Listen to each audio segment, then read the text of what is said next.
A backpack was tossed onto the floor. A voice rang out. So, I am going to do it. Remember, I already gave you a chance to back out. Soam tried to resist, telling him, you just shut up, but Jian was one step ahead, suddenly pressing a kiss to his lips. Soam's arms, which were hanging limply, suddenly clenched into fists. Jian deepened the kiss, holding one side of Soam's cheek. Soam's heart pounded heavily as he thought, we should not be doing this. Jian unconsciously swore, damn it. What now? I am enjoying this way too much. What about you? Does it feel good? Say something. Soam stood frozen, his face flushed red, and stammered, A few weeks ago, Soam was eating breakfast looking completely dumbfounded when Mom told him she was getting married. This is way too sudden, Mom. Sudden? That hurts my feelings, Soam. I have mentioned it to you before, do you remember? I am seeing someone. Ah, right, he has a son from a previous marriage, right, Mom? So you do remember. Are you two planning on getting married? Not exactly. If we do get married, it would not be until next year. This is just the first step, getting approval from both of you kids. So I was thinking, Mr. Han said he wants to meet you. Would you be okay with that? Yes, that is fine. Really? Then why don't we go out for dinner together this Friday? That works for me. I am heading to school now. By the way, you actually know Mr. Han's son. Do we go to the same church? No, not at church. You will find out soon enough. All right then. Soam turned around and said, goodbye, Mom. On his way to school, Soam kept thinking about the fact that his mom was getting married. He had always thought it would just be the two of them relying on each other. If Mom wanted to marry this man, she must really like him. In that case, he must surely be a good person. Wait, I know his son? Do not tell me it is. Lost in his thoughts, he accidentally bumped into Jian, who was walking right behind him. He immediately said, sorry. However, upon realizing it was Soam, he instantly changed his attitude. Oh, it is you. Watch where you are going. Do not just stand there blocking the whole path like this. What did you just say? Jian shoved Soam by the shoulder and muttered, hovering in front of my face this early in the morning. Soam scowled and thought to himself, who is the one that should be saying that, you bastard? Han Gian. That was the very first person who had popped into his head earlier, and also the person he least wanted to end up as brothers with. He had hated him for a very long time. It was not without reason. In the past, he simply found it fascinating to meet someone who shared so many similarities with him, like the fact that both of their names consisted of only a single syllable, and that both of them grew up in single-parent households, along with countless other similarities. Then, at some point in time, he started finding him to be a complete eyesore. Perhaps that was exactly why the two of them started getting into fights so often. Maybe Jian felt the exact same way he did. Just looking at each other was enough to make his heart race erratically in a bizarrely strange way, and he despised that peculiar feeling. No, it was not that he used to hate him. He still hated him. Even now, his stomach churned every time he saw him. He walked into the classroom, trying his best to push the image of Jian out of his head. As long as I keep my distance from him, there will be no problems. How he feels about me is his own business, as long as it is not him. I could accept anyone else coming into my family, just as long as it is not him. I will try to avoid interacting with him as much as possible, because absolutely nothing good will come out of it. Even though that will not be easy. He heard a loud sigh. He turned around and glared with an irritated look in his eyes. He cursed. What a total eyesore. A shout rang out. Damn it, you bastard! Jian forcefully shoved Soam against the wall and growled.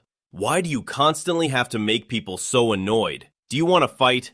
Soam pushed Jian's hand away and snapped back. What is it this time, you lunatic? Jian yelled. Are you kidding me? You are the one who has been picking fights all week long. Are you crazy? When did I ever pick a fight? You literally just hit me with that broom. Is that true or not? Soam immediately shot back. Since when?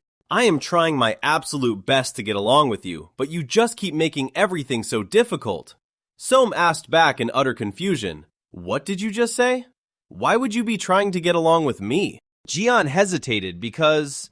Suddenly, he ground his teeth together. There it is again! That exact same look. Do not look at me like that. That way of looking down on people. Soam intentionally stretched himself up to appear a bit taller and retorted, that is hilarious. It is because you are so damn short that I have to look down at you, yet you are blaming me for it? Jian gritted his teeth and muttered, son of a bitch. He swung a punch and screamed, you bastard. Soam's mom asked worriedly. Soam, what happened to your face? Did you get into a fight? No, I just tripped. Oh my goodness! Is that the reason why you kept trying to hide your face earlier? How did that happen? I was looking at my phone, and how many times have I told you not to look at your phone while you were walking? I will be more careful next time. Right at that moment, his mom's phone began to ring. Yes, Bum? Are you here already? We are already inside. All right.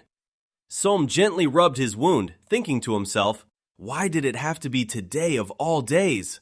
Ugh, it hurts so much. They are here, Soam, just right outside. Yes, I heard. Immediately after, there was a knock on the door. Soam's mom called out, please come in. I hope we are not too late. We got a bit lost on the way. Soam's mom warmly replied, we also just arrived a moment ago. Please, you and your son have a seat. Hello, Auntie. It has been a while. Soam thought to himself, this voice. He glanced over at the person who had just walked in. Soam's mom happily replied, it really has been a while, Jian. How have you been? Soam sat there completely stunned, his eyes wide open. Jian smirked and said, as you can see, I have been doing just fine, thank you. The two parents sat across from each other. She spoke first. Thank you for taking the time to meet with me. I know this might be uncomfortable, but I just wanted to apologize to you in person. Regarding the fight, it seems my son threw the first punch. I do not know if you have heard. Yes, I have heard about it. I am truly sorry. I should have raised him better. There is really no excuse for this. I will definitely have a talk with him. Once again, I am sorry. It is okay. From what I heard, Jian was not completely innocent either. No. Soam is the one at fault here. If possible, I would also like to apologize to Jian's mother. He hesitated. Actually, Jian does not have a mother, so you can just talk to me. Hearing this, Soam's mother was surprised. Excuse me? I mean, please forgive me. The truth is, I am also raising Soam alone. Managing everything by myself without anyone to share the burden is truly difficult. I am sorry. You do not have to listen to this. It is just nice to meet another single parent. Jian's dad blushed in embarrassment. He regained his composure and said, excuse me, Miss Kwan. Soam's mother replied, yes. Have you eaten anything yet? If you do not mind, would you like to grab dinner with me? Uncle Bum cheerfully recounted, you have no idea how surprised I was to see how gorgeous your mother looked. Asking your mom out for dinner that day was the best decision I have ever made. She playfully scolded him. Oh, Bum, do you have to tell the kids everything? Jian said excitedly. That is amazing. So if Soam and I had not fought that day, the two of you would have never met. His dad smiled and replied, I guess so. At first, Mom was really worried knowing that you two did not get along. But then, Jian told me that it seems you two are very close at school. Soam looked at him in shock. He was about to voice his objection, close my foot. But Jian quickly slammed his chopsticks on the table, drowning out his words, and grinned.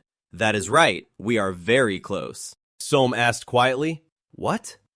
Jian replied, so much so that no one would believe we used to fight all day. He lightly nudged Soam's leg with his under the table and continued. Come on, Soam, there is no need to be shy in front of my dad. We are truly good friends. We even sit next to each other in class. Haeun finally noticed Gyeon's injury and asked worriedly, wait, Gyeon, what happened to your face? He laughed it off. Oh, this? I just tripped and fell. It is nothing to worry about, Auntie. Do not tell me you were using your phone while walking too. You two need to be more careful. Gyeon's dad turned to Soam and called out, hey, Soam! I just want to say that I am truly grateful you took the time to come see me. You would not believe how nervous I was on the way here. After all, this is our first dinner together as a family. I know it is too early to ask you to call me Dad, so just call me Uncle Han until you feel more comfortable. Soam gave a slight nod and replied, yes, Uncle Han. He thought to himself, he is already talking about family? Things like this cannot just happen overnight. Jian quickly chimed in. In that case, I want to call Aunt Kwan Mom. Is that okay? His dad replied, you will have to ask your soon-to-be mother about that. Jian abruptly pushed his chair back and stood up. Well then, please allow me to officially reintroduce myself. My name is Hangun, your soon-to-be eldest son. It is so great to have a mom again after 18 years of being without one. Haeun was touched and held his hand. Oh, this boy, you are going to make me cry. Som just watched the scene unfold in silence. He thought to himself, how can he say that so easily? What is wrong with him? Jian asked, by the way, if you two get married, does that mean we will be living together? Jian's dad explained. Actually, we are looking into that. With a bigger family, it makes sense to find a more spacious place, but that probably will not happen until next year. Jian cheered. Awesome! By the way, Dad, could you please find somewhere closer to school? Living far away is a hassle. How is it a hassle when I drive you to school every day? Haeun spoke up. Is the commute hard on you? Then why do you not come stay with us for a while? My house has a spare room. It is just a storage room right now, but we can clean it up. Jian asked in disbelief. Wait, really? I do not feel at ease leaving Som home alone whenever I have to go out. Having Jian live with us would be wonderful. The house will definitely liven up with Jian around. What do you think, Som? Som could only stammer, yeah. The three of them chatted excitedly. That is great. Can I stay there, Dad? I have to say no. Taking care of both you and Som would be too much for Haeun. But I really want to do it. It is just setting one more place at the dining table. It is no trouble at all. Do not worry, Mom. I will clear the table myself. I am an expert at cleaning and doing laundry. That sounds very reliable. Only Som remained silent as he thought to himself. Wait, is this for real? They are not joking, are they? No way. This cannot be happening. In the end, Jian actually moved into his house. Wait, so they were actually serious? He really moved in? Damn it. Jian cheerfully received his belongings. Yes, thank you, everyone. Phew, moving is really exhausting. Hey, do you mind if I look around a bit? However, Som did not bother to reply. He thought to himself, whatever. His reaction is exactly as expected, but this place is definitely a home. It feels so warm. One glance is enough to tell they are Christians. Huh? Goodness, even in a family portrait, he has that same emotionless face. Som appeared and said coldly, do not touch my stuff. Sorry, you are so difficult. Som asked, why did you not tell me? Tell you what? You knew my mom and your dad were dating, but you never told me. Jian replied nonchalantly. You never asked. Hearing that, one of Som's eyes twitched, and he asked back angrily, what? Jian stepped closer and growled. You never asked about the relationship between my dad and your mom. Do not come crying to me just because you were completely in the dark. Do you think I am happy about this? You are not the only one annoyed here. So what? Was I supposed to go to them and say, actually, I cannot stand that bastard Kwan Som. In fact, we just got into another fistfight last week. I am just trying to make things work because we are a family now, whether we like it or not. So snap out of it and be grateful while I am still being nice. Got it? Som muttered to himself. Family? Ridiculous. You and I are not a family. Jian let out a scoffing smirk. He grabbed Som's wrist. Fine, I do not care what you think. To me, we are a family. Som smacked his hand away once more and shouted, let me go! Just forget it. I do not care what you think. I will not interfere in your business, so you should not meddle in mine either. Jian challenged him, and what if I do not? Som asked in disbelief, excuse me? When you tell me to stay away, it just makes me want to bother you even more, so you can see what truly provoking someone looks like. Unbelievable. Fine, do whatever you want. Just assume I do not care. What could you even do anyway? Som turned around and went into his room. Jian took off his hat, thinking angrily to himself, he is starting to piss me off again. At school. Inside the gymnasium, the loud chatter of students filled the air. Som thought wearily, I am exhausted. It must be due to the stress. He glanced to the side. Can he never just shut his mouth? What is with him? He is not even practicing. He stood there watching in frustration. Then he turned away and muttered in his head, what a jerk. His mere existence is annoying enough. If only he could turn invisible so I would not have to look at him anymore. But that is impossible. I will just have to be more careful to avoid... A shuttlecock landed right on top of his head. Som turned around in annoyance and asked, hold on, who keeps throwing shuttlecocks at me? Right then, Jian appeared and asked, oh, did I hit you? He put on a fake apologetic look. Oops, I did not see you standing there. My bad. You should use your eyes if you have them. That way things like this will not happen again. Soam was furious, but then just let out a sigh and turned away. Just forget it. I am not talking to you anymore. Seeing a reaction he did not expect, Jian watched him walk away in confusion. Soam thought to himself, what a liar. He said he did not see me. With the number of shuttlecocks flying my way, he was obviously doing it on purpose. He is not planning to keep this up all day, is he? I am starting to feel anxious. Soam suddenly stopped in his tracks. Jian was sitting at his desk, scribbling something down. Soam walked over and asked, "Hey, what are you doing at my desk?" Jian smiled and said, "You are here." Soam asked angrily, "What do you mean?" "I asked what you were doing at my desk." "Just correcting what needs to be corrected." Soam asked in confusion, "What are you talking about?" "See, you should be thanking me. Since your last name will be Han instead of Quan sooner or later, I went ahead and changed it for you." "Nice, right. Do you not like it?" "Your older brother is asking you a question, Han Soam." Just then, a friend called out to Jian to head to the cafeteria. Jian replied, "Yeah, I am coming." Soam said nothing, just turned around and walked away. Jian wondered, why did he not say anything? I totally expected him to punch me right then and there. Well, how boring. Soam stood there, his face flushed with anger as his hand frantically tried to scrub the ink off his student ID card. Later that evening at the apartment complex, Jian had just arrived home. I am back. He paused at the door. Wow, I cannot believe I just walked in as if this is my own home. But whatever, maybe doing this is less awkward than greeting an empty apartment. Soam stood blocking his path and said, "Hey Hanjan, we need to talk." "Talk about what? Can we just not argue at home? Mom is coming back soon." Soam aggressively grabbed Jian by the shirt. "What did you just say? Try calling her that one more time." "Stop calling her mom. I already told you, we are not family. Mom is my mother, not yours." Jian let out a slight smirk. "Oh, alright, I am starting to see a pattern here. You always lose your temper whenever I bring up this family stuff. Do you hate the idea of us becoming brothers that much?" Soam replied, "What is there to even hate? There is nothing to even think about." Jian asked back, "So this is how it is going to be. How long do you plan to keep this up? You might not want to admit it, but that does not change reality. It is best you just face the truth."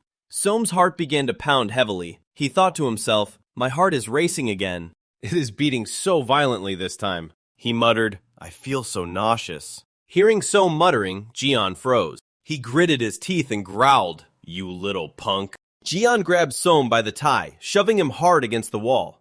"Are you messing with me? Do you seriously not know how to watch your mouth? I should have known. You are always like this, endlessly directing all your hate at me." Soam panicked and cried out, "Hey!" Soam struggled. "Let me go. Are you crazy?" Jian roared, "Maybe I am crazy. So what?" He pinned Soam tightly against the door. Soam continued to thrash around. "I told you to let me go, Han Jian." In the midst of the struggle, Soam's foot slipped, causing him to lose his balance. At the same time, Jian threw a punch right at his face, knocking him to the ground as he yelled, "Damn it, what did I even do to you?" Jian sat up, feeling dazed. Jian swung his fist again, his face twisted in rage. "I am going to beat the crap out of you." Both of them froze when a familiar voice called out, "Boys." Haeun, who was standing at the door, stared in shock at the scene unfolding before her. What is going on here? After the scuffle, Miss Han looked up at the two boys and asked, "Have you two ever gotten along?" Jian was about to speak up. "Yes, sometimes we..." But Soam coldly cut him off. "No." Jian turned to him. "Hey." Soam said, "We should not lie." Ms. Haeun called out, "Boys! Would it be too much to ask for you two to be nice to each other? Mom knows it is not easy. But we are about to become a family. You can do it, right?" Jian replied, "Yes, Mom. We will try." Beside him, Soam silently clenched his fists. Miss Haeun asked thoughtfully, "Is there anything you think could help the two of you?" When both were too awkward to answer, she suddenly came up with an idea. Mom knows. Why do we not set some ground rules for you two? Mom does not know if you two remember, but there was a time you fought in elementary school while waiting for snacks on sports day. Jian looked surprised. Wait, did we do that? Do you remember how you two made up? You were so stubborn back then, refusing to apologize to each other. But just a light hug was enough to solve everything. Miss Han looked at the two boys, suggesting, "Why do you not try that?" Miss Haeun explained excitedly, Maybe being physically close will help bring your hearts closer. Who knows? This could be the way to help you get along. Why do we not give it a try?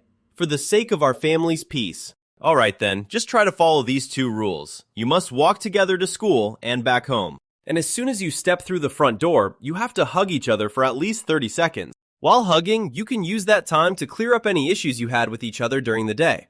Then, when you step inside, you will agree to leave everything in the past. What do you think? Som replied firmly, Okay, we will give it a try. Miss Haun beamed with joy. That is great! Mom will also pray a lot for you two to get along. Let us all do our best together. Som thought to himself, Oh geez, Mom, do you really think he will follow along? You do not know him at all. He definitely has no intention of doing this. And I cannot do it alone. Whatever, I will just pretend to go along with it when necessary. The next morning, Som was all ready and turned around to urge him, Hey, hurry up! If we do not leave right now, we will be late! Jian, who was lounging around, looked up in surprise. Huh? Wait, hold on. You mean we are actually walking to school together? Som replied, Yeah, of course. We promised Mom. Jian slipped through the door, teasing, Oh, such an obedient kid. Som snapped, Will you shut up and come out quietly? Yes, sir, I will shut up right away. In the elevator, Jian called out, Hey! Som asked back, What? Jian leaned in closer, asking, So does that mean we're going to hug too? He pressed on, Well, are we? Som ignored him and said, I am begging you, can we just walk to school in silence? Jian thought to himself, I should have known. He has no intention of keeping any promises. So what? Does he think I am thrilled about this? I do not want to hug him either. Jian stood behind him, sticking his tongue out to mock Som. He looked through the glass, thinking to himself, What is he doing? So childish. Now what? Walking to school together is one thing, but hugging him is impossible. But then he reconsidered. Anyway, I promised Mom. When they got home from school, Som said, Let us just hurry up and get this over with. Jian asked in surprise, Wait, are we actually doing this? Som replied, We promised, did we not? I am surprised. I thought you would refuse. Are you really going to do every little thing Mom says? Som snapped, Can you just shut up? Fine, keep your terrible attitude. Som declared, You might have gotten to me last time, but from now on, I will not care what you do anymore. Jian pouted, staying silent. He suddenly pulled Som tightly into his arms, whispering, Is that so? During the 30-second hug, he thought to himself, Now I am curious. Som uncomfortably pushed Jian away. He smirked, thinking, How obedient will he be when it comes to his mom? Som struggled. Hey, do not squeeze so hard. I cannot breathe. Why are you smiling? Jian replied, What? Do I need your permission to smile now? Som felt something was wrong. He thought to himself, What is going on? This feels weird.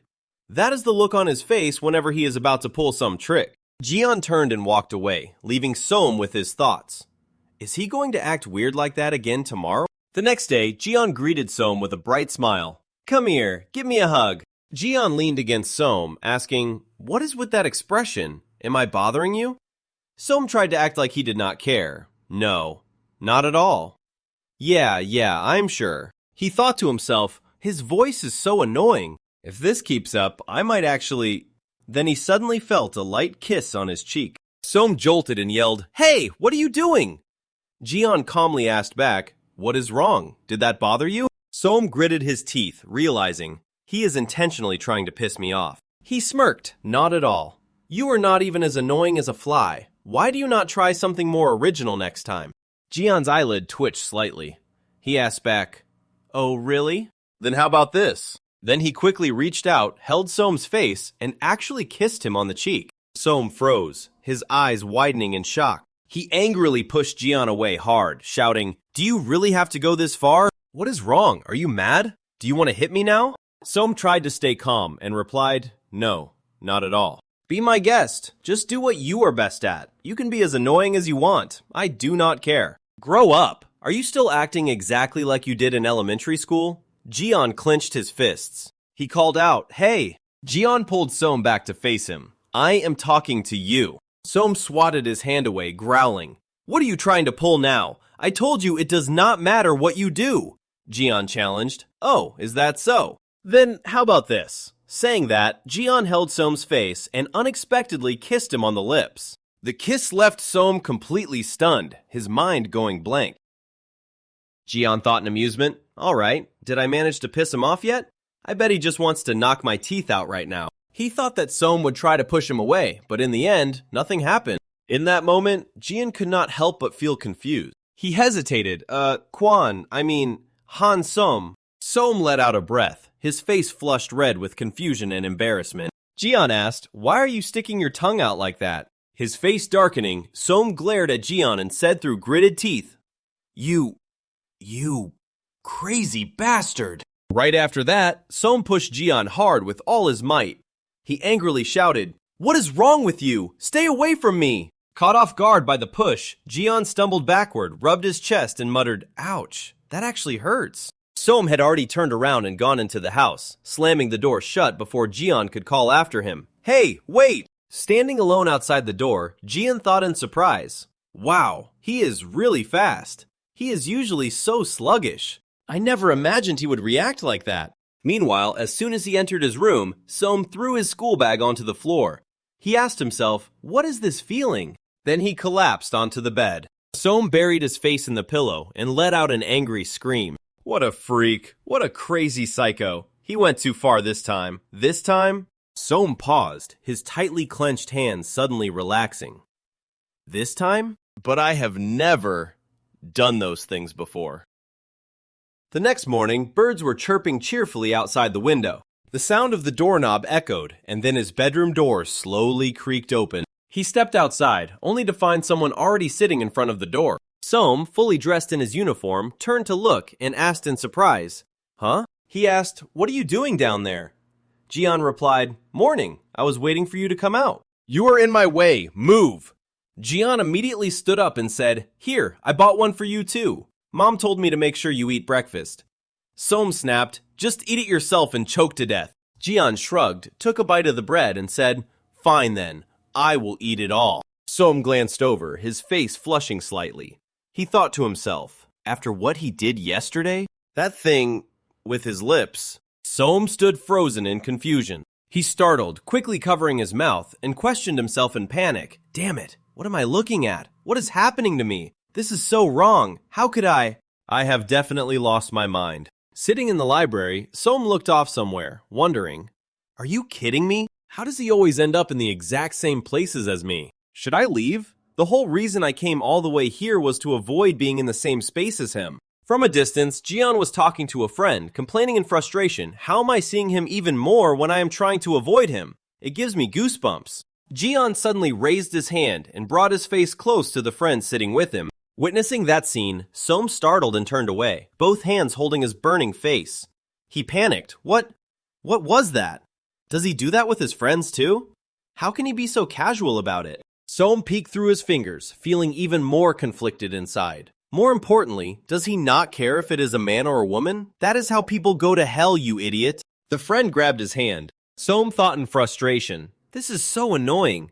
Why am I the only one going crazy over what he did? Seeing him act like nothing happened makes me want to brush it off too, but damn it, but why? That was my first kiss. The two of them were suddenly shoving each other back and forth. The friend roughly pushed his face away and yelled, stay away. The friend angrily warned him, if you ever try doing that to me again, you are going to get it. Do you think I enjoyed that? I feel like I am about to throw up. What the hell, coming from the guy who suddenly leaned in toward me? Have you lost your mind? Jian stood up and replied, whatever, I guess so. I am going to the restroom for a bit.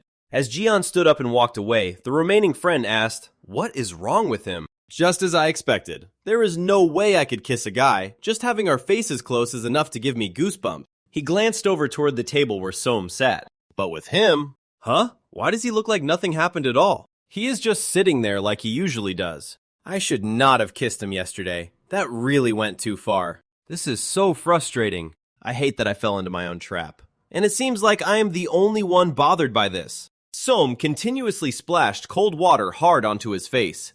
He thought to himself, and the thing that pisses me off the most is that I cannot stop thinking about it. Jerking his head up, he looked at his reflection in the mirror and let out a heavy breath. That was not even my first kiss. But I cannot get it out of this damn head of mine. The bedroom door creaked open. Soam walked out of the room exhaustedly, sleepiness still lingering on his face. He grumbled as he walked. Man, I am so tired. I wish I did not have to go to school. Right at that moment, he jumped in surprise upon seeing a looming figure sitting there. What are you doing sitting there? Am I not allowed to sit down here? This is not your room anyway. Fine, stay there if you want. Sleep, shower, do whatever you want in there. Jian shrugged and replied, Actually, that is exactly what I am planning to do. Jian glared at Soam and thought in frustration, how annoying. How could he still sleep so soundly? Meanwhile, someone could not even sleep at all because they were too busy thinking about him. Jian scratched his head in frustration, muttering to himself, Stressing out over everything on my own really is not my style. We should kiss. Just one more time. But what if I kiss him again and end up liking it? I mean, I keep thinking about it. Then what am I supposed to do? Jian turned away in frustration. Whatever, I do not know. I will just figure it out later. How do I even bring this up to him? This is really hard. The elevator chimed, indicating it had reached the selected floor. Jian's thoughts wandered again. I have not been able to talk to him at all. I just spent the whole day looking for the right timing. But since we barely talk at school, there was no chance. And once we both stepped through that entrance, so maybe now's the time. Soam turned around and called out, Hey, Hangon! Why have you been sneaking glances at me all day? Do you have something to say? Caught red-handed, Soam stammered in reply. Yeah, I do. If you do not have anything to say, then stop staring. Yes, I do have something to say. We need to talk. However, when facing Jian, Soam avoided his gaze. No, I have nothing to say to you. Jian was completely stunned. What? What the hell? Then why did you ask me in the first place? I am allowed to ask. What is that supposed to mean? Soam coldly cut him off. Shut up. Just give me a hug so I can go back to my room. My head hurts. Jian was irritated. I am completely speechless. I cannot even talk to him about that. Suddenly, Jian froze. Wait, what is that? Since when did he have that under his eye? Jian unexpectedly leaned forward, raising his hand to touch Soam's face, and said softly, You idiot. Soam asked in surprise. What are you doing? Jian ordered. Do not move. Hold still. Soam was confused. Huh? Soam's heart started pounding as Jian's finger gently brushed under his eye. He panicked, thinking, Wait, do not tell me. Is he crazy? Is he going to do that again?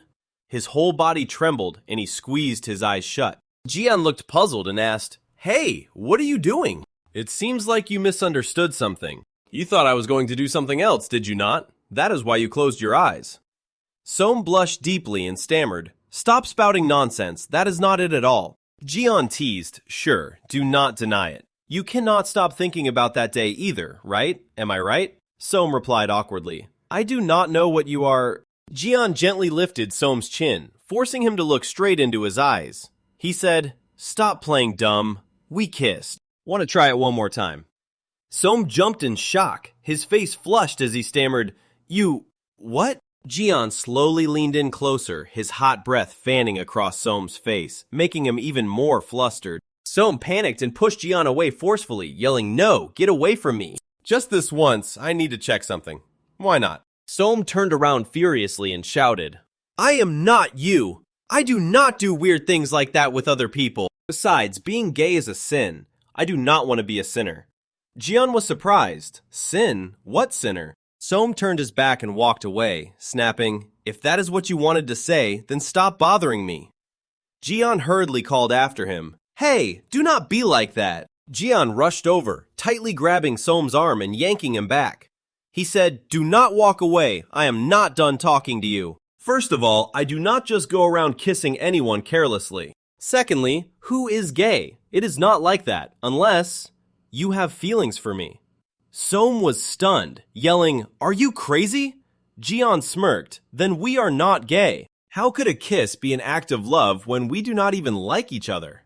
Soam replied in confusion, well, I do not know. Jian continued to step forward, his voice full of confidence. We are not gay. We are just two guys. There is nothing wrong with that at all. Right. Soam blocked Jian's face. No, you are wrong. Completely wrong. I do not even want to kiss you. With that said, he hurriedly pushed Jian away, grabbed his backpack, and shouted, This kind of behavior is immoral. Jian only managed to call out, Hey. Do not come into my room! I told you to get out! Jian still tried to call after him. If you just listen, you might actually agree with me. Come on! The door slammed shut right in Jian's face, leaving a heavy silence in the air. Standing frozen before the closed door, he thought, "We have been mortal enemies for a decade now. I know you too well," he said confidently. "If you truly hated it, you would not have made that face." Jian thought, "At this point, my pride is on the line. I do not care what happens anymore." He declared resolutely, "I will kiss you again, no matter what."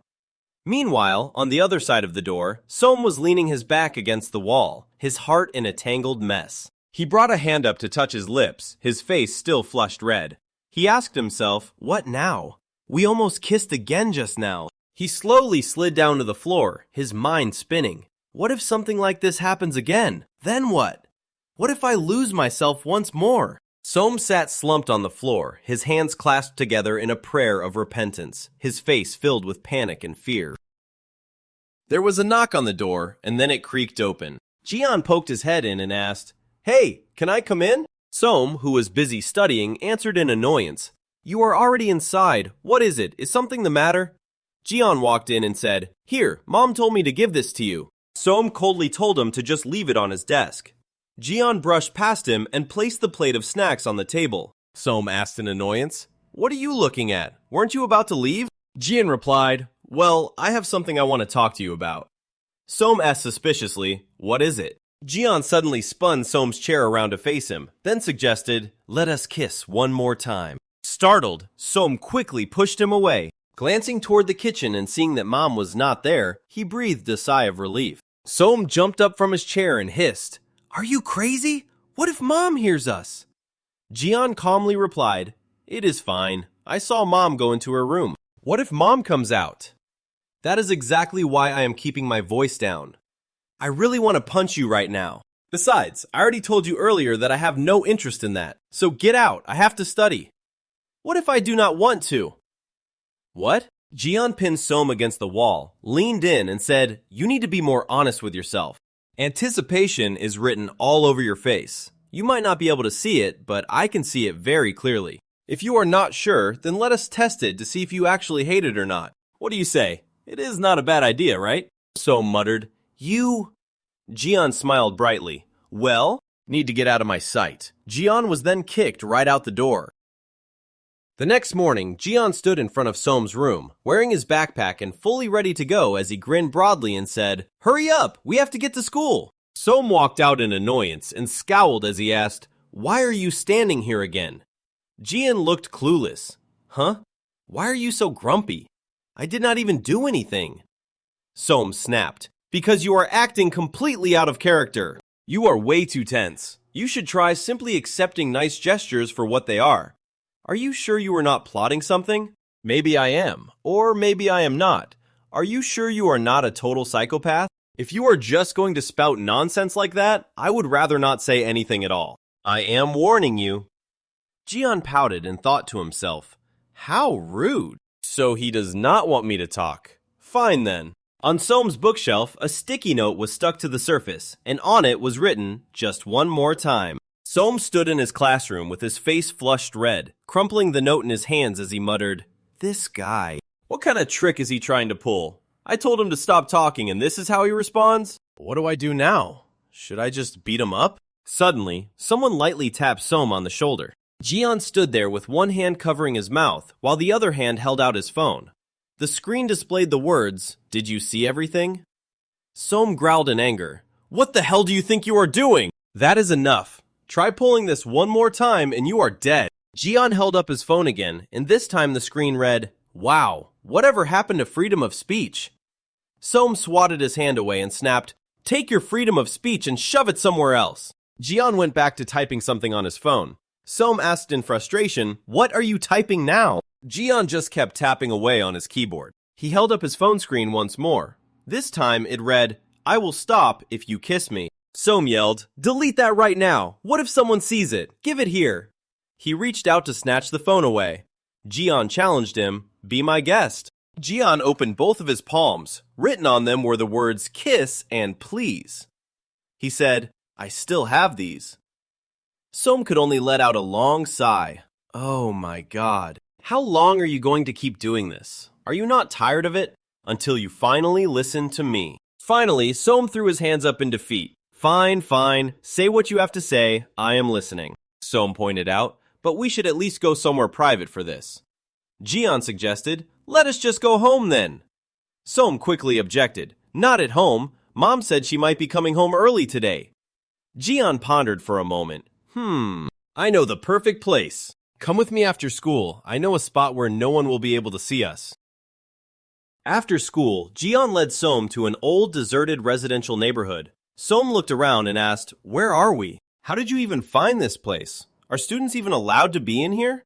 Jian replied, who cares? We will not be staying here for long anyway. I promise you that no one ever comes around here. Soam pressed him. You said we cannot stay long, so just tell me already. What is it that you wanted to say? Hurry up so we can head back home.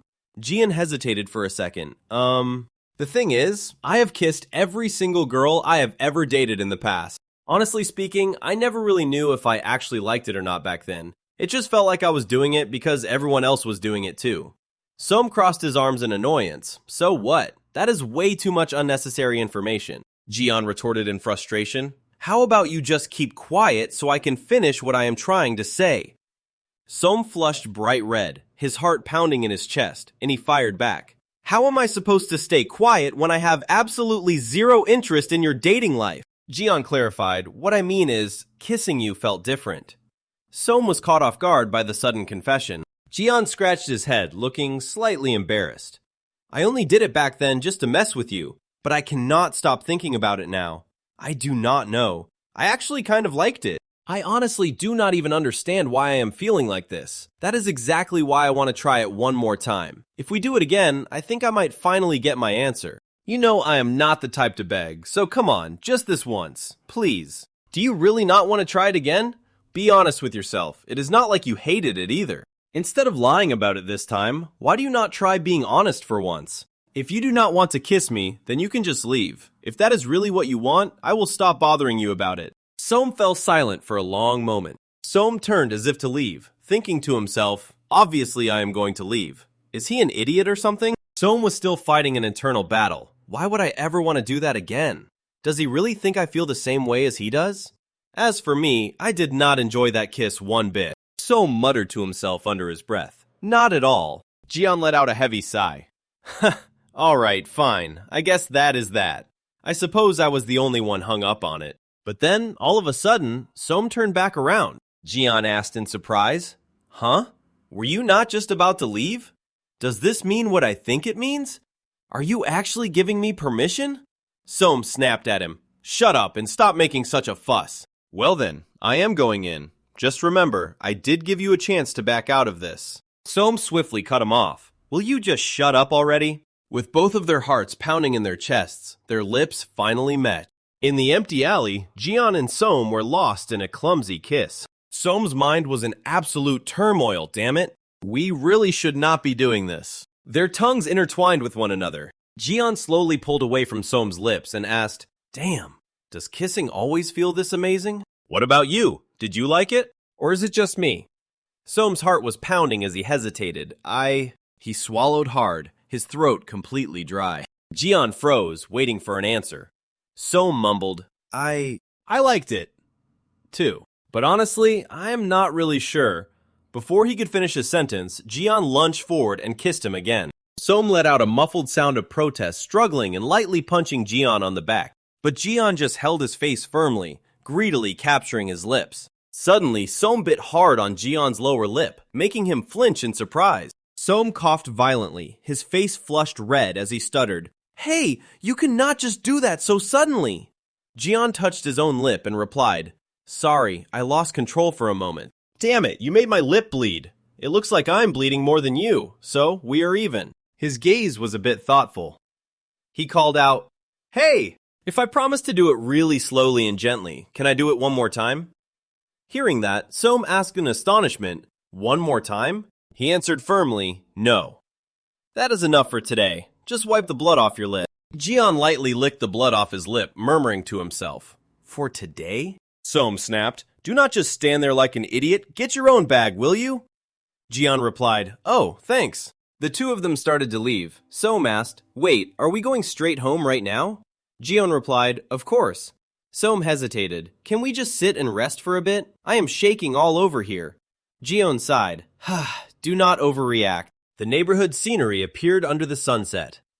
Soam let out a long sigh. Soam sat holding his head, his mind in a tangled mess. Damn it, damn it, damn it! Why did I do that? I should have left when I had the chance. Why did I come back and... Jion spoke up. "Hey." Soam replied, "What? You definitely said that is enough for today, right?" Soam answered, "Yeah, so what? Then that means there will be a next time, right? That I can kiss you again if I want to?" Soam was stunned. "What?" "Yeah, I just got caught up in the moment and..."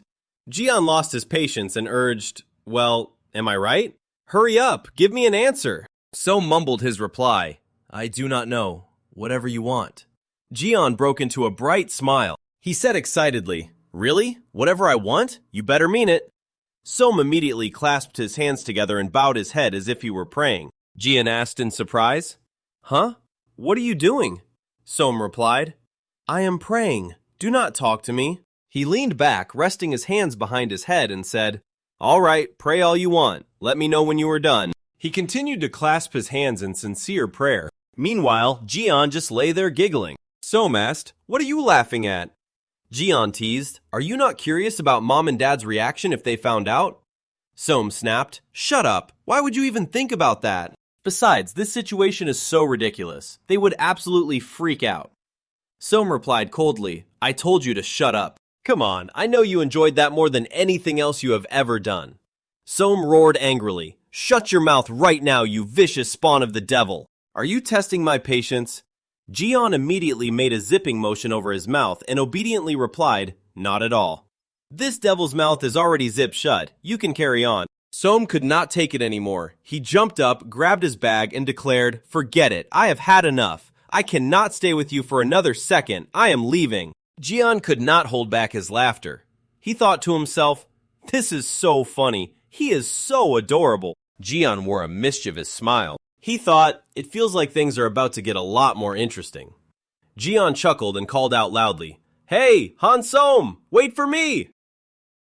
Miss Haeun smiled gently and remarked, "You two have been attached at the hip lately." Soam was startled and hurriedly denied it, "Huh? No, we're not, Mom." Miss Haeun kept smiling warmly. "Why not? I can see that you two are much closer than before. Are you two still following the rules we set?"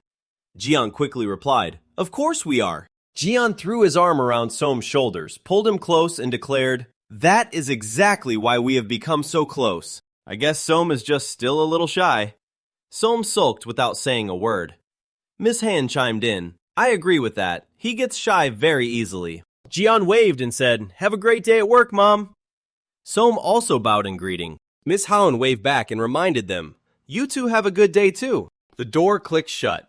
Standing alone, Miss Haeun smiled in relief. "Thank goodness. I was worried about what to do if they kept arguing. But now, I suppose we can finally have some peace of mind." As soon as the door closed, Jion immediately pinned Soam against the wall and kissed him. Soam snapped, "What are you doing this early in the morning?" Jion asked back nonchalantly, "What is wrong? Do you not want to?" Soam said, "It is too early." Jion retorted, "So what? I want to kiss you. You said I could do whatever I want." Soam was flustered. "I did not think you would want to do it all the time." Jion smacked his lips. "Hey, I did not know that either. But you need to stop looking at weird things." Jion looked clueless, huh? "But I am not looking at anything." Jion lightly nudged Soam. "Or do you mean I should stop looking at you?" "I am afraid that is impossible." Soam panicked, muttering under his breath, "What the hell is this crazy guy talking about? Has a demon possessed his brain or something? But anyway, you need to tone it down." Jion questioned, "But why? I know it is not because you do not like it." Soam scratched his cheek, his mind racing with thoughts. "I do not hate it, but there is still something a bit wrong with this, right?" Jion rested his head on his shoulder. Soam thought to himself, "Whatever. There must be enough brain in that head of his to know when to do it and when not to." Suddenly, Soam stopped in his tracks. He forcefully pushed Jion away and yelled, "What are you doing?" Jion asked casually, "What?" Soam growled, "Do not just act affectionate like that whenever you feel like it." Jion used his teasing tone again. "Can brothers not be affectionate with each other?" The elevator doors opened. Soam struggled in a panic. No, they cannot! Let go of me! Jian held onto him tightly and remarked, You are really so feisty. During the self-study period, inside the library, between the rows of bookshelves, Jian and Soam were making out passionately. After a deep kiss, Soam panted heavily, his face flushed as he let out a soft cough. Jian looked at him, teasingly asking if he was still having trouble figuring out how to breathe. The other irritably retorted that it was because he kept devouring his lips. Jian raised an eyebrow, questioning if that meant it was his fault. If that is the case, I think I should take responsibility and teach you again. You think being good at kissing is such a big deal. You must be so thrilled. Jian calmly admitted, Yeah, it is pretty thrilling. It feels great to be better than you at something. We only ever get to kiss for a little bit each time. What a shame. Soam asked in surprise, a little bit. We have been doing this constantly at home. Jian replied, That is different. Soam wondered, how is it different? Sneaking around at school like this is way more exciting. No one will ever know what we were just doing in here. Doesn't that kind of thing turn you on? Soam shivered a bit, saying, You are an absolute maniac. Jian grinned, throwing an arm around his shoulder, and replied, You are just as crazy for putting up with me. He just muttered, I really do not think so. Wait, I have a question, Soam asked in annoyance. What is it now? Why do you never date anyone? Soam looked utterly confused. What? Why do you even care? Jian explained, I just realized that I have never seen you with a girl. Have you seriously never been with anyone before? Soam snapped, Stop asking me about that stuff. Jian chuckled, So it really is true then. There is nothing to be ashamed of, my dear friend. You can practice with me as much as you want, and once you find a cute girlfriend, you can take the lead. You are going to have to put in a lot more effort, though. We cannot have you running out of breath while kissing a girl. Angrily pinching his lips, Soam retorted, You are so annoying. I should just pinch your lips right off. Jian yelled, Ow, you psycho, that hurts! Ignoring him completely, the other just turned and walked away without hesitation. Jian shouted after him, Hey, where are you going? That actually really hurt. Taking quick strides, the younger one muttered, So what if it hurts? Why should I even care? Why did he have to bring up a cute girlfriend anyway? It is so irritating how he always just blurts out whatever he wants. Soam sprawled out on the living room sofa. He set down the book in his hands and let out a heavy sigh. I cannot focus at all. It is all that jerk's fault. He is the reason I keep getting so distracted. It is all because we have been doing those things way too often. And that is just counting this week alone. I know I gave him the green light to take the lead, but he just goes for it whenever he feels like it, no matter where we are. Not to mention it happens multiple times a day, and he just clings to me every single chance he gets. Is this really okay? Is he actually trying to help me, or is he just messing around? If he is just playing with me, I am going to be so mad. His rambling thoughts were suddenly interrupted. Jian had already climbed on top of him, saying, Hey, I thought you were asleep, but I guess not. What is it? Want to kiss again? No way. Why not? We are doing this way too often. Back when you were dating, did you kiss your girlfriend this much too? No, do you think I'm some kind of pervert? Then why do you keep wanting to do it with me? Because kissing you feels the absolute best. Why are you asking again? I already told you that. Blushing, Soam shoved him away, stammering, Get off me. Whatever your reason is, it is still weird. You are kissing me way too much. I think it is time we set a limit. From now on, you can only kiss me twice a day. The other gasped in pure shock. What? Only twice? You said I could kiss you whenever I wanted. You even said you liked it too. You idiot. You still need to have some self-control. Fine, but in that case, you cannot count that last time. And if I make contact with anywhere other than your lips, it does not count either. You really do not use your brain at all, do you? He argued back, and you overthink way too much. He retorted, That is only because you make me. The buzzing of a phone suddenly cut them off. Hey, Mom is calling. Are you not going to answer it? Soam yelled in panic. Hey, that is my phone. Jian casually answered the call. Hello? Yes, it is me, Jian. The younger boy could only glare at him in helplessness, silently cursing how he always just did whatever he pleased. Continuing the conversation, he said, in front of the TV, Yes, absolutely, not a problem at all. Got it, I will bring it over to you right away. Bye, Mom. Soam stared blankly and asked, What did Mom say? Pointing at a notebook on the table, he replied, That notebook. Mom wants me to bring it over to her. Come on, let's go. Still sitting on the floor, Som asked in surprise, "Together?" He replied matter-of-factly, "Well, yeah, of course. You need to show me the way to Mom's flower shop." Standing in front of the shop, looking surprised, Som pointed out, "Mom is not even here. Did she not ask you to bring it over immediately?" The other casually replied, "No, she asked me to bring it by around 5. "What? Then why were you in such a rush to get here? We still had plenty of time." He simply responded, "So what? Is there a problem with that?" Jian looked around the flower shop, his eyes lighting up as he commented, "Wow, it is really nice in here." He excitedly called out, "Hey, look at me!" The younger boy shot back, "If you are about to do something stupid, just keep quiet." He kept pleading, "Come on, just look." He sighed and asked, What is it this time?" Holding a red rose up to his cheek, Jian gave a playful wink and asked, "Where is the flower?" Looking absolutely done with him, Som flatly asked, "Have you seriously lost your mind? What is wrong with you?" He just kept going. "Come on, who is the real flower here? Take a guess." "I know it is hard to tell since I am just so gorgeous." Snorting, the other retorted, "My eyesight is perfectly fine. What a completely stupid question. Do you want me to stand a little closer so you can get a better look?" Startled, he took a step back. "No, stay away from me. I told you to stay away." Closing the distance, Jian held the rose right between them and said, "Then make a guess. If you guess wrong, your punishment is a kiss." Panicking, Som hastily pointed straight at the rose. "This one. It is definitely this one. Not you. Now back off." Tucking the flower behind his ear, Jian whispered, "Wrong answer. Remember what I said earlier. It does not count if it is not on the lips." He leaned in and pressed a kiss right onto his cheek. Stunned, Som completely lost it and yelled, "You absolute freaking psycho! Do you want me to stop? Then cancel that 2-kiss rule you set up earlier." Shoving him away, he protested, "No! Hey, let go of me!" They both froze in their tracks the moment a familiar voice suddenly called out, "Boys." Startled, they whipped around. Som instantly began to stammer, Their parents were standing right at the doorway, staring at the two boys in complete shock. Haun finally broke the silence, asking, "What exactly are you two doing?" Som jolted in surprise. He thought to himself, why are Mom and Uncle here? I didn't hear the door open at all. What should I do now? What if they get suspicious? Immediately, Jian spun around, shielding Som from view, and flashed a natural smile. "I didn't know you two were here. We arrived early but didn't see anyone, so we just started joking around a bit." Haeun said gently, "Jun, stop teasing Som." He quickly replied, "I'm not. We were just messing around, Mom." Som thought in sheer panic, "Good Lord, how can he act so perfectly calm? You gave me quite a scare. But seeing you two getting along so well makes me happy, right?"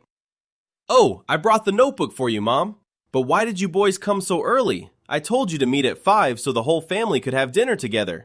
"It's fine. We can go eat dinner by ourselves. We don't want to interrupt your date." Som thought to himself. He even came up with an excuse to slip away. Bum cheerfully called out, "Come on, boys, gather around! Jian, don't you miss your dad?" The young man replied, "Even when we lived together, we barely saw each other all day anyway." Jian turned around and said, "Come on, let's go. We don't want to get in the way. Have a good date, you two. I'll see you boys at home." "Yes, Mom." Som lightly scratched the back of his neck, breathing a sigh of relief. He confessed, "I almost peed my pants back there. You're really good at acting. You almost fooled me, too." Jian clutched his chest, panting heavily. "Oh my God, I almost had a heart attack, too. I thought my heart was going to jump right out of my chest." Som asked in surprise. "What? You mean you were scared, too?" The other let out a heavy sigh. "Why wouldn't I be? I was scared to death. But you have to admit, they definitely have a blind spot when it comes to us. Or should I say my improvisation skills are just that excellent. Did you feel the thrill?" Honestly, it was actually pretty fun. Som snapped back. "How can you joke around at a time like this? If you're not going to thank me for smoothing things over, then at least don't get mad." He retorted, "If it weren't for you, we wouldn't have almost been caught kissing in the first place. Regardless, you need to be more careful. If we get caught again, it's all over." Jian scratched his head thoughtfully. Wouldn't they just think that we've become close like real brothers? Exactly like earlier? Som growled, "Don't be stupid. And stop saying we're brothers. You and I are not brothers." "What? You mean you still think that way?" "Still what? I plan to think that way for the rest of my life. Som frowned, thinking, is this common sense? What kind of brothers go around kissing each other? Do you have no morals? Jian stepped forward, suddenly grabbing Som's wrist and pulling him back. Hey! He looked straight into the younger boy's eyes and asked an unexpected question. Do you still hate me? Som stammered, why so sudden? Jian continued to press. Answer me. Do you hate me? You actually despise me but are just forcing yourself to put up with me, aren't you? I thought we had gotten closer, at least a little bit. Or was that just my own delusion? Som remained silent, his expression filled with utter confusion. He hesitantly replied, No, it's not like that. I don't hate you. Jian asked again, Really? You don't hate me? He tightened his grip on Som's hand. The younger one quickly said, No, I don't hate you, so please let go of me, okay? Then while we're at it, let me ask one more question. Why did you hate me so much? I've always wanted to know. You've bitterly hated me since we were kids. I really wanted us to be friends. When I found out our parents were dating, I was so happy because I finally had a chance to get closer to you. Although I gave up on that idea when I realized how much you despised me. Som muttered in his head. Why? He thought to himself because, seeing Som's darkened expression, Jian panicked slightly. He looks so serious. I didn't say that to pick a fight. He patted Som's hand lightly, saying, Never mind. Why so tense? It's probably better that I don't know. The two of them stood in stunned silence for a moment. Jian teased, Haha. Or could it be? You have feelings for me, but are just acting so I won't find out. If that's true, I won't be mad. A cold chill ran down Som's spine. He just quietly glared at the older guy without saying a word. Jian hurriedly said sorry. I'm just very grateful that we made up, so let's not talk about this anymore. Som simply replied, All right. What do you want for dinner? Let's eat noodles. Yeah, good idea. Som glanced at his companion, who was still lost in his own train of thought. It wasn't a big reason, it's just, every time I look at you, I get this weird feeling. My stomach keeps tying into knots even though I'm not sick, and I can't stand the feeling of my heart pounding in my chest. But have I faced something similar recently? I think I have, but it wasn't that bad. In fact, he suddenly remembered Jian's teasing words. You have feelings for me, but are just acting so I won't find out? Som stopped in his tracks, his whole body going stiff. Jian let out a yawn and turned around, asking in surprise, Huh? Without a word of explanation, Som suddenly dashed off like the wind. Jian called out in confusion, Hey, where are you going? Som gritted his teeth as he ran. Damn it, why would he say something so crazy? What is he thinking? It's absolutely not like that. That's impossible. He is completely wrong. From behind, Jian yelled, Hey, Han Som! In Som's room, Jian spoke up. Hey Som, are you hot? It's probably going to be hot just like the forecast said. He replied, Is that so? Damn it, that sucks. But why are you in my room? If you're hot, why don't you go back to your own room? What are you doing? If you're hot, why are you scooting closer? Jian leaned in close, softly puckering his lips and whispered, Can I kiss you? Som blushed and muttered, I knew it. Jian asked again, You knew. So, do I have permission? Som gave up. It's not like you'd listen anyway. The older boy chuckled. Exactly. Here I go. With that, he leaned down, pressing his lips against Som's. Jian leaned forward, kissing his lips gently. Right at that moment, Jian's phone on the floor buzzed. Wait. Hey. Your phone is ringing. I think someone texted you. Jian simply replied, I don't care. He continued to kiss Som hungrily, filled with desire. Som gradually leaned back until he was lying down. He gently pushed Jian away, whispering, Wait, stop. The other asked, What now? Well, I wasn't going to tell you because I didn't want to make you embarrassed. But sometimes, like right now, I can feel that thing of yours. So just be a bit careful. Jian's face showed a mix of surprise and confusion. He stammered, asking, Careful about what? Careful about what? Is that all you can say? Som replied, Then what am I supposed to say? Shouldn't you say it was an accident? That you'll be more careful from now on? Som exclaimed, Hey! How could I possibly not know? What do you mean, so you intentionally rubbed against me? It wasn't on purpose. It was more like... Jian lightly touched his head, finishing the unfinished sentence with a provocative tone, an instinct. Unable to take it anymore, Soam shoved him away hard, shouting, You crazy bastard! Are you out of your mind? You just crossed the line. Jian maintained his calm demeanor, replying, All right, I won't do it again. But can we at least raise that boundary a little bit? Soam warned him, Keep talking and you'll see what happens to you. Don't be like that. At least try thinking about it. If you feel like things are moving too fast, I can wait until we're adults. Soam asked in disbelief, What are you even talking about? It means I absolutely want to go further with you. Soam grabbed him tightly by the shirt, asking again, What on earth are you talking about? Jian replied, Do you really not understand? Do you want me to spell it out for you? If I'm understanding this correctly, you're about to get beaten to a pulp. Please snap out of it, you psychotic pervert, Jian said in frustration. See, you're throwing a fit again. Calm down. Is this really something worth making such a huge fuss over? Soam slapped his hand away, snapping, Of course it is. Stop talking like a total lunatic, Jian muttered to himself. Jeez, this is just unbelievable. Do you honestly think I couldn't feel that thing of yours? Why are you getting so mad at me when you were no different? Soam froze completely, his face turning dark as he stammered. You...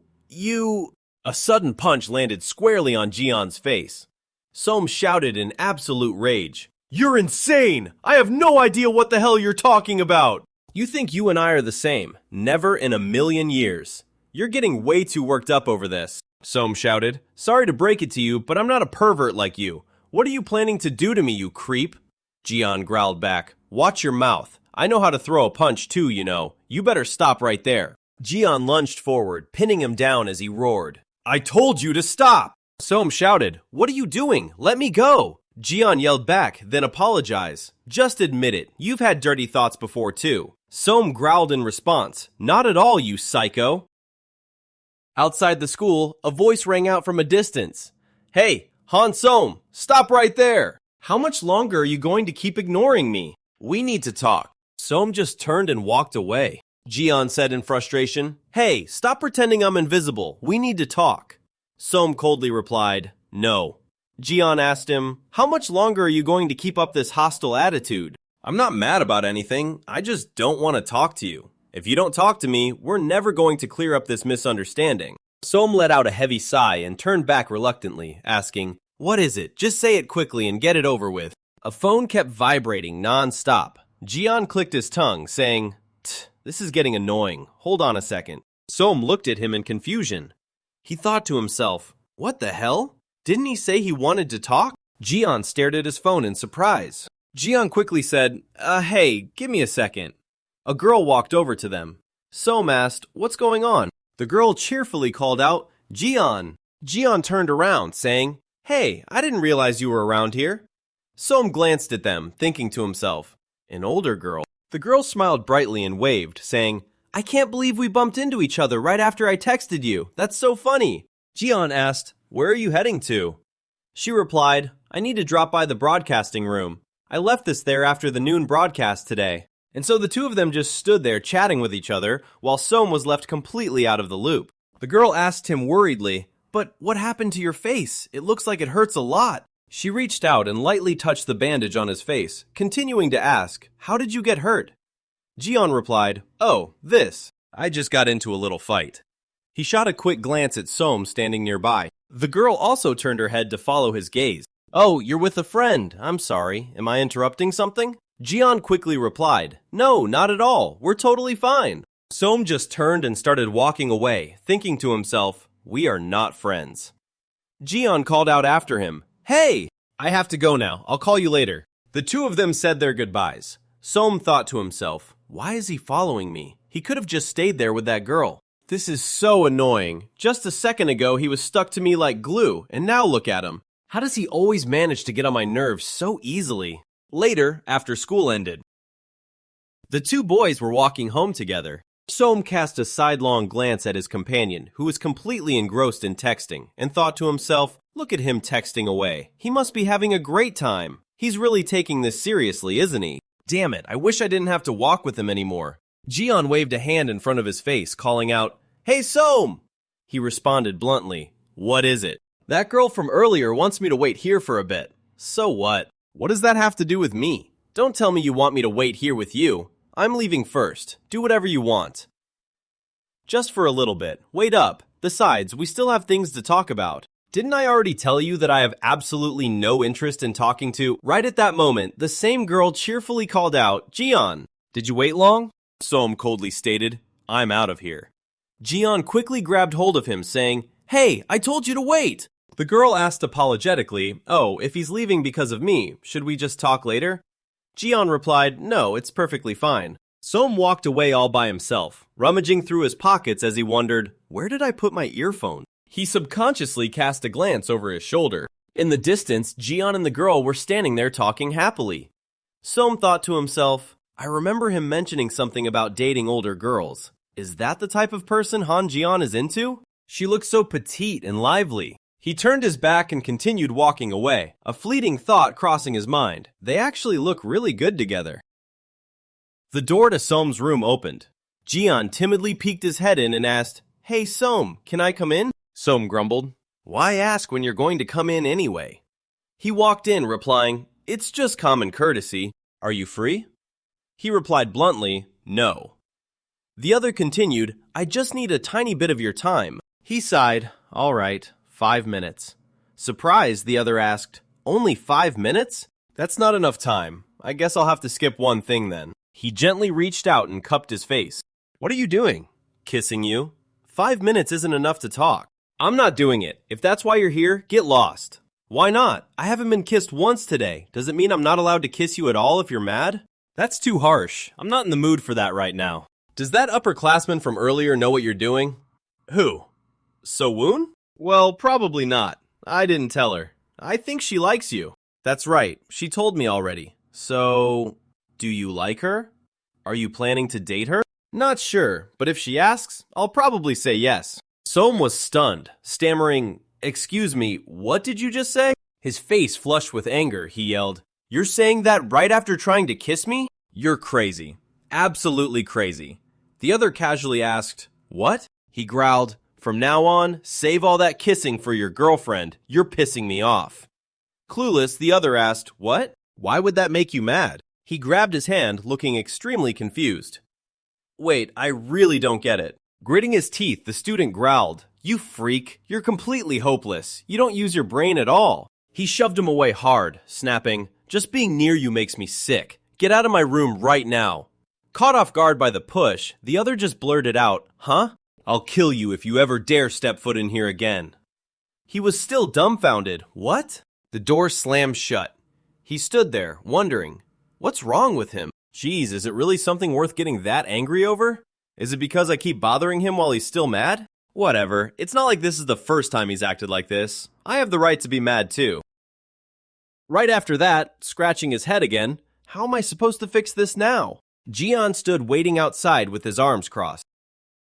Stepping out, Soam looked a bit surprised to see him. However, he just walked right past, saying coldly, If you have something to say, just say it. Startled, he asked, What?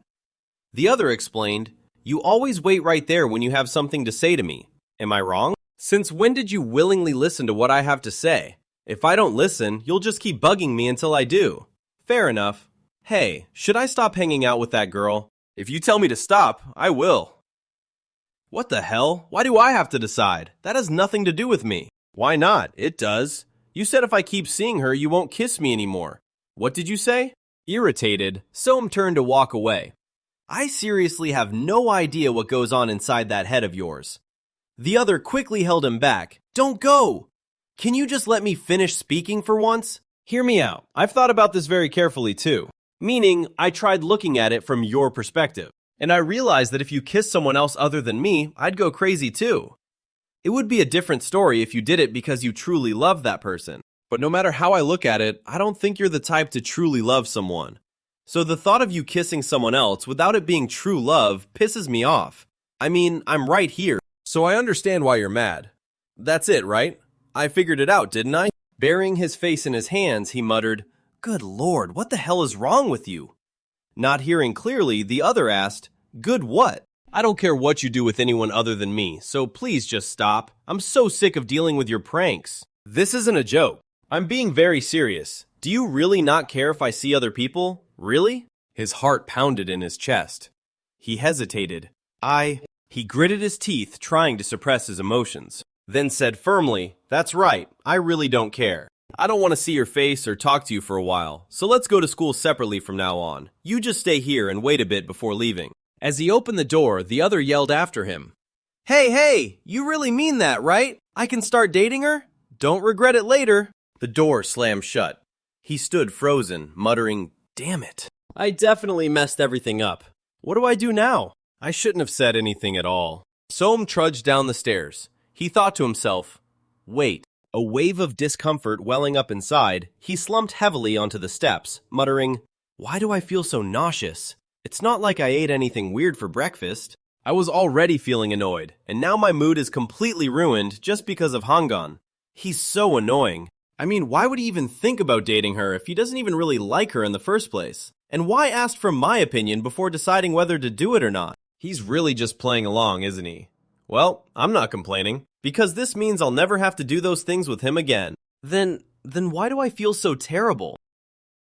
In a quiet classroom, only the gentle breeze slipping through the window could be heard. Jian looked at Soam's empty desk, thinking to himself, "Why isn't he here yet? Class is about to start." The teacher walked into the classroom holding his lesson plan.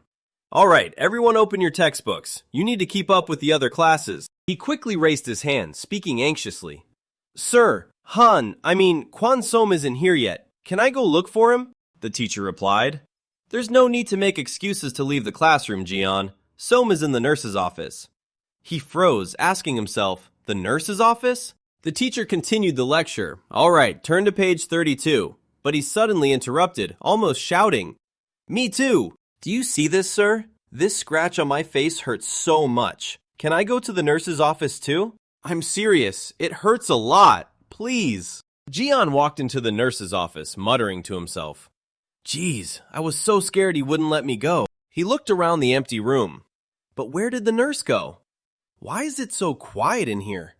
Don't tell me he isn't here either. Suddenly, he startled as he realized something. Behind the curtain, Soam was sleeping on the hospital bed. He thought to himself, he's sleeping. Isn't this stomach medicine? Is he having indigestion? He gently leaned down near Soam, his mind full of questions, but he barely ate anything. He asked, "Are you really sleeping?" "Hey, Han Soam. You know, I hate complicated things. It's best to keep everything simple. That way, it's easy to forget if something bad happens. But you are the exact opposite of me. You're so complicated that it's hard to keep up." "I don't know anymore. I just feel like things would be easier if I stopped caring. So why can't I? I can't get you out of my head." A loud scream rang out. "Ah!" His friend scolded angrily. "Are you crazy? We lost again because of you." Jian sighed, replying indifferently, "My bad. You're paying for all this. I'm really pissed off right now, all because of you." He simply replied, "Sure." The friend glanced at his absent-minded expression, feeling that something was wrong. The friend asked, "Is something going on with you today?" Jian asked back. "Huh? What?" "You've been weird lately, always disappearing during break time. Plus, the way your mood swings from happy to miserable makes me think you've short-circuited somewhere." He asked in surprise. "Me? Don't tell me you have a girlfriend." "No, no girlfriend." "Makes sense. A guy like you wouldn't change just because you're dating. Then you must really be crazy," he thought to himself. Well, he's not wrong. My mood lately really is like a roller coaster, all thanks to a certain someone. He looked at his phone screen where the chat with Soam was completely one-sided. But did he block me? I haven't been able to talk to him for the past few days because he's sick, and now he isn't even replying to my messages. Damn it, I hope he didn't pass out or something. Should I bring him some medicine? He stood up, deciding to leave the PC cafe. He thought, not many pharmacies are open on Saturdays. Seeing this, his friend asked, "Are you leaving?" He replied, "Yeah. Hey, do you know any pharmacies around here that are open on Saturdays?" Jian walked down the street, carrying a bag of medicine in his hand. He looked at the rustling bag in his hand, wondering, did I buy too much? Looking at it now, it seems like a bit much. If only he had answered the phone, I would have known how sick he was. Did he set his phone to auto-reject my messages or something? Suddenly, a familiar voice rang out. Gian! Wow, what a coincidence running into you here. Oh, hey, what's up? Your timing is perfect. Are you free? You mean right now? I'm looking for a birthday gift for a friend. If you're free, could you help me pick something out? He seemed hesitant. I guess so. Where are we going? Shortly after, the two of them were standing in front of a cute gift shop. Inside the store, he looked around with interest, thinking, "This is pretty cool. I've never been in a store like this before." He asked the girl, "Hey, what's your budget for the gift?" She thought for a moment and then replied, How about around 25,000 won? I'm not really sure what to buy." He took a walk around the store. Suddenly, he stopped. His eyes were glued to a small black cat doll crossing its arms with a grumpy expression. He chuckled to himself. This thing's miserable expression looks exactly like the face Han Som always puts on. He picked the doll up, gently rubbing its nose. "But why is this tiny thing so expensive? Guess I can't buy it." The girl walked over and asked, "Did you find anything?" "Everything is so cute, I can't decide. How about you?" he said. "You're right. If you pick everything you like, you could easily spend $1 million.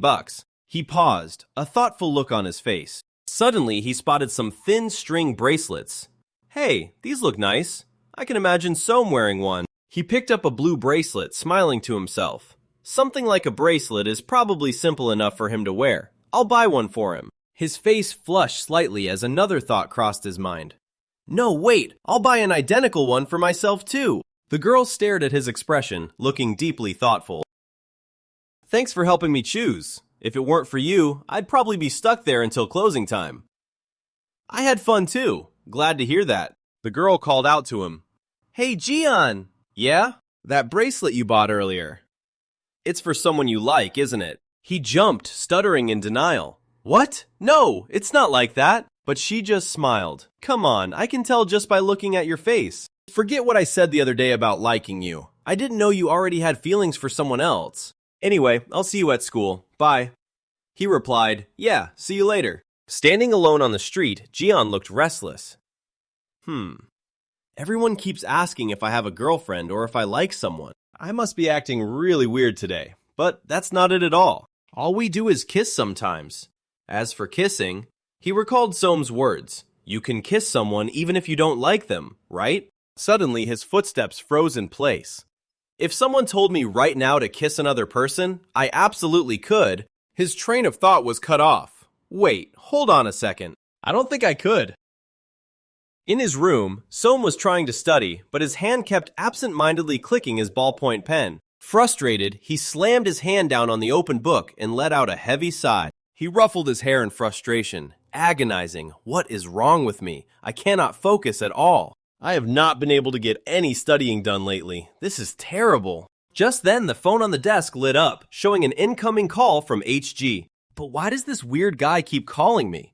I have said over and over again that I do not want to talk to him. How can he act so casually about all this? Without a moment of hesitation, he decisively flipped the phone face down on the desk. That just makes me even more annoyed. The room door suddenly burst open. Jian stood there with his phone still pressed to his ear. He called out breathlessly, "Hey, why didn't you pick up? I thought something bad had happened." He stammered, What the hell?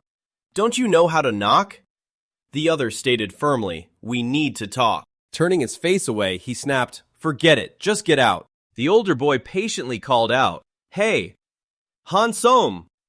He coldly corrected him, "It is Quan. I know you don't want to talk to me, but can you at least hear me out? I don't like this awkwardness between us." He gently used his foot to block the wheel of the younger boy's chair, calling softly, "Hey, Som." He placed a hand on his shoulder, his voice gentle. "I am sorry, so please stop being mad at me, okay?" The seated boy was about to say something when the other hurriedly interjected. "Just 1 minute, that is all I need." He slowly turned his face back around. Glancing at him, he grumbled, "You are so annoying." "Yeah, I am annoying. You know I am not someone who thinks before he acts." He spun the chair around so they were facing each other. "The truth is, I thought all of our kissing meant nothing at all. But I was wrong. I don't want to kiss anyone else but you. Do you really not care what I do or where I go?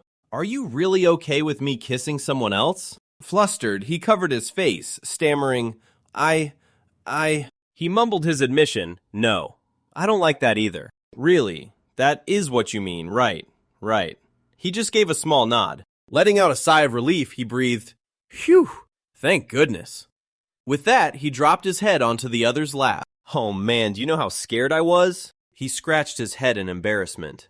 Looking up, the older boy promised, From now on, I won't suggest doing anything beyond just kissing."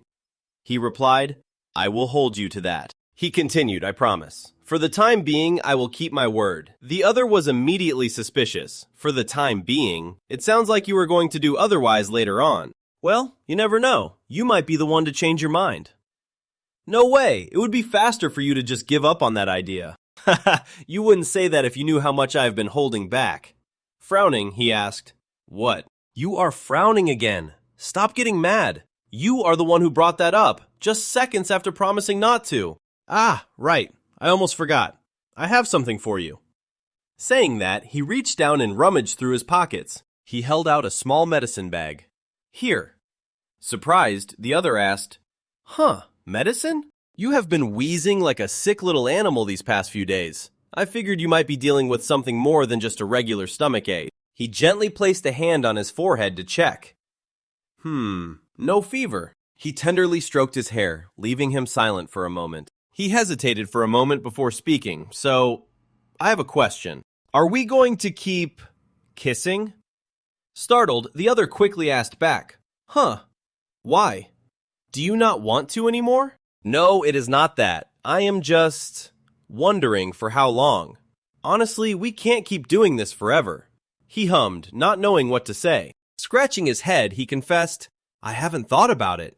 He softly replied, The older guy suggested, "What if one of us finds someone we genuinely like? We can stop then. If that happens, promise to tell the other person beforehand, okay?" He reluctantly agreed, "Fine." Leaning in close, he whispered, Though I cannot even imagine that happening. If it actually did happen, I think I would be a little sad." With that, he gently pressed his forehead against his. He whispered, "Can I kiss you?" Turning his face slightly away, he mumbled, "Whatever." He slowly tilted his head, placing a gentle kiss on his lips. Right after, he moved in closer for a deep and passionate kiss. He paused for a moment. He pecked his lips, making a clear, smooching sound. Eyes squeezed shut, he felt every touch, thinking to himself, "Today, it is especially..." The kiss became more fervent and wet. He gave a slight shiver as the other's hand brushed against his bare skin. Suddenly, he pulled away. He asked, "Wait, you are busy right now, aren't you?" Standing straight up, he hastily said, "I am leaving. You can get back to your work." He just sat there, completely bewildered. He turned and walked quickly out the door, leaving the younger boy utterly confused. "You are leaving!" The door slammed shut. Sitting alone in his room in disbelief, he thought, "Seriously, is that it? Was he just going to give me a taste and then walk away?" He could have stayed a little longer. Meanwhile, right outside the door, the older boy was standing frozen, wondering, what is going on? It is not normally like this. Something feels really weird. Could it be the shock of not having done that in a while? He placed a hand over his chest, feeling his heart pounding relentlessly. Why is my heart beating so fast? Soft kissing sounds echoed in the quiet space. Sohn was sitting on Jian's lap. They were both deeply immersed in a secret kiss. Holding his face with one hand, he kissed him passionately. While Sohn was still in a daze, he abruptly stopped. He exclaimed, "Man, that felt amazing. The weather is really nice today too. If I could take a nap in this sunlight, I could probably sleep for a solid 3 hours." Sohn felt completely flustered. Is that it? Not again. Why is he stopping so quickly lately? Biting his lip, he thought to himself, that wasn't enough. He called out, "Hey, why did you..." But he was quickly cut off as the other said, "I have something for you here." Realizing he wanted to say something, he asked, "Huh? What is it?" The student stuttered, Startled, he quickly changed the subject, asking, "For me. What is it? What do you have for me?" While he was still flushing with embarrassment, the older guy unbuttoned his cuff and said, "It's nothing major, but..." He held out his hand, revealing a bracelet, and said, "Right here." "Why are you wearing 2 identical bracelets? Is one for me?" Smiling, he replied, "Yeah, I bought it to give you the other day, but the timing didn't feel right." As he put it on him, he warned him not to lose it. He just muttered, "What for?" So childish. "Honestly, I'm a bit worried you're gonna lose it right away." "I won't. I wore the bracelet my mom gave me for a really long time." "So where is that bracelet now?" He replied shortly, "It snapped." The older one then asked if it was a string bracelet too, mentioning that people say if a string bracelet snaps, your wish will come true. "No, it was a gamma health bracelet." "What? Why would you wear something like that? Because my mom told me to. Because it's good for my health. Do you seriously just do everything your mom tells you to? Without any questions? Is there something wrong with that? I never said that. What were you going to say earlier anyway? You stopped mid-sentence. Breaking into a sweat, he stammered, "Well, oh, right, this place." Startled, the other asked, "This place? You mean the library? How do you even have the library key? I've always been curious about that." He replied nonchalantly, "Didn't I already tell you? I stole it." What? Seriously? No way, just kidding. You little punk. I'm the head of the library club. That's why I have the key. You scared me. I genuinely thought you stole it. He stayed silent for a moment, looking somewhat thoughtful. Finding it strange, he asked, "Is that it?" The younger one asked back, "About what?" "Well, usually when I tell people I'm the head of the library club, they tell me it doesn't suit me at all." Surprised, the student asked, "Why not? You love reading books." The older guy then asked, "You don't find it weird?" "What's weird about that? You might not realize it, but every single time I see you, you're reading a book." "Well, I guess I just don't look like your typical bookworm." He stayed quiet for a bit before calling out, "Hey, Han Som." He just hummed in response. Leaning forward, he asked, "Do you want to come over to my place this Sunday?" "You mean your house? I have to go to church on Sunday." He asked, "All day?" Hesitating, he replied, "Well, no, but..." The older guy pleaded, "Come on, aren't you curious about where I live? Let's just go." Giving in, the student said, "All right, then after church." He then asked, "Do you want us to go to church together?" Surprised, he asked, "Together?" "Yeah, we can head to my place right after church." Don't you have friends to go with?" "I usually go with my mom. Plus, I don't really have friends, not even at church." "Nope, no friends. Though I am pretty close with one older guy at my church." Intrigued, he asked, "An older guy?" "Yeah," he explained. "He's the pastor's son, so he's really popular. He's also a super great guy. He goes to Hanguk University, which is my dream school. Once you meet him, I bet you'll like him too." "All right, I'll go to church with you if you promise to introduce me to him." "Huh, you mean you're only going just to meet him?" He confirmed, "Yeah." "You're so weird," the student said. Right after that, the older guy dropped his head onto him, looking visibly sulky. He thought to himself, "Is that guy really that great? Give me a break. He's never said anything like that about me. Just how amazing does this guy have to be for him to talk about him like that?" On Sunday, inside, the two were already seated. He thought to himself, "I had a hunch before coming here, but going to church is boring to death." He dropped his head onto the desk and groaned. When is this going to be over? I just want to hurry up and hang out with Han Som." Lifting his head, he cast a glance over at the student beside him. He's really focused, isn't he? Does he actually like this stuff? He just kept staring right at him. Feeling the intense gaze, the younger one furrowed his brow slightly. He whispered, "Hey, why do you keep staring at me?" The other whispered back, "I'm bored." "How can you be bored? Just listen to the pastor's sermon." He replied dismissively, Yeah. "Stop looking," he ordered. "Look straight ahead. By the way, where's the restroom around here? Go out the door and take a left. Didn't you see it on your way in?" Putting on a pitiful face, he pleaded, "Can you come with me? I have no idea where it is." "I really shouldn't have brought you along. Just follow me." "Yes, boss." The two of them stood up and left, completely unaware of another guy watching them. The guy quietly observed them as the doors closed behind them.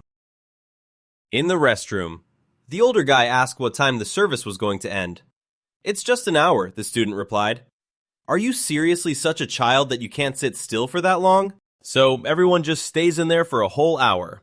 "Of course they do. It's rude to just leave right in the middle of it." Hearing that, a sly smirk crept onto his face. Taking a step closer, he called out, "Hey, Han Som." "What is it?" the other asked. Chuckling, he continued to close the distance. Backing away in a panic, the younger one stammered, What are you doing? I thought you came out here because you needed to use the restroom." He leaned in and said, "Don't you think that kissing right now would be incredibly thrilling?" Startled and panicking, Som secretly thought to himself, "You've got some crazy ideas again. What if we get caught this time?" "It's fine. I locked the door this time." "When did you even do that?" "Right when we walked in." "But this feeling, it feels so sinful. That's the best part." "But sinners have to be punished, you know." If we get punished just for this after everything we've been through, that would be ridiculous. The world isn't that cruel.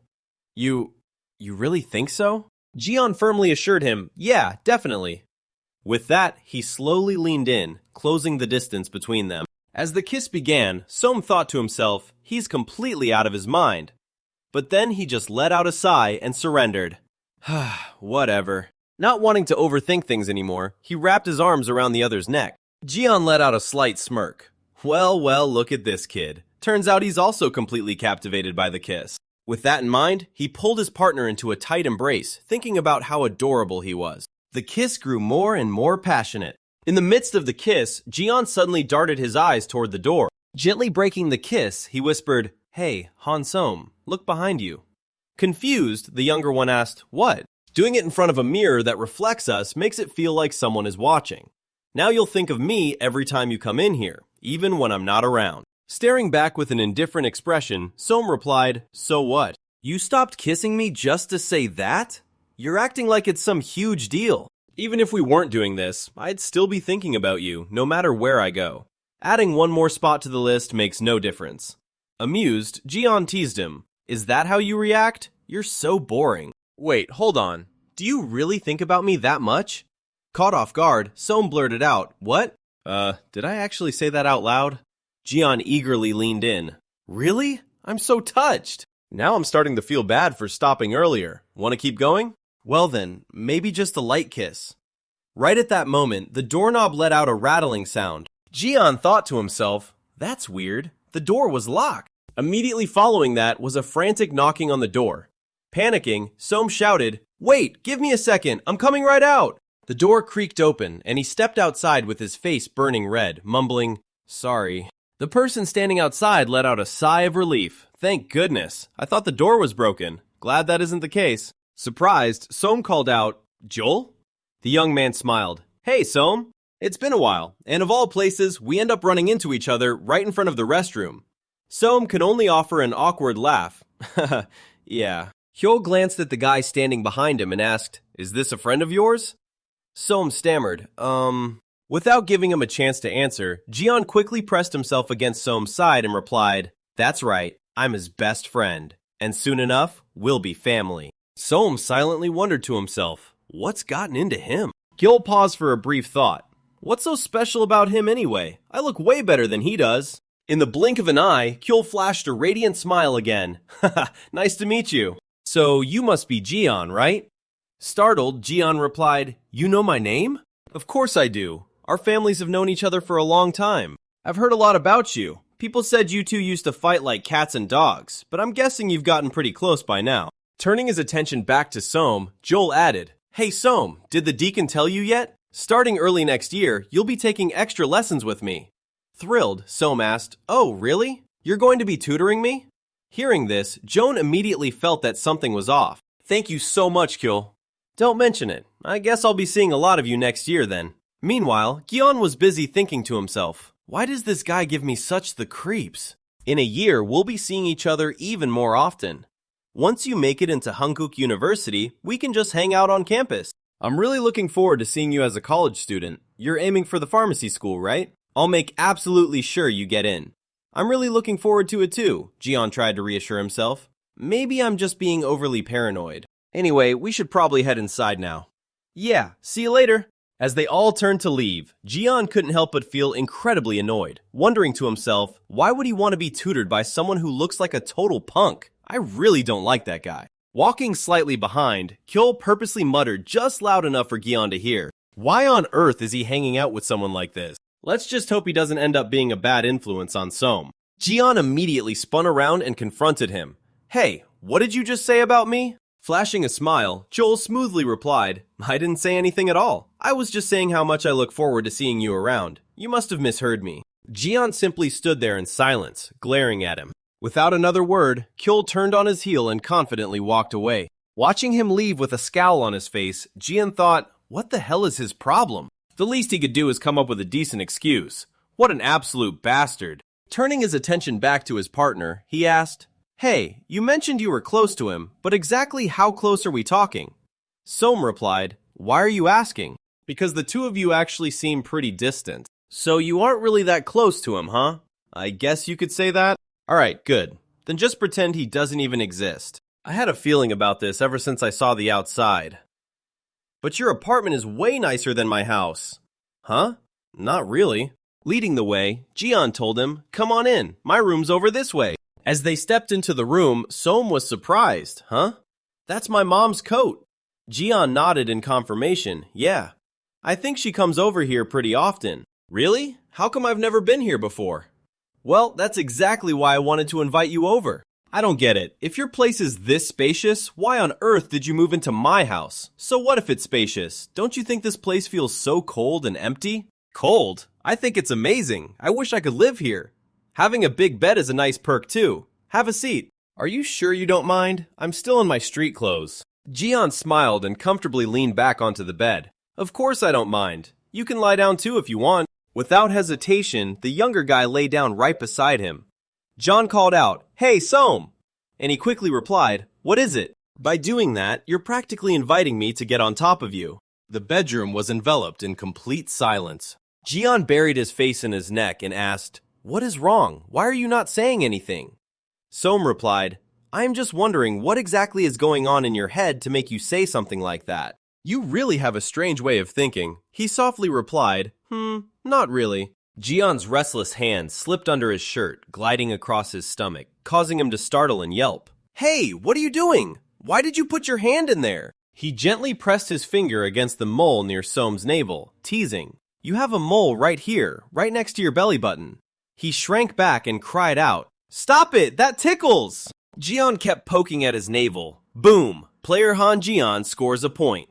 He asked in annoyance, "What is wrong with you?" He suddenly rolled over, straddling him, and said, "There is nothing wrong with me." Then he pulled up his shirt to show off his toned abs, provoking, "Wanna touch mine? It is only fair." "Do you work out?" "Why? Wanna work out with me?" He flatly refused, "No." "You can try touching it, it is really firm." "No, get off me." Instantly, Jian flopped down onto him, stubbornly saying, "I do not want to." He grumbled, "Hey, you are too heavy." Shifting his weight on top of him, he repeated, "Heavy?" With that said, he suddenly looked up and planted a soft kiss on his lips. Putting on a pouting face, he asked, "Do you really want me to get off? Do you dislike me because I am heavy?" Blushing, he said, "Stop acting cute. And I never said I disliked you either." Jian smiled. "So you do not mind then, can I continue?" He remained silently unresponsive. He gave a slight nod, replying, "Yeah, if you want to continue, go ahead." At that response, the older boy was a bit taken aback. He chuckled, nuzzling into his neck and whispering, "Damn it, the way you answered was too cute." He was bewildered, huh? I have been really enjoying little Somi's adorable side lately. Annoyed, he replied, "You are creeping me out. And why am I your little Somi? You talk too much." The other responded by raining continuous kisses on his lips. Gripping his shirt tightly, he thought to himself, "Now I am annoyed. How can he call me little when he is even shorter than me?" It is obvious to anyone that I am far more mature than him. The kisses grew more intense as the two of them tangled together on the bed. His heart was pounding fiercely in his chest. They pulled away, panting heavily, but their hearts were still racing. Jian pecked his cheek, letting out a breath before saying, "Ha! I really cannot figure you out." Rolling off of him, he concluded, "Anyway, you are a bit weird." He thought in dismay, "Is it over? Just like this? Again? This is not right." Clenching his fist, he silently fumed. That was way too short. No one is even bothering us, so why? Turning around, he called out, "Hey, Hangun!" He replied, "What is it?" "I want to ask you something." "Yeah, go ahead." He stammered, "Well, why have our kisses been so short lately?" Blinking in surprise, the other reacted, "Huh? Well, I am not really sure myself." Confused, he asked, "What do you mean?" "Whenever we kiss, I get this weird feeling. Like, I enjoy it so much that I feel like we should stop. Something like that."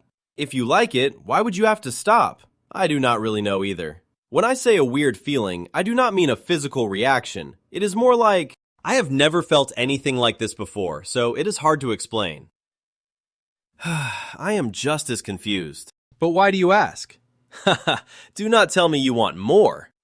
He remained completely silent. He mumbled, "No, it is not that, but it is better to just keep going when we can." Is it silly of me to say this when I am the one who limited you to 2 kisses a day? Jian quickly replied, no, not silly at all. I am sorry. From now on, I will not stop halfway anymore. He softly replied, all right. Hey, Soam, since I think it would only be fair if I am honest with you too, can I ask you for a favor? Surprised, he asked, a favor?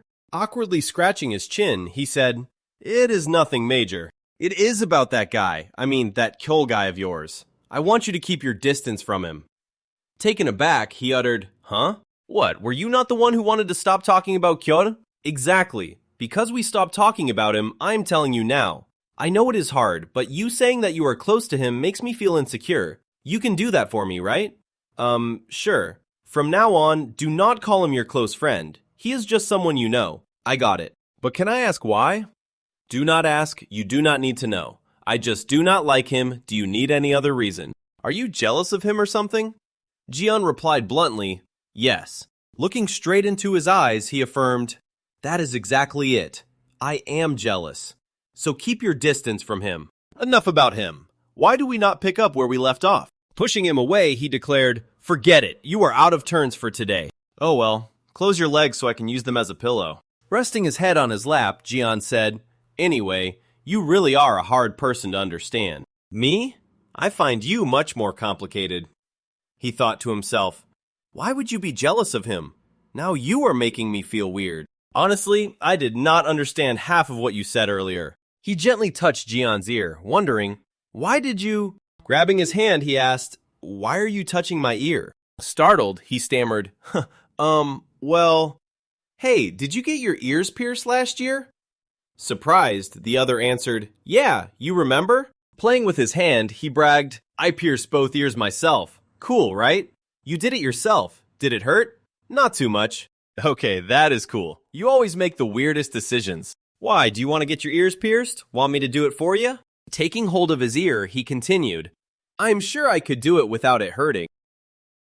Not right now, let's do it later. Jian suddenly jumped up, looking completely surprised, really.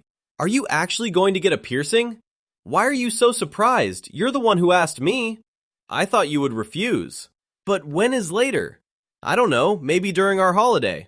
Great, don't go back on your word, remember that. Why do you want to pierce my ears so badly? You're really weird. I have a habit of liking to leave my mark. We're always together, so I like the idea of leaving a mark of mine on you. What are you talking about? Instead of wasting time thinking about nonsense, focus on studying. Huh, what did you say? Have you ever thought about college? Your grades in the last mock exam were shocking. When did you see them? Didn't you leave them right out in the open for everyone to see? Or do you want to get tutored with me? He snapped, him again. I already told you I don't like him. The other immediately suggested, then let's study together. I'll help you. Stop it. Stop nagging. I'm not doing it. I can't force myself to do what I don't want to. It's not like I want to either, but I want to go to college. Exactly. I don't want to go to college. But why do you want to study medicine? Do you want to become a pharmacist or something? Yeah, that's been my dream since I was a kid. Why, does it make a lot of money?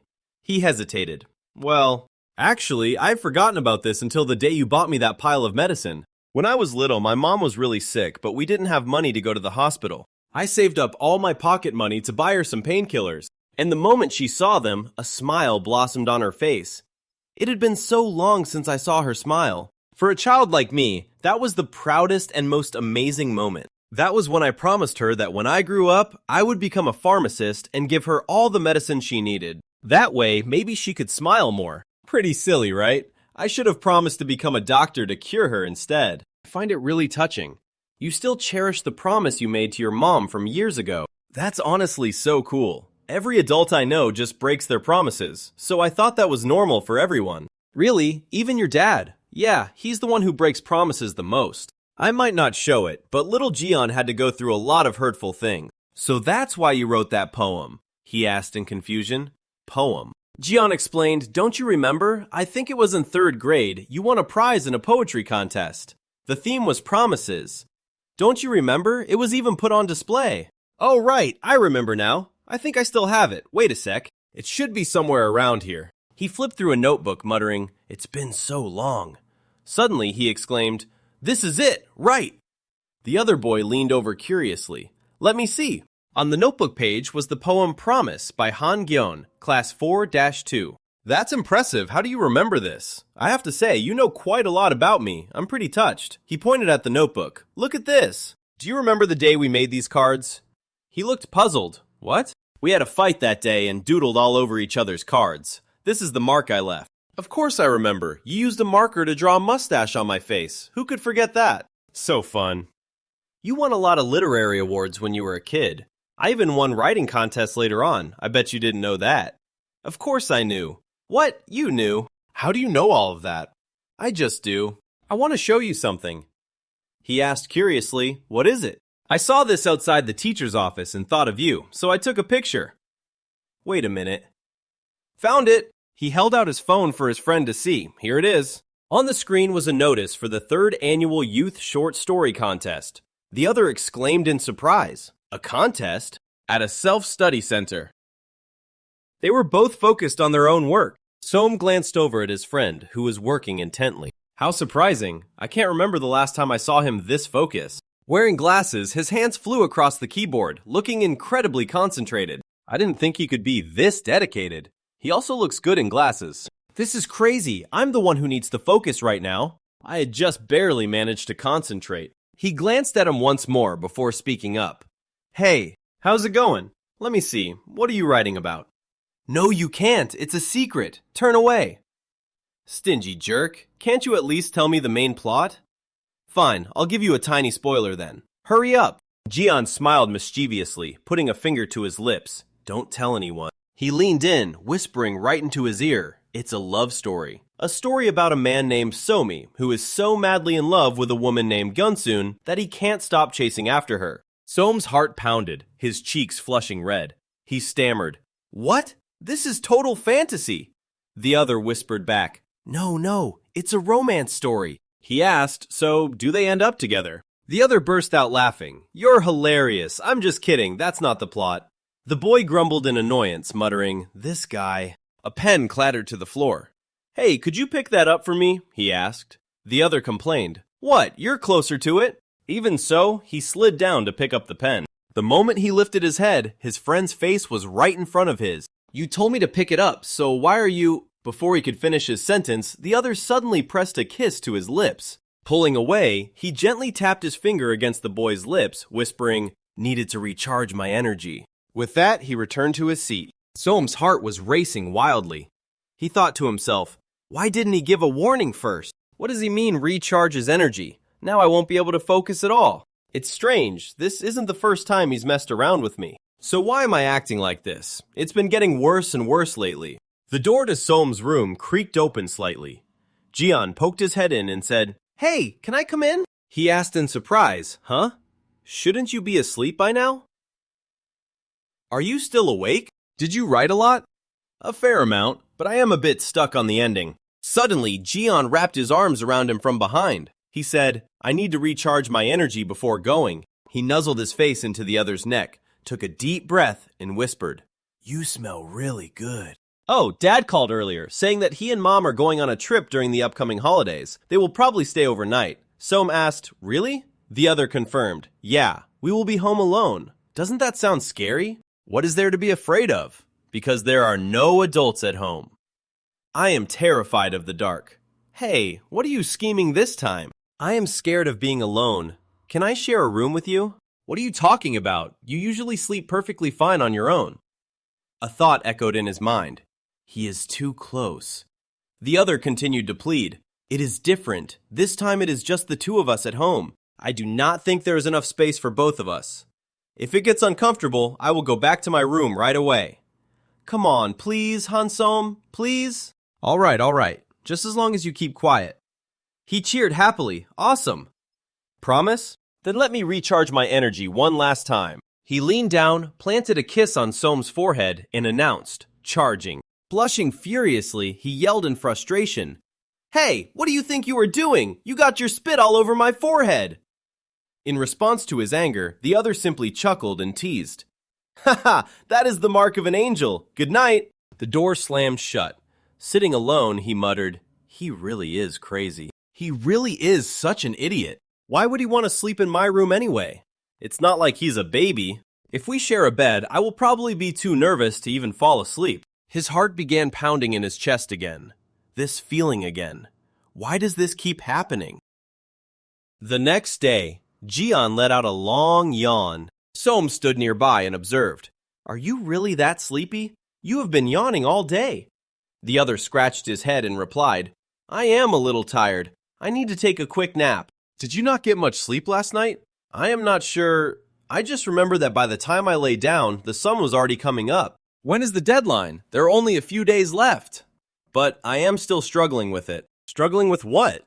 Little brother, do you want to know? What is it? Just tell me already. Let me figure it out first, and then I will tell you. As soon as they stepped inside the house, Jian immediately pulled him into a tight embrace. He said, but for now, give me a big hug. Annoyed, he complained, I cannot breathe. If you were as tired as you claim to be, why are you hugging me so tightly? Hey, I told you that you were squeezing way too hard. Suddenly, the other slowly nudged his leg. Startled, he asked in panic, Are you trying to trip me? He calmly replied, Yeah, sit down. He plopped heavily onto the floor. Jian followed his momentum and laid down beside him. Confused, he asked, What are you doing? He began nuzzling into his neck again. Trying to push him away, he protested, Get off me!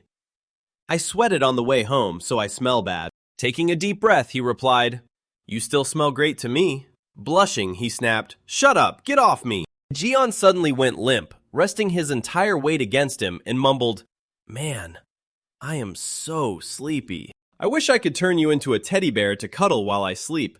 Stuttering in protest, he replied, What kind of nonsense are you spouting? Let go! Sleeping on a bed would be much more comfortable. He used all his strength to drag Jian into the room and lay him down on the bed. He grumbled, Geez, you are so heavy.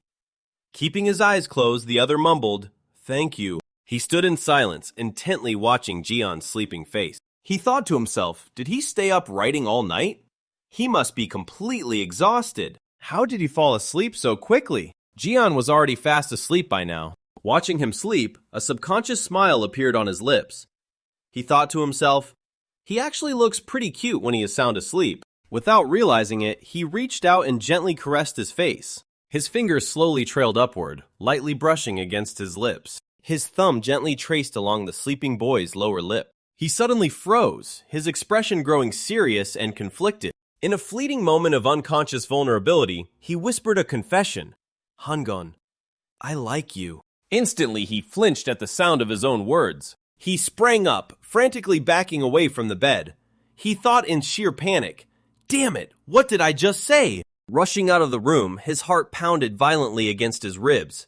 He tried to desperately reassure himself. He is asleep, right? He did not hear that, right? I am crazy. I have completely lost my mind. What the hell was I thinking? He dashed straight into his own bedroom. Standing frozen in place, he gasped for air. His chest ached, his heart racing uncontrollably. I actually said I like him. Damn it. I cannot believe this. I really do like him. That is why my body has been acting so strangely. Dropping to his knees on the floor, he clasped his hands together. This is not right. Please, please tell me that this is not real. His gaze unintentionally fell upon the Bibles on the bookshelf. I am not allowed to like him. I do not want to like him. His hands trembled as he desperately tried to suppress the overwhelming wave of emotions. Hot tears streamed down his cheeks. He asked himself in utter hopelessness, What am I supposed to do? The tears simply would not stop falling. What do I do now? Jian jolted awake. He looked around the pitch-black room, thinking to himself, Oh man, why is it so dark? How long have I been sleeping? How did I get into the room? I do not remember coming inside. Jian stepped into the bathroom. A moment later, he stepped out of the bathroom with a towel draped around his neck, feeling much more refreshed. He glanced toward Soam's room. He curiously peeked inside. Seeing Soam still in his uniform and fast asleep on the bed, he thought, Did he fall asleep while still wearing his uniform? He must have been really tired today, too. He gently closed the door, deciding not to wake him, wishing him a good night. Returning to his own room, Jian sat at the desk and moved the computer mouse. He saved his manuscript. Stretching wearily, he let out a sigh of relief. It is finally done. I thought I would never finish it. Now I can finally get some sleep. It took a lot of my effort, but I had a lot of fun while writing it. I kept writing more and more, and now all that is left is... He moved the cursor to the submit button. But then he suddenly stopped, deep in thought. After a moment of hesitation, he moved the mouse and clicked the close window button. He thought to himself, not right now. The next morning, on their way, Som was startled upon hearing Ji-yeon's words. What? You wrote it but did not submit it. Ji-yeon wondered, is it really that weird? The other replied, of course it is. Think of all the effort you put into it. Why didn't you submit it? He just awkwardly answered, well, this is my first time writing properly, so it feels a bit embarrassing. I will try again after preparing better. Som was surprised. Why are you talking like a scaredy cat? You are not going to regret this, are you? Who knows when you will get another chance? The other firmly stated, no regrets. He smiled brightly and continued. Honestly, I was not so sure before, but now that I have started writing, I did not want to stop at all. I have had so much fun all this time. Then he suddenly threw his arm around Som's neck, pulling him close and saying, it is all thanks to you, kiddo. Come here. Pulled into his embrace, Som's face flushed red, his heart pounding. He stammered, I didn't even do anything. Rubbing the younger boy's head, he said, now that we are on summer break, I will have plenty of time to read and practice writing. You can study with me while I write. Doesn't that sound fun? Som broke free, grumbling. You mean you have absolutely no plans to study at all, right? Ji-yeon yelled, here we go again. No, I am not studying. Let's talk about something else. Do you know what day today is? Of course I know. It is the first day of vacation. Not that. We agreed to share a bed tonight, remember? Did you forget? Som was startled, stammering, right. How could I forget something like that? If you are okay with it, let's do that other thing too.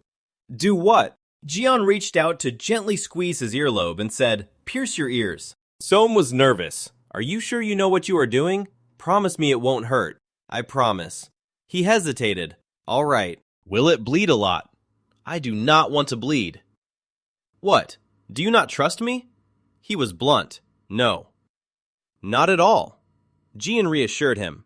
I told you, you have nothing to worry about. The younger one remained suspicious. What are you going to use to pierce it? Is there some sort of tool? Holding up a small needle, he proudly cheered. Ta-da! Som panicked and backed away. Wait, hold on. Not that. There is no way that won't hurt. Ji-yeon reassured him. How many times do I have to tell you? I am really good at this. Trembling, the other said, I am scared. The older boy laughed. You are such a baby. Shrinking back, he pressed, what if it hurts? Are you sure? He firmly stated, it will not hurt. You can trust me. I am serious. It will be fine. He spoke softly. If you want to stop at any point, just tell me. Som could only mumble in his throat. As the older boy wiped his ear with a cold alcohol prep pad, he yelped, Hey, that is so cold! Feeling the sharp tip of the needle touch his skin, Som panicked inwardly. Damn it. I can feel the needle. I know for sure it is going to hurt a lot. He nervously gripped Gi-yeon's shirt. The needle pierced through, and a drop of blood seeped out. Som let out a painful scream. Ah! Ji-yeon froze, his expression changing slightly. Tearing up and sniffling, Som complained. Damn it! It hurts so much! He angrily pounded his fists against Ji-yeon's chest, scolding, You swore it wouldn't bleed! You liar! I bet you have never even tried doing this before, have you? I am not going to do the other side, so... He startled upon seeing something. He was surprised. What? Are you kidding me? Why are you... Ji-yeon covered that spot with a pillow, laughing awkwardly. You were making those weird sounds and... Sorry, but I have to go to the bathroom. Just wipe the blood and apply the alcohol. I am sorry. Som sat alone on the bed, his face flushed red, silent in embarrassment. He touched his ear, muttering seriously. Meanwhile, Ji-yeon thought in embarrassment, how humiliating. What if he decides he doesn't want to share a bed with me anymore after this? Just as he was about to leave, a hand grabbed his shirt. Som hesitated. Hey, what are you doing? Do not go. I can help you. Ji-yeon turned around, asking in shock, What? What did you just say? What does that mean? Som stammered an explanation. I do not mean like anything like that. I don't know how to do it, and I do not want to either. But I mean, I could touch it for you. Tossing the pillow onto the floor, the other said, Yeah, I know. He continued, Unless you do not want me to. You can just take care of it yourself. Jian quickly grabbed his hand. Looking straight into his eyes, he asked, "Does it look like I do not want you to?" Soam asked, "You didn't stuff anything in your pants, did you?" Jian smiled and replied, "Why would I do that?" Jian leaned down, getting close to him, and whispered, "If you're curious, check it yourself." The other froze, asking back in confusion, "Huh?" Jian gently adjusted his posture. He said, "Don't kneel, just sit normally like earlier." The younger boy obediently sat down and asked, "Like this?" The room fell silent. Jian slowly moved closer, their faces only a few centimeters apart. He stiffened, gulping lightly. Jian leaned down and whispered, "How strange. I never imagined you'd do things like this." The boy stammered in reply, "Hey, I'm a guy too, you know." He kissed his cheek, teasing, "Is that so?" Noted. He continued to lightly lick the boy's earlobe, making him shiver slightly. His hand brushed against the other's thigh. "But can I touch you too?" His heart pounded in his chest. He stammered, His face flushed red. He lowered his head in silence. He nodded repeatedly. Seeing this reaction, Jian's own heart raced. He muttered, "Huh, damn it." He leaned in to kiss him, thinking to himself, "You're really cute." This is bad. I didn't mean to let things go this far. In the quiet room, the ceiling light was still on. On the floor, clothes were scattered messily. Under the thin blanket, their legs were intertwined. Soam and Jian lay facing each other on the bed. The student blinked softly, as if he had just woken up. He looked at the sleeping man and thought to himself, "Is he asleep?" He gently reached out and cupped his cheek. He told himself, "I'm trying everything with him. I even got to see an unknown side of him. It's so nice." His face flushed pink. He slowly leaned down, lightly kissing his lips, silently asking himself, "What if I end up liking you even more?" A fleeting kiss passed. As he pulled away, a tear rolled down his cheek. He thought in despair, this shouldn't have happened. His hands clenched tightly, feeling conflicted. What should I do? His body trembled slightly. What should I do when I like you this much? He pressed his lips tightly together, trying to hold back the welling tears. He hurriedly turned away, his back facing the other. His shoulders shook from choked sobs. Jian stirred slightly, seemingly having heard the whimpers. He slowly opened his eyes. He realized, so I didn't hear wrong, he is really crying. But why? His hand slowly reached out towards the crying boy. But then the hand paused in midair. He looked at him full of concern, wondering, does he regret what we did? Tossing and turning, Jian couldn't fall asleep at all. Staring at the ceiling, his mind went blank. What now? From outside the door, a voice rang out. "Hey!" He flinched upon hearing Soam calling out, "Hey, Hangon!" The younger boy stood by the bed, nagging. "Wake up! Are you going to waste the whole day?" Jian sluggishly sat up and asked what time it was. The other replied, "It's 1 p.m. The sun is already high up in the sky, you idiot." He asked, "Did you go out that early?" The boy answered, "Yeah, I bought some sandwiches. Is that okay?" He replied, "Sounds good." The student urged, "Go wash your face and then eat."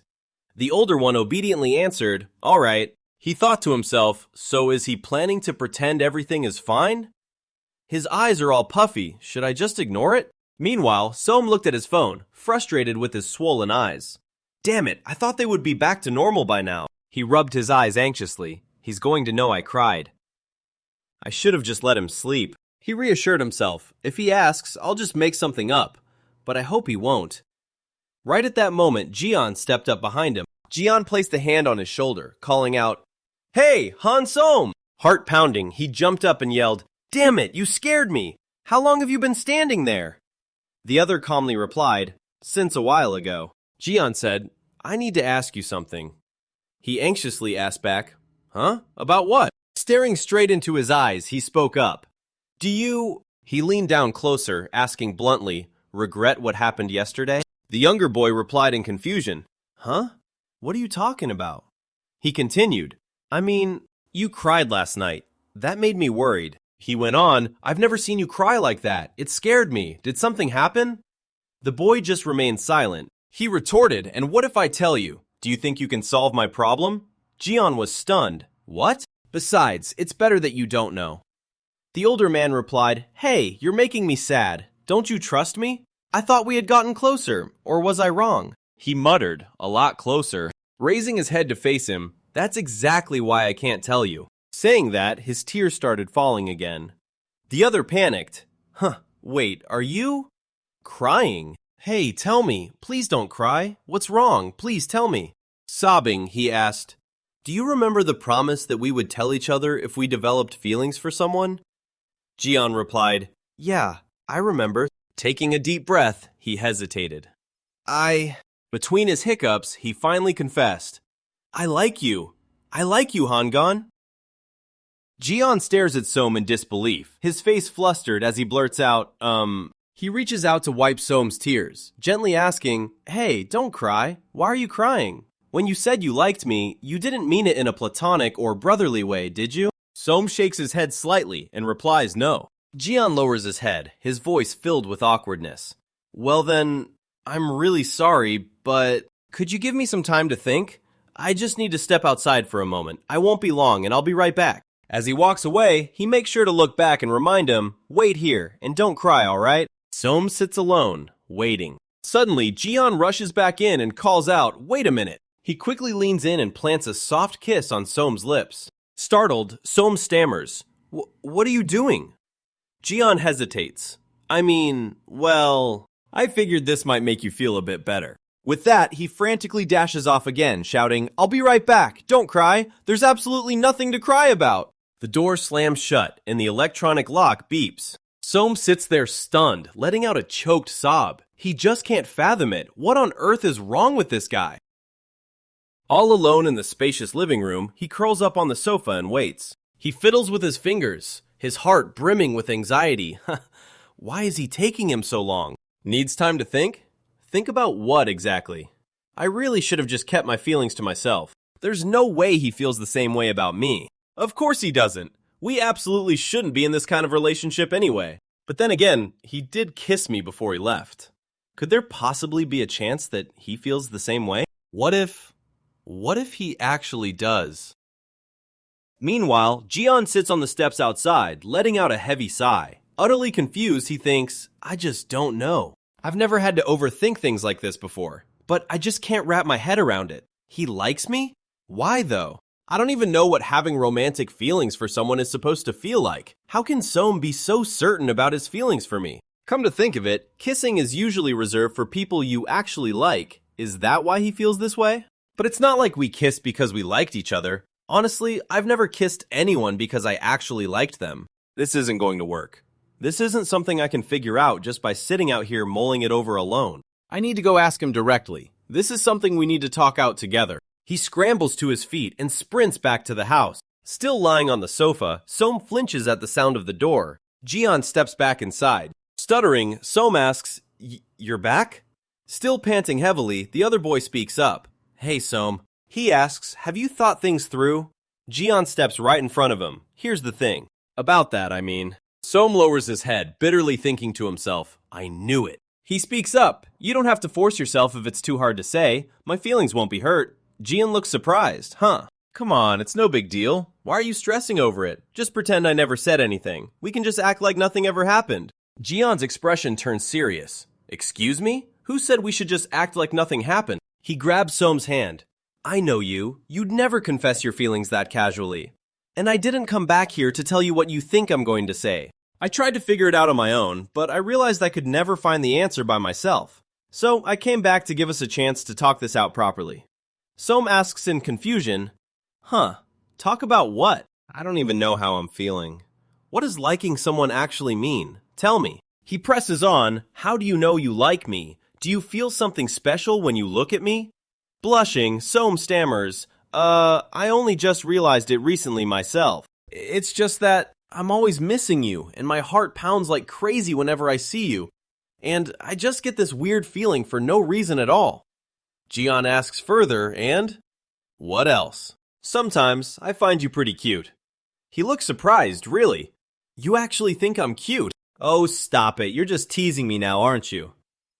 Not at all. I'm being completely serious here. All right then. Now it's my turn to speak. Jian gently cups Som's face. If I had to list all the things I want to do with you every single day, I'd say I want to tease you, touch you, and kiss you. I couldn't tell you this before because I was terrified you'd get mad, but I want to do so much more than what we did last time, and I absolutely do not want you doing any of that with anyone else. Soam's heart races wildly at those words. Just what is he saying right now? The other boy continues, there are so many things I want to do with you in the future, but just to name a few off the top of my head, let's see. I want us to live together and start traveling the world once we're adults. Oh, and I used to live with my grandma when I was little. I want to take you to see that place too. He gently tilts Soam's chin up, and this has been running through my mind a lot lately, but you are truly beautiful. Those are my exact thoughts about you. What do you think all of that means? Utterly stunned, Soam replies, are you an idiot? When you say things like that, of course it sounds exactly like you're saying you like me. Jian asks innocently, really, does it sound like that? Defeated, Soam buries his face in his hands. Yeah, you absolute idiot. He asks again, but is that really all you were so worried about? Aside from your own feelings, what else is there to even stress over? Soam mumbles, We're both guys. And once my mom and your dad get married, we'll literally be family. Jian simply replies, so what? Startled, Soam blurts out, we just have to make sure we don't get caught, that's all. I don't want to think about anything else right now other than our feelings for each other. Can't we just do whatever we want? Trembling, Soam asks, how can you say that? He replies, who cares anyway? We have to live our own lives. Soam presses his lips tightly together, his heart completely torn. Slowly, he sits up. He straddles Jian's lap and says, well then, there's something I really want to do right now if you don't mind. He asks, you want a kiss? Without a second of hesitation, Soam answers, yeah. Jian whispers back, just go ahead, you never have to ask for my permission. They crash into each other, sharing a deeply passionate kiss. But right at that moment, Soam's phone screen suddenly lights up. It's an incoming call from his mom. Soam was talking on the phone with his mother. We're doing fine. What about you? Ah, yes, I am okay. I will let Jian know. He ended the call. Yes, goodbye, Mom. Jian asked, did your mom call? He replied, yeah, she called yesterday, but I missed it. It seems they did not go on a trip and are just nearby. Really? My dad did not mention that. Where are they? Mom did not say. I think they are probably at your house. Mom wants the whole family to have dinner together next Monday, so I agreed. You are coming too, right? Jian immediately kissed his cheek and happily replied, great, our whole family's Monday dinner. She told us to go to the Korean restaurant from last time. Huh? Are we not going together? Meanwhile, his hand kept rubbing and poking the other's stomach. He explained, Mom will go with your dad after she finishes work. But what are you doing? Jian pinched his stomach and said, so cute and soft. The student snapped, are you crazy? Go touch your own stomach.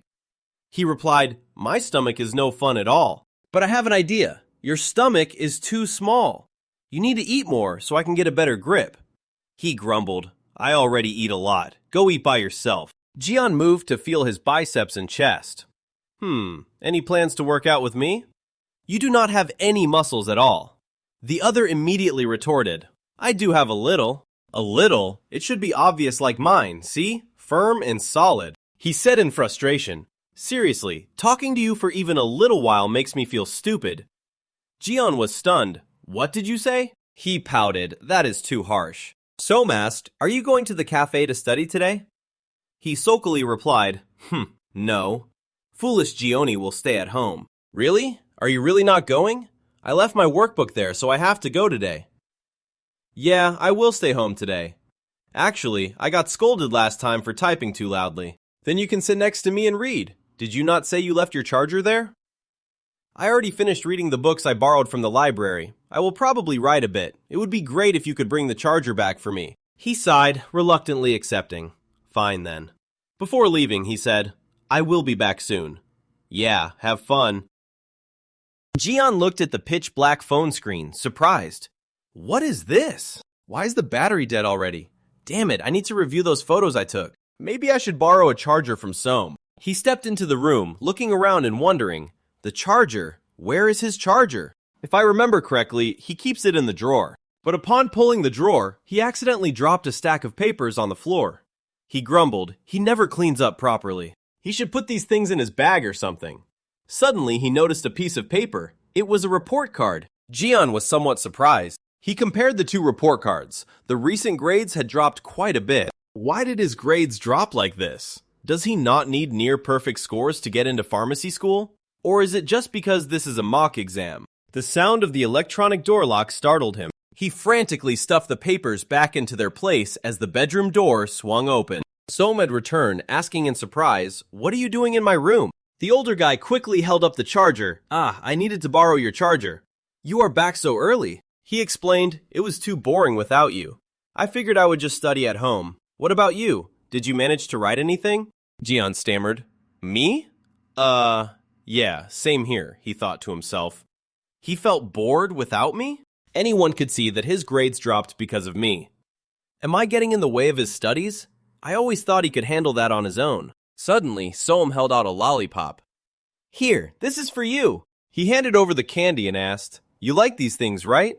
The other replied, "Of course I do." He explained, "I was passing by the convenience store and saw they were having a buy two, get one free sale." Jian held the lollipop, hesitating. Are you thinking about me a bit too much? I am touched, but also a little worried." Som's face flushed red. He quickly said, "What?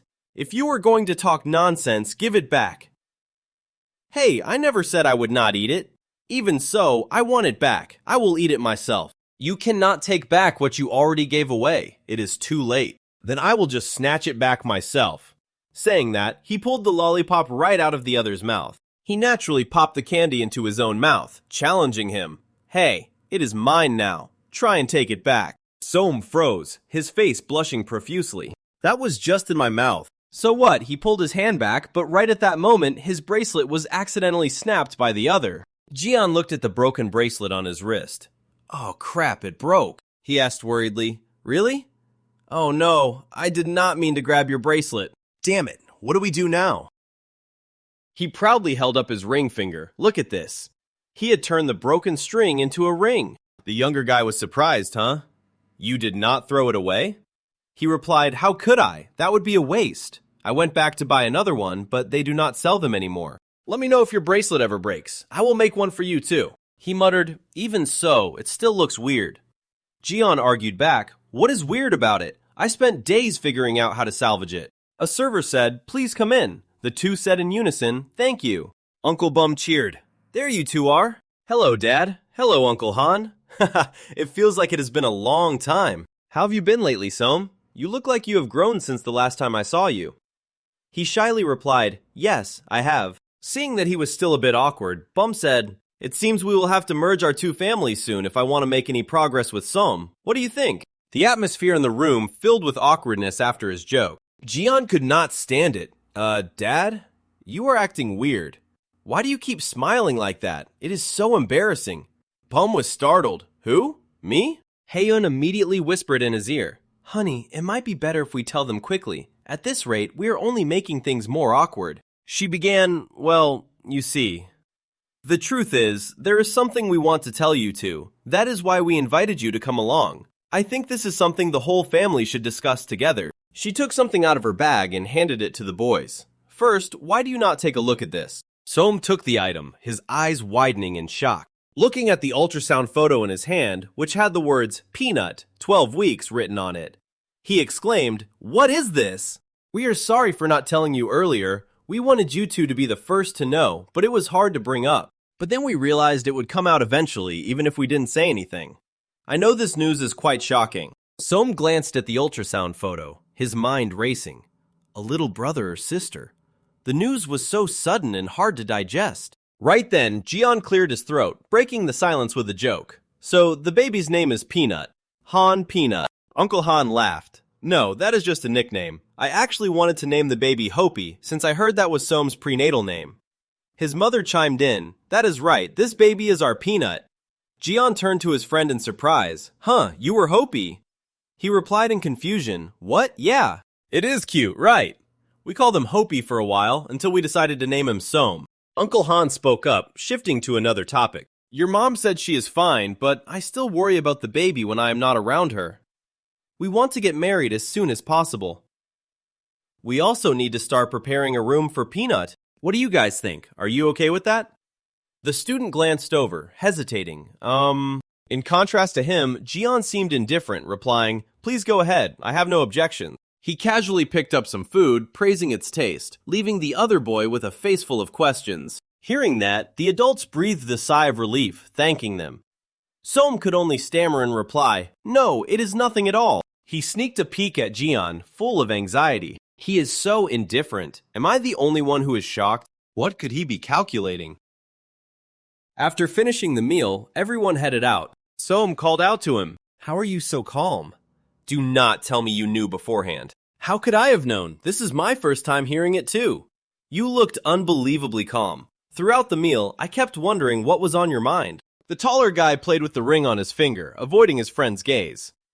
"Good question. I do not even know what I am thinking myself." Saying that, he turned and walked away, leaving behind one sentence. "Right now, I do not want to think about anything." Som watched his back, thinking to himself, his calmness only makes things weirder. He scratched his cheek in confusion, wondering, is he really okay? Jian walked on, his face cold and devoid of any emotion. Arriving home, while he was looking through some books, Heian called out to him, "Hey Jian, are you free right now?" He replied, "Yes, what is it?" "I am heading to the market. Can you come with me?" He quickly agreed. On the way, she finally revealed, "The truth is, I wanted to have a private chat with you, just the two of us." He asked in surprise, "What is it about?" He half joked, "Is it something serious? Like Som's grades or something?" She immediately asked back, "What about his grades?" "I just want to thank you for getting along so well with him. He is not good at opening up to others. You know, you are the only person he can be completely honest with." The young man was surprised, really. She smiled, "Yeah. I feel like he really looks up to you." "Hey Jian, I know you must have been quite shocked when your dad and I announced the baby last night." He startled, quickly denying it, not at all. But the mother still said apologetically, "Accepting a new sibling must be a difficult thing. I am sorry." "I am really fine. I am okay." "If you say so, then I am glad. But if you are just pretending to be fine so we do not worry, you do not have to do that, Jian. What I mean is, if you are upset, you have the right to say it. I am just saying this just in case, because I still do not know how you truly feel." He replied briefly, "Yes, I understand." But deep down, he wondered to himself, "But how could I ever do that?"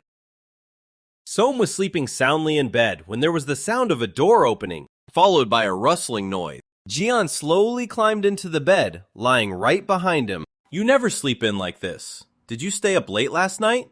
The other mumbled in reply, "Yeah, a little bit. I have not been able to study much lately, so I am catching up." Jian suddenly called out, "Hey Som!" He replied, "Yeah. Do you still keep in touch with your biological father?" He was surprised, "My biological dad." "No, I do not even know what he looks like." The older one nuzzled his head into his friend's neck, asking further, "Really, what about his name?" He answered, I have never asked. Mom does not like talking about it. Why are you suddenly asking about this?" "Just curious. What about you and your biological mom? Do you keep in touch?" "No, but I know what she does for a living. She works at a salon, as a cosmetologist." Som was surprised, really. "I did not know that." He explained, "See this dyed hair? She used to dye it for me. Back before I started elementary school." Memories flooded back, showing a young Jian getting his hair done by his mother. She said, "I styled your hair so I can recognize you instantly, even from afar. My Jiomi looks so adorable. I will make you into a special child, one that no other kid can compare to." The innocent little boy asked back, "Really, me?" Som commented, "It sounds like you two were really close." He bitterly denied it. "Not exactly. She did not even show up for my first day of school, despite her promise. I looked for her everywhere, but she was nowhere to be found. She just left me with an empty promise that she would return if I read all my books, and never came back. I read every single book I had 1,000 times, and even learned how to dye my own hair so she could easily find me. Then in middle school, I went looking for her myself. I got into a huge fight with someone I wanted to be friends with and was scolded by the teacher. At the same time, he got taken home by his mother while I was all alone. That made me miss her even more. So I ran off to find her. I remembered where she worked. The younger one asked curiously, "So did you talk to her?" Jian admitted no. I hid. The reason was because she looked so happy without me, I could not bear to step inside. She had already replaced me with another boy. Som comforted him. "Even so, you should talk to her. You miss her." Avoiding her does not sound like you at all. He tightened his embrace, thinking to himself, no, that is not true. I am a coward. I hate it when things get difficult. I hate having to think about things that give me a headache. They just make me want to run away all over again, just like that day. Jian stood by the roadside, hands in his pockets, silently watching the people pass by. He took out his phone to check it as a black car slowly pulled up and stopped beside him. The car screeched to a halt. The window rolled down, and Mr. Bum leaned out, calling, "Son, get in!" "Where are we going?" Jian asked as he opened the car door. Mr. Bum asked worriedly, "Is parking prohibited here?" Jian replied, "I don't think so." Jian got in the car and suggested, "Then let's just talk in the car. We can talk for a bit and then I'll go." Mr. Bum hesitated. "Is that okay? You said it was important." Jian affirmed, "Yes." "So, what was so important that you had to call me out here so secretly?" "It wasn't a secret. I called you directly, Dad." Jian hesitated for a moment before speaking. "The thing is, I have a favor to ask you." Mr. Bum was surprised. "A favor?" Jian said seriously, "I think I've always done everything you've asked of me without a single complaint, right? So this time, please just listen to me for once." Jian peeked into Soam's room, calling in a wheedling voice, "Soam! Hey Soam! Come out for a second." Soam turned and asked, What is it?" Jian asked, "Do you have a lot to study today?" Soam replied, "I always do. Why do you ask?" Jian moved closer, looking straight into Soam's eyes.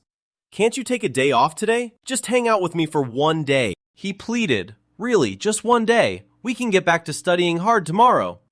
Soam asked, surprised, "Hang out?" Jian replied softly, "Yeah, we've never gone out together, not even once. Come on, please." Soam asked coolly, "To do what?" Jian listed excitedly. I want to go to karaoke, play pool, go to a PC bang, the movies, an amusement park, Lotte World." Soam said flustered, "That's too many, just pick one." Jian thought for a moment, then said, In that case, I want to go wherever you'd have the most fun." They arrived at an arcade. Soam looked around, bewildered, and admitted, "This is my first time in a place like this." Jian smiled. "Yeah, I figured." Jian asked, "What do you want to play? It's my treat with all the cash I have on me today." Soam looked around, flustered. "Well, I'm not really sure. Jian pointed to a punching machine. "How about this one? Want to see who gets a higher score?" Soam flatly refused. "I don't like crude games like that." Jian shrugged. "All right, skip it." Soam's eyes landed on the whack-a-mole machine next to it. "That looks fun. I'll imagine it's your head while I hit it." That sounds a little contradictory. Soam eagerly grabbed the mallet and started whacking away furiously, yelling, "Here, one for Hangan's head!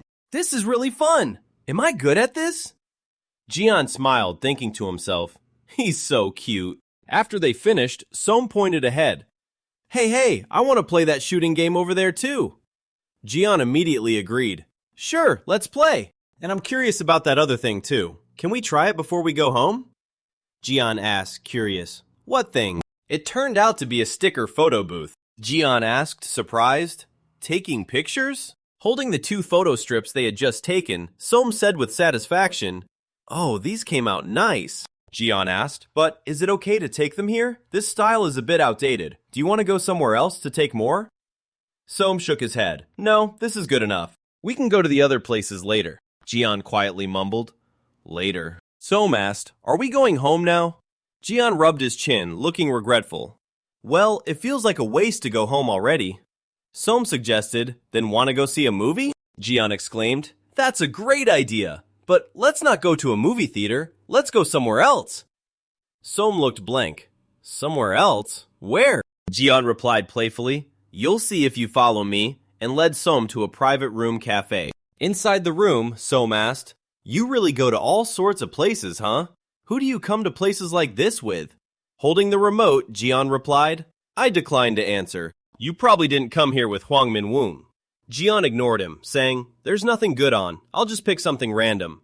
Seeing that Jian didn't answer, Soam asked, "Are you not listening to me?" Suddenly, Jian pushed Soam down, saying cheerfully, "It's nice with just the 2 of us. We can even lie down. It's comfortable and nice, right?" Soam replied bluntly, "You're heavy." Jian rested his head on Soam's shoulder as they watched the movie together. Soam was silent, a thoughtful look in his eyes. Soam asked, "Are you focused on the movie?" "No, I don't even know what it's about." "Then can I talk to you?" "Yeah, what did you want to talk about?" Jian hesitated. "Well, I just wanted to ask if you've thought about it since that happened," Soam wondered. "Thought about what?" "About us getting a younger sibling. Is there really anything to think about? You can't just not think about it at all, right?" Soam sighed. "Because things are different now. Even though we aren't blood-related brothers, that baby will be our real family." Jian called out softly. "Soam, just for 1 week, until we move, can we not talk about it? Let's talk about it again after that. I don't want to talk about it until then." Soam looked confused, but he still nodded. "All right, I understand." Seeing the dark expression on Jian's face, Soam thought to himself, his expression has gotten worse. I hate this atmosphere. To break the silence, Soam called out, "Hey, Hangon!" Soam leaned in and whispered, "Should we kiss?" Jian stared at him, stunned. Soam said, "Never mind if you don't want to." But then Jian suddenly pushed him down onto the couch. He pressed down on top of Soam, whispering, "Why do you keep doing such cute things? At this rate, I can't hold back." And with that, Jian leaned down and kissed Soam. Soam thought to himself, "Hold back?" Jian pulled away from his lips. Then he moved down and bit lightly on Soam's collarbone. Soam asked in surprise, "Hey, what are you doing?" Soam touched his neck in alarm. "You left a mark. Isn't this a bruise?" Jian replied calmly, "It'll disappear in a few days." "Soam, there's something I haven't told you." "What is it?" "Before we move, I'm planning on staying at my grandma's place for a while." Soam was surprised. "So suddenly?" "I've mentioned before that I stayed with my grandma during the break." "Are you going alone? You said you wanted me to go with you." Jian lowered his eyes. "Sorry, I'm going alone this time." Soam was stunned, then mumbled, "I see. What's wrong with him? Is he just really tired? He's been acting so strange today. It's like he's leaving for good." They prepared to move to a new house. Soam also helped everyone pack their belongings. After putting the box down, he took out his phone to check. Why hasn't this guy contacted me? I thought he would come back today for the move. Still no messages. Maybe the signal is weak there. But is there anywhere like that left in this day and age? Uncle Bum asked, "Soam, did you carefully pack your valuables separately? Full-service moving is convenient, but people say things often get lost, so you have to pay close attention." He replied, "Ah, yes. Have you checked out the house? Your room gets plenty of sunlight. Isn't that nice?" "Yes, the room is beautiful. Thank you, Uncle." He hesitated for a moment and said, "Uncle, but..." "When I looked around earlier, I saw a baby room and a storage room. Why isn't there a room for Jian? Are Jian and I sharing a room?" Bum scratched the back of his neck awkwardly. About that. I was planning to tell you after we finished moving. Jian said he felt guilty towards you, so he asked me to keep it a secret until then. He said he left a set of his clothes in your closet. He also told you to check the pockets." Soam took out a letter. Jian wrote, "Hi Soam, this is the first time I'm writing a letter to you. You probably heard from my dad by the time you read this letter, right? I've decided to stay at my grandmother's house, live there, and do what I want. I'm sorry for leaving without being able to tell you directly. I really couldn't bring myself to say it. If you had told me not to go, I probably would have listened right away. If that happened, how could I ever sort things out? Someday, as time passes by, when I'm confident enough to face you as a close friend, a normal brother, and confident enough to face our soon-to-be-born younger sibling, I will come back then. If you continue to stay by my side, you might end up in hell. I can't let that happen. It's enough for me to go to hell alone. I'm sorry for making you like me. See you later. Until then, please live well." He stood frozen on the stairs. Crumpling the letter, he couldn't believe his eyes. What the hell is this bastard talking about? I must have read it wrong. He took his phone and tremblingly pressed the call button. He muttered, "No, even a joke has its limits." The phone rang, but an automated voice played on the other end. "The number you have reached cannot receive calls at this time. Please try again later." Stunned, he realized, did he block my number? He stumbled and collapsed onto the stairs, wondering, what the hell is this? He said things as if he liked me and acted like it too. So what is he saying now? Looking back at the words in the letter, he asked himself, a close friend? A normal brother? Crazy bastard. Fucking coward. How could he decide even this all by himself? Crushing the letter, with tears welling up in his eyes, he thought in despair, doing this, What am I supposed to do now? In a peaceful countryside, a voice rang out. Come here! Aw, so cute! How can you be this cute? Grandma, can I name it? His grandmother replied, It's up to you. He cheered, Awesome! She asked, Are you done unpacking your things, sitting here playing? He replied, I'm all done. By the way, since when have you been raising it? You never mentioned having a dog before. I don't know either. Someone abandoned it here, so I've been raising it since then. Hugging the dog, he said sadly, How could anyone abandon something so cute? That's so mean. She gave him a hard flick on the head, scowling and scolding. Put that dog down and go tidy up your luggage right now, he muttered as he walked into the room. You are really scary, Grandma. Anyway, why did you come here so suddenly? Is there something you're not planning to tell me? Is it because your dad is getting married that you came back here? You don't want to see her face, right? It's not that. My stepmother and I are very close. Well, when she came to greet me, I also thought she seemed like a good person. Yes, Mom is a good person. I really just wanted to return to the quiet countryside and live with you. Honestly. What is this? Your friend? Not a friend. It's my stepmother's son. She commented, You two look close. He murmured, We are close. Very close. Finish cleaning up quickly and come out to eat. I saw you weren't feeling well, so I made some porridge. He obediently said, Yes, Grandma. Suddenly feeling nauseous, he clutched his stomach. Grandma, I think I have indigestion. She worried, Oh my, you haven't eaten anything since yesterday. Why is this happening? I don't know. Come here, let me see. I'll prick your finger. It'll feel better right away. She wrapped a thread around his thumb, coaxing, Do this for a bit and it will feel better. He just softly replied, Yes. She pricked the tip of his finger with a needle. A drop of blood oozed out. He muttered, It hurts. His grandmother said, Bleeding like this, how could it not hurt? Suddenly, he buried his head in her shoulder, sobbing. Grandma, it hurts so much. Startled, she said, Oh my God, look at you. Why are you crying? Are you okay? Choking back tears, he said, I don't know. His tears streamed down. Amidst his sobs, he thought to himself, I thought I was fine, but it seems like I'm not. I should be fine. This isn't something worth crying over. A loud voice echoed across the schoolyard. Hey, Hwang Min-woom! A friend held up a phone, pointing to Jeon's post and asking, What's this? Did he really drop out? On the screen was the status. Everyone, I've dropped out. Don't look for me. Goodbye. The students around them began to whisper. Min-woom said, Can't you read? It's written right there. Another friend asked skeptically, I heard he's going to be a trainee. Is that true? A different voice chimed in, Not a trainee. I heard he joined a hip-hop label. Min-woom cut them off in annoyance. Ugh, so annoying. Just stop. That's not it. Min-woong, did you know? I was just told myself. Man, I thought you were his closest friend. That sucks. No, it doesn't suck. Whatever. He said he'll visit sometimes, so stop asking now. Soam glanced at his phone. What? Visit? He didn't tell me that. Soam ran his hands through his hair in frustration. He couldn't focus at all. How many days has it been like this? This is so frustrating. What should I do? If I just stay alone like this, things will never change. After a moment of hesitation, Soam picked up his phone and scrolled through his contacts. He tapped on the screen. Then he placed the phone down on the table. He wondered, I don't even know if this is the right thing to do. Immediately after, the phone screen lit up with a series of messages from a person named Shin Sung Gyul Hyung. Let's meet after school. I'll buy you coffee. Okay. At a cafe, Soam was sitting alone when Kyul walked in. Kyul called out cheerfully, Soma! Soam looked up. Gyul smiled as he approached. Hey, I'm not late, am I? You already ordered? I told you I'd treat you. Soam replied shyly, I'm the one who invited you, Hyung. How could I let you pay? Still, you shouldn't have. If you do this again next time, I'm not coming. Gyul got straight to the point. So, what did you want to see me about?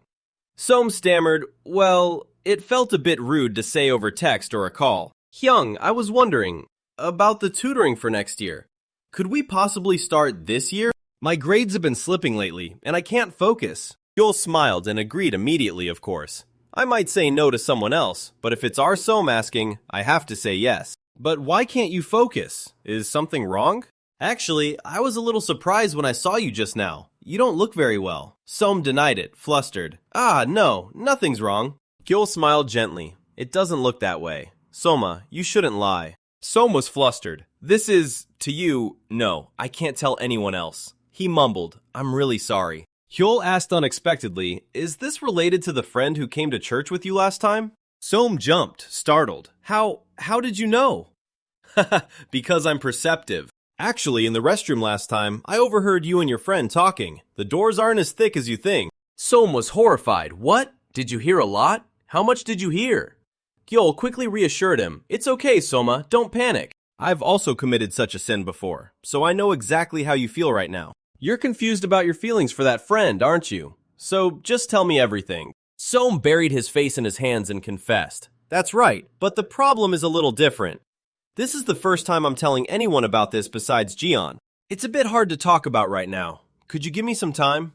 Joel smiled and nodded. Of course I can. Then for now, let's just focus on studying hard. He gently patted Soam's head. And we'll get closer slowly, okay? Soam replied obediently. Yes, Hyung.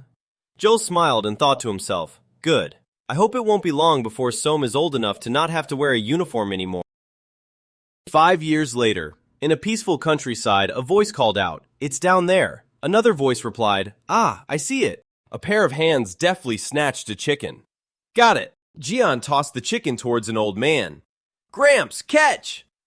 The old man panicked. Hey, you brat, don't throw the chicken!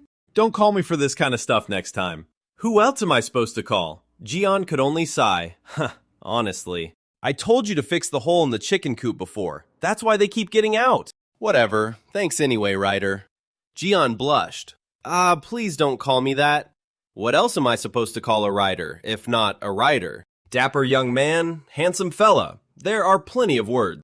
Anyway, don't ask me for these kinds of favors anymore. Because I'm leaving soon. How many times have you said that? You keep saying you're leaving, but you never do. Jian didn't reply, simply saying, I'm off. The old man called after him. Yeah, be careful on your way. Jian sped off on his scooter. On his way back, Jian noticed an unfamiliar car with a new driver sticker. He thought to himself, a strange car. I've never seen this one before. Why is it parked here? So inconvenient. Suddenly, his phone rang. Jian slammed on the brakes to answer the phone. Grandma, Gianna, where are you? Why aren't you home yet? I was coming back from the library when the village chief stopped me. I helped him catch a chicken that fell into a ditch, and I'm on my way home now. Oh, really? Are you almost here then? I'm right in front of the house now. Buy some juice on your way home, to go with the cake. Jian was surprised. Cake? He whined playfully. Aw, Grandma. I told you I didn't need a cake, just seaweed soup is fine. We have the soup too. Okay, I'll go buy it now. I'm hanging up. Arriving home, Jian called out cheerfully, Grandma, I'm home! His grandma's voice called back from inside. Oh, you're back! But when did you buy a cake? I'm so touched. His grandma replied, I didn't buy it. Your guest brought it. The smile on Jian's face instantly vanished. My guest? Yes, your guest. Jian asked urgently, Where are they? In your room. Go and see. Jian immediately dashed off like the wind. He rushed into the house. The bedroom door burst open. Jian froze when he saw the person standing inside. Jian stammered, Hey, you! Soam broke the silence. It's been a while. Huh? Why are you here? What? Did you give me a heads up before you left? Unblock me first. You're asking me why I'm here? What am I supposed to do? I couldn't forget you. What about you? Have you forgotten me? Jian was flustered. Hey, wait a minute. We haven't seen each other in a long time. Shouldn't we ask if we're doing okay first? Soam cut him off. Living well, you ask? Jian was completely speechless, not knowing how to reply. Soam looked at him, his voice laced with both pain and anger. Of course I'm not living well. Because of you. My life has been so miserable that I'd rather be in hell with you. That's why I came here, to go to hell with you, just once. Jian, terrified, gently pushed Soam away. Hey, wait! Jian's voice stammered. On the table was a novel titled Can't Stop by the author Han Jian. Soam covers Jian's mouth, looking straight into his eyes, and firmly speaks up. That's enough. I'd rather do what I want now. Jian questions him. You don't mean... Meanwhile, Soam leans in, aiming for his lips. Wait, before Jian can react, the other takes the initiative to capture his lips. Ignoring his shock, Soam doesn't hesitate to pull him into a passionate kiss. Jian frantically thinks to himself while being swept up in the kiss. We shouldn't be doing this. He feels something down there. Jian hastily pushes him away and shouts, Whoa, hey, stop! Let's just talk first. That's it. A nice, normal conversation. Som immediately closes the distance, firmly replying, No, it's been years. I want you. He quickly covers the other's mouth with his hand and whispers, My grandma's right outside. Som teases, no longer a thrill seeker, I see. Jian retorts, I'm way too old for that now. Besides, I'm honestly a bit caught off guard at the moment. What were you even thinking coming here? Also, saying you'll go to hell isn't something you should say so lightly. Som immediately bites back. Lightly? I meant everything I said. I came fully prepared to pay for my sins. From now on, I'm going to do as I want, and make sure you can never leave me. The scene of their childhood school appears as a familiar voice calls out, Hey, Jian! A young Som happily runs over and asks, Want to come over today? Mom says she'll make tteokbokki for you since it's your birthday. Little Jian looks regretful. Aw, man, can we do it tomorrow? I have to get home early today. Som asks, Why? Jian excitedly boasts, My mom promised to hang out with me today. Dad's coming home early too. Som happily nods in agreement. Really? Then let's play tomorrow. Okay. While talking, Jian suddenly stops. Oh! The boy holds up a bag of candy, calling out to the classroom. Hey, who put this birthday gift in my cubby? Come out so I can thank you. I wish they'd tell me. Why do they have to be so shy? Som glances back and replies, Maybe whoever it is went home. Jian shakes the candy bag and says, Well, whoever it is, thanks for the candy. But upon returning home, Jian is left all alone with a cake while calling his parents. Yeah, she didn't come. Nah, I'm okay. I used the money you gave me to buy myself cake. I'm really okay, Dad. Didn't you say you were busy? Yeah, okay. Okay, bye. The call immediately ends. Jian looks at the cake and sadly mutters, Why keep criticizing Mom when he can't keep a promise either? The boy sniffles, tears welling up in his eyes from self-pity. He consoles himself in the empty room. It's okay. I wasn't looking forward to my birthday anyway. This is nothing to cry about. I'm perfectly fine. Back in the present, Jian stares intently at the birthday cake in front of him. He thoughtfully looks at the cake that Som just brought over. This is the second time the sight of cake is making me want to cry. This is just great. What am I going to do with you? How did he even remember my birthday? Meanwhile, Som is sitting and playing with a small dog. The sliding door rattles open as the grandma walks in and asks, Are you boys done talking? Jian quickly turns around with a smile. Yup. Want some cake, Grandma? It looks really good. Huh? Now? Without doing the candles first? Oh, please. Who needs candles? He suddenly remembers something and says, Oh, that's right. This is your first time meeting Som, right? Should I make the introductions? She interrupts. No need for that. Som casually chimes in, startling Jian. Did you forget? If she's your grandma, she's my grandma too. What? You guys know each other? What the? Since when? He calmly explains. Our parents got married years ago. Did you think I'd never meet your grandma? What's weird is not seeing each other at all during those past 5 years. Jian nods. That's true, you're right. Not seeing each other at all during those past 5 years would be weird. Since we're family, Jian chuckles awkwardly, scratching his head to find an excuse to slip away. I'm really sorry, but I just remembered something I have to do. May I step out for a minute? You guys can go ahead and help yourself to the cake first. Sorry. He quickly slips out the door, leaving the old lady shaking her head in exasperation. That boy. The door slams shut, leaving Som staring thoughtfully after him. Jian walks down the quiet village road with his arms crossed and lets out a sigh. I can't believe Som is here, and that he and my grandma have been in touch this whole time. But more importantly, I can't believe he still likes me after all this time. If that's the case, what was the point of me running away? No one's moved on at all. Suddenly, a familiar voice rings in his ear. Running away again? Jian jumps in fright, screaming, Holy shit! Can't you warn a guy? I did, you just didn't hear me. Look, I'm sorry, but can't you give me some time to think? Think? Did you give me any time to think before you left? I don't think so, Jian weakly admits. I guess not. But can't you give me some time to process this? I'm begging you. Look, go back home. Go back and... Once I think things through, I'll get in touch. Whether I call you or meet up with you, we can talk then. Som immediately cuts in. Did you see my car earlier? The one with the beginner sticker? Your car? Jian turns around in astonishment. Wait, that's your car? You got a car? You drive? Your dad got it for me, but does that really matter right now? Jian is left speechless. No. Furthermore, I didn't come empty-handed. I brought my suitcase. I plan to stay here for the next few days, so I packed all the essentials. I'm going to persuade you to come back with me. I'm not leaving until I do. Jian cries out in disbelief. What? Som, you can't be serious. He panics and turns his back to walk away. No, stop. I'll pretend you never said that. I didn't hear it. I'm not listening. Jian covers his ears tightly as he walks away.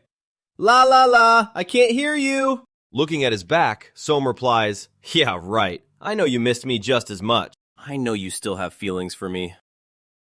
Inside his Seoul apartment, Som spoke on the phone. Yes, I'm leaving today. I'll bring Jian to visit you guys later. It's okay, I'll tell him myself when I get there. I already told Grandma, of course I ate. Hearing his younger brothers crying from the other end, he said, Sounds like On is crying. Do you need to go check on him? I'll come see you guys later. Bye, Mom. He sat blankly for a moment in the middle of the spacious room, he thought to himself. Next time walking into this apartment, it will be 2 people instead of just me alone. Will he mind that his desk is placed right in the middle of the living room? Oh well, so what if he minds? How else am I going to keep an eye on him if I don't do that? His gaze swept over the novel titled Jumping the Jian, written by Han Jian. I'd better put the book away first. I nearly forgot the notebook. I better put it in my bag, too. He flipped through the pages of his contingency script notes and thought.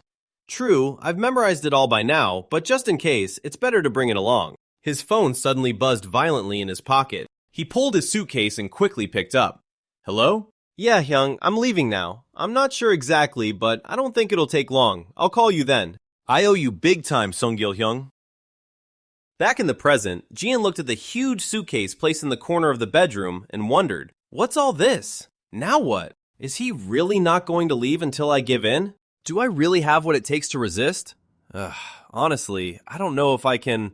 He frantically messed up his hair in distress. I'm totally not ready or prepared for this at all. Hearing the click of the door opening behind him, he jolted and turned around. Som walked out, wiping his soaking wet hair with a towel, and asked, What are you doing? Jian got flustered and stammered.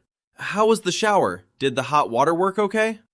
Som replied, It did, but then it stopped, so I was kind of cold. Are you cold? I should ask Grandma for more blankets. She told me to just share with you. He was surprised. What? Will there be enough space? Won't it be uncomfortable? Som casually plopped down on the mattress and replied, Nah. Jian shrugged in response. Well, I'm okay with it if you are. Even so, he thought to himself, but the space does look a bit narrow, and, well... His eyes unconsciously scanned up and down the other's body. Blushing deeply, he looked away and thought, Why is he dressed like that if he's cold? Sure, the heater is on, but still. This is kinda risky. Unbelievable! Calm down!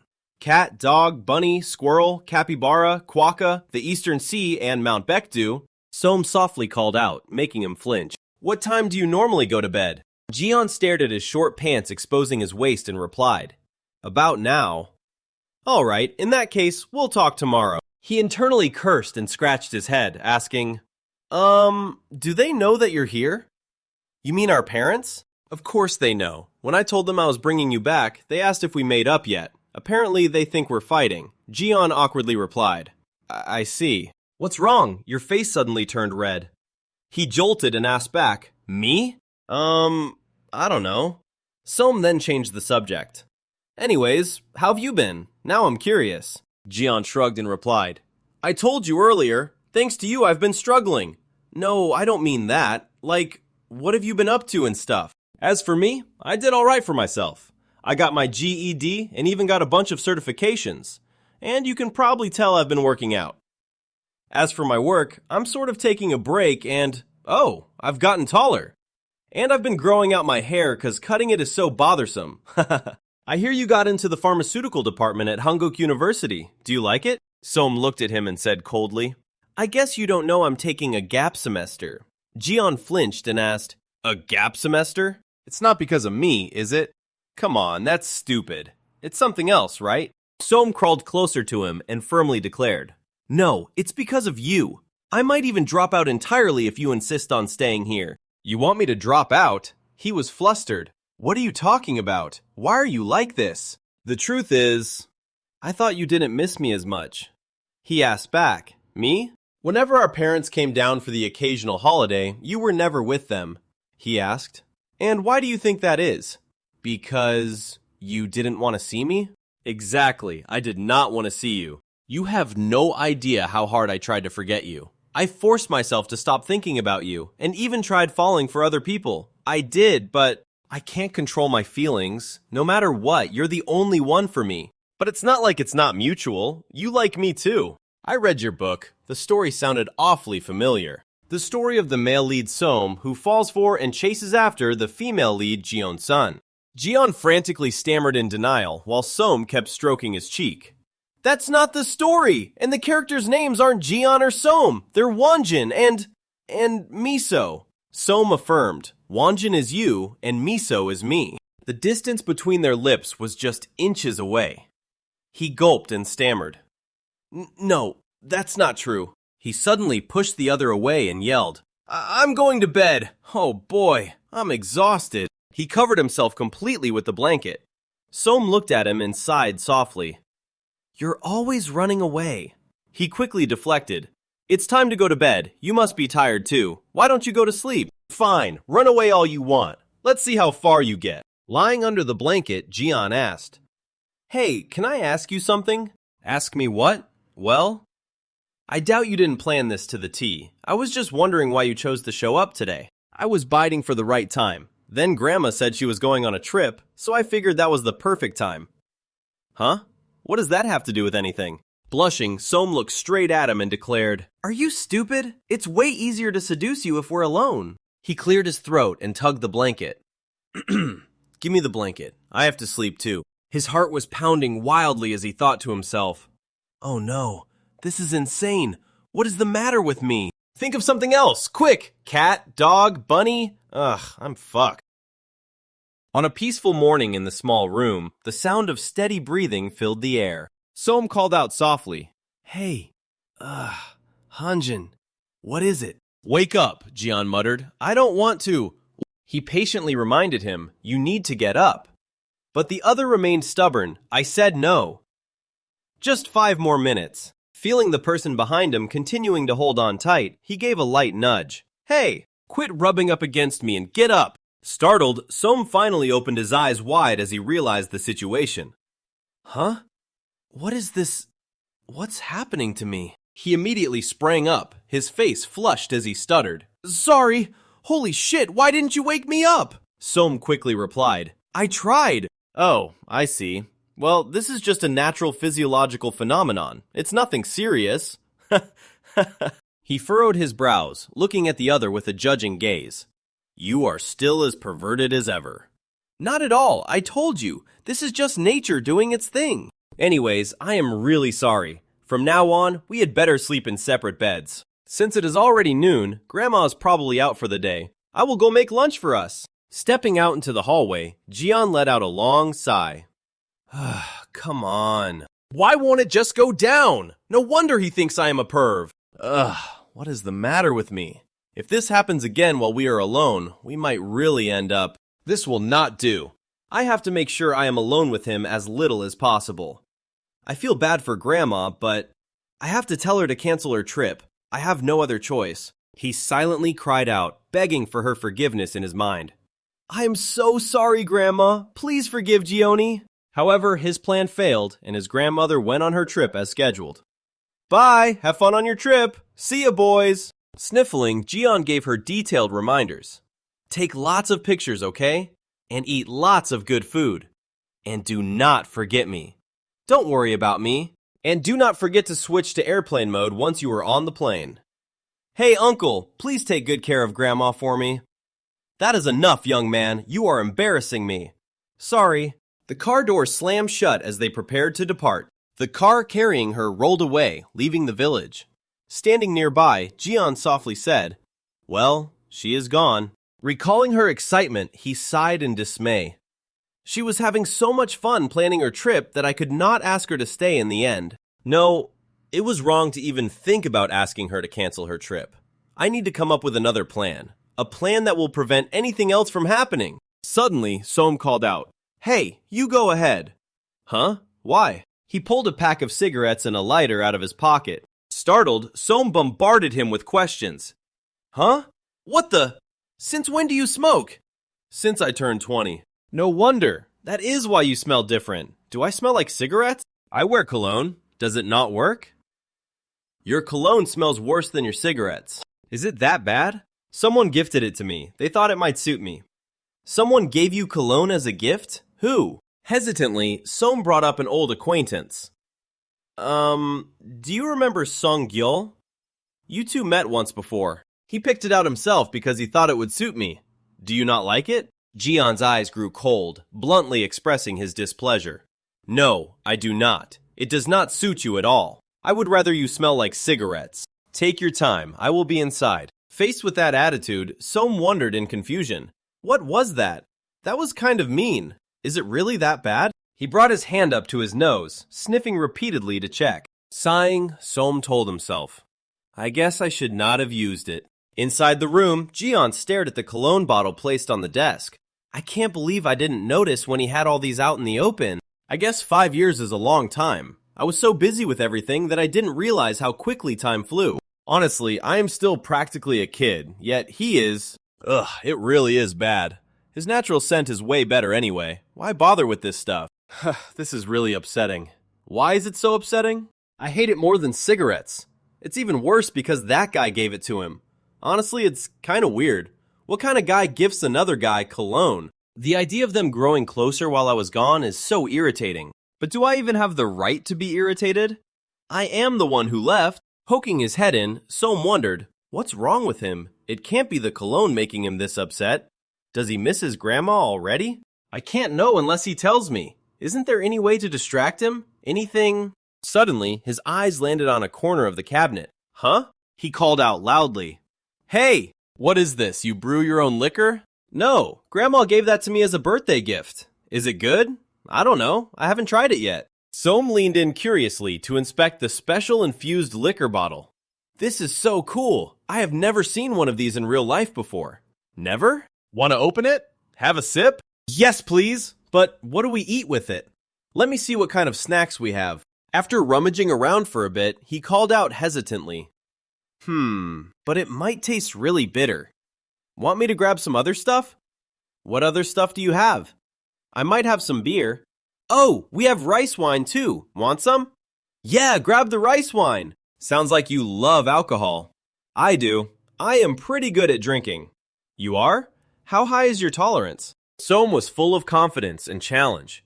I do not know the exact number, but I bet I can drink more than you. I doubt that. I have never been drunk once in my life. Som asked back, are you sure that is not because you stopped before you could get drunk? Jian provoked him. What, you want to bet to see who can drink more? Som did not back down. Only if you are sure you will not regret it later. Regret it? You sound pretty confident. What is the matter, getting cold feet now that a bet is on the table? Jian poured the alcohol into a large bowl, officially accepting the challenge. You are funny. What is the wager then? Money? A wish? I am down. All right, I will make you eat your words. The milky white rice wine was ladled into small bowls to begin the contest. Do not go begging me for mercy later, Jian retorted. Please, tell that to yourself. A moment later, Jian looked at the liquor bottles on the table and asked, I bet you did a lot of drinking in college, with your friends and sunbays. He was interrupted. No, I don't have any close friends in university. I hate loud noises, so I don't like going out for drinks. And you? Got any drinking buddies here, or do you drink alone? Of course I don't drink alone. Sometimes I drink with the town elders or drink with my friends if I'm ever in the city. Your friends, huh? So you did come up to the city? Well, no, not all the time, just on occasion. And you? Who's your drinking buddy? Som replied, I just drink alone at home. Sometimes with my parents. Wait, no. Sometimes I drink with Sangyeol. That's right, he is a big drinker, so we mostly drink whenever we meet. He was actually the one who taught me how to drink, bought me wine and snacks and stuff. He showed me lots of great places. I'd love to take you someday. Jian stopped him from talking by popping a snack into his mouth and asked, "Any drunken habits? You don't normally drink that much, do you?" He replied, I don't think so." Jian asked in confusion, "You don't think so?" Som explained while chewing. "Well, I've been told I become really honest, but I don't think I'm different at all from my usual self. Oh, sometimes my vision gets all blurry. Then I'll open my eyes and find myself staring at the ceiling. Does that count as a drunken habit?" "What? You should never drink to that point. That means you blacked out." "Nuh-uh, that's not me being drunk. I was just sleepy. I've never blacked out." Jian gave a serious warning. You really shouldn't drink in public if you can avoid it. The other insisted, "I'm fine. I can control myself." "Are you sure about that? Because you seem pretty drunk right now." "Am not." "Yeah, right. You totally are."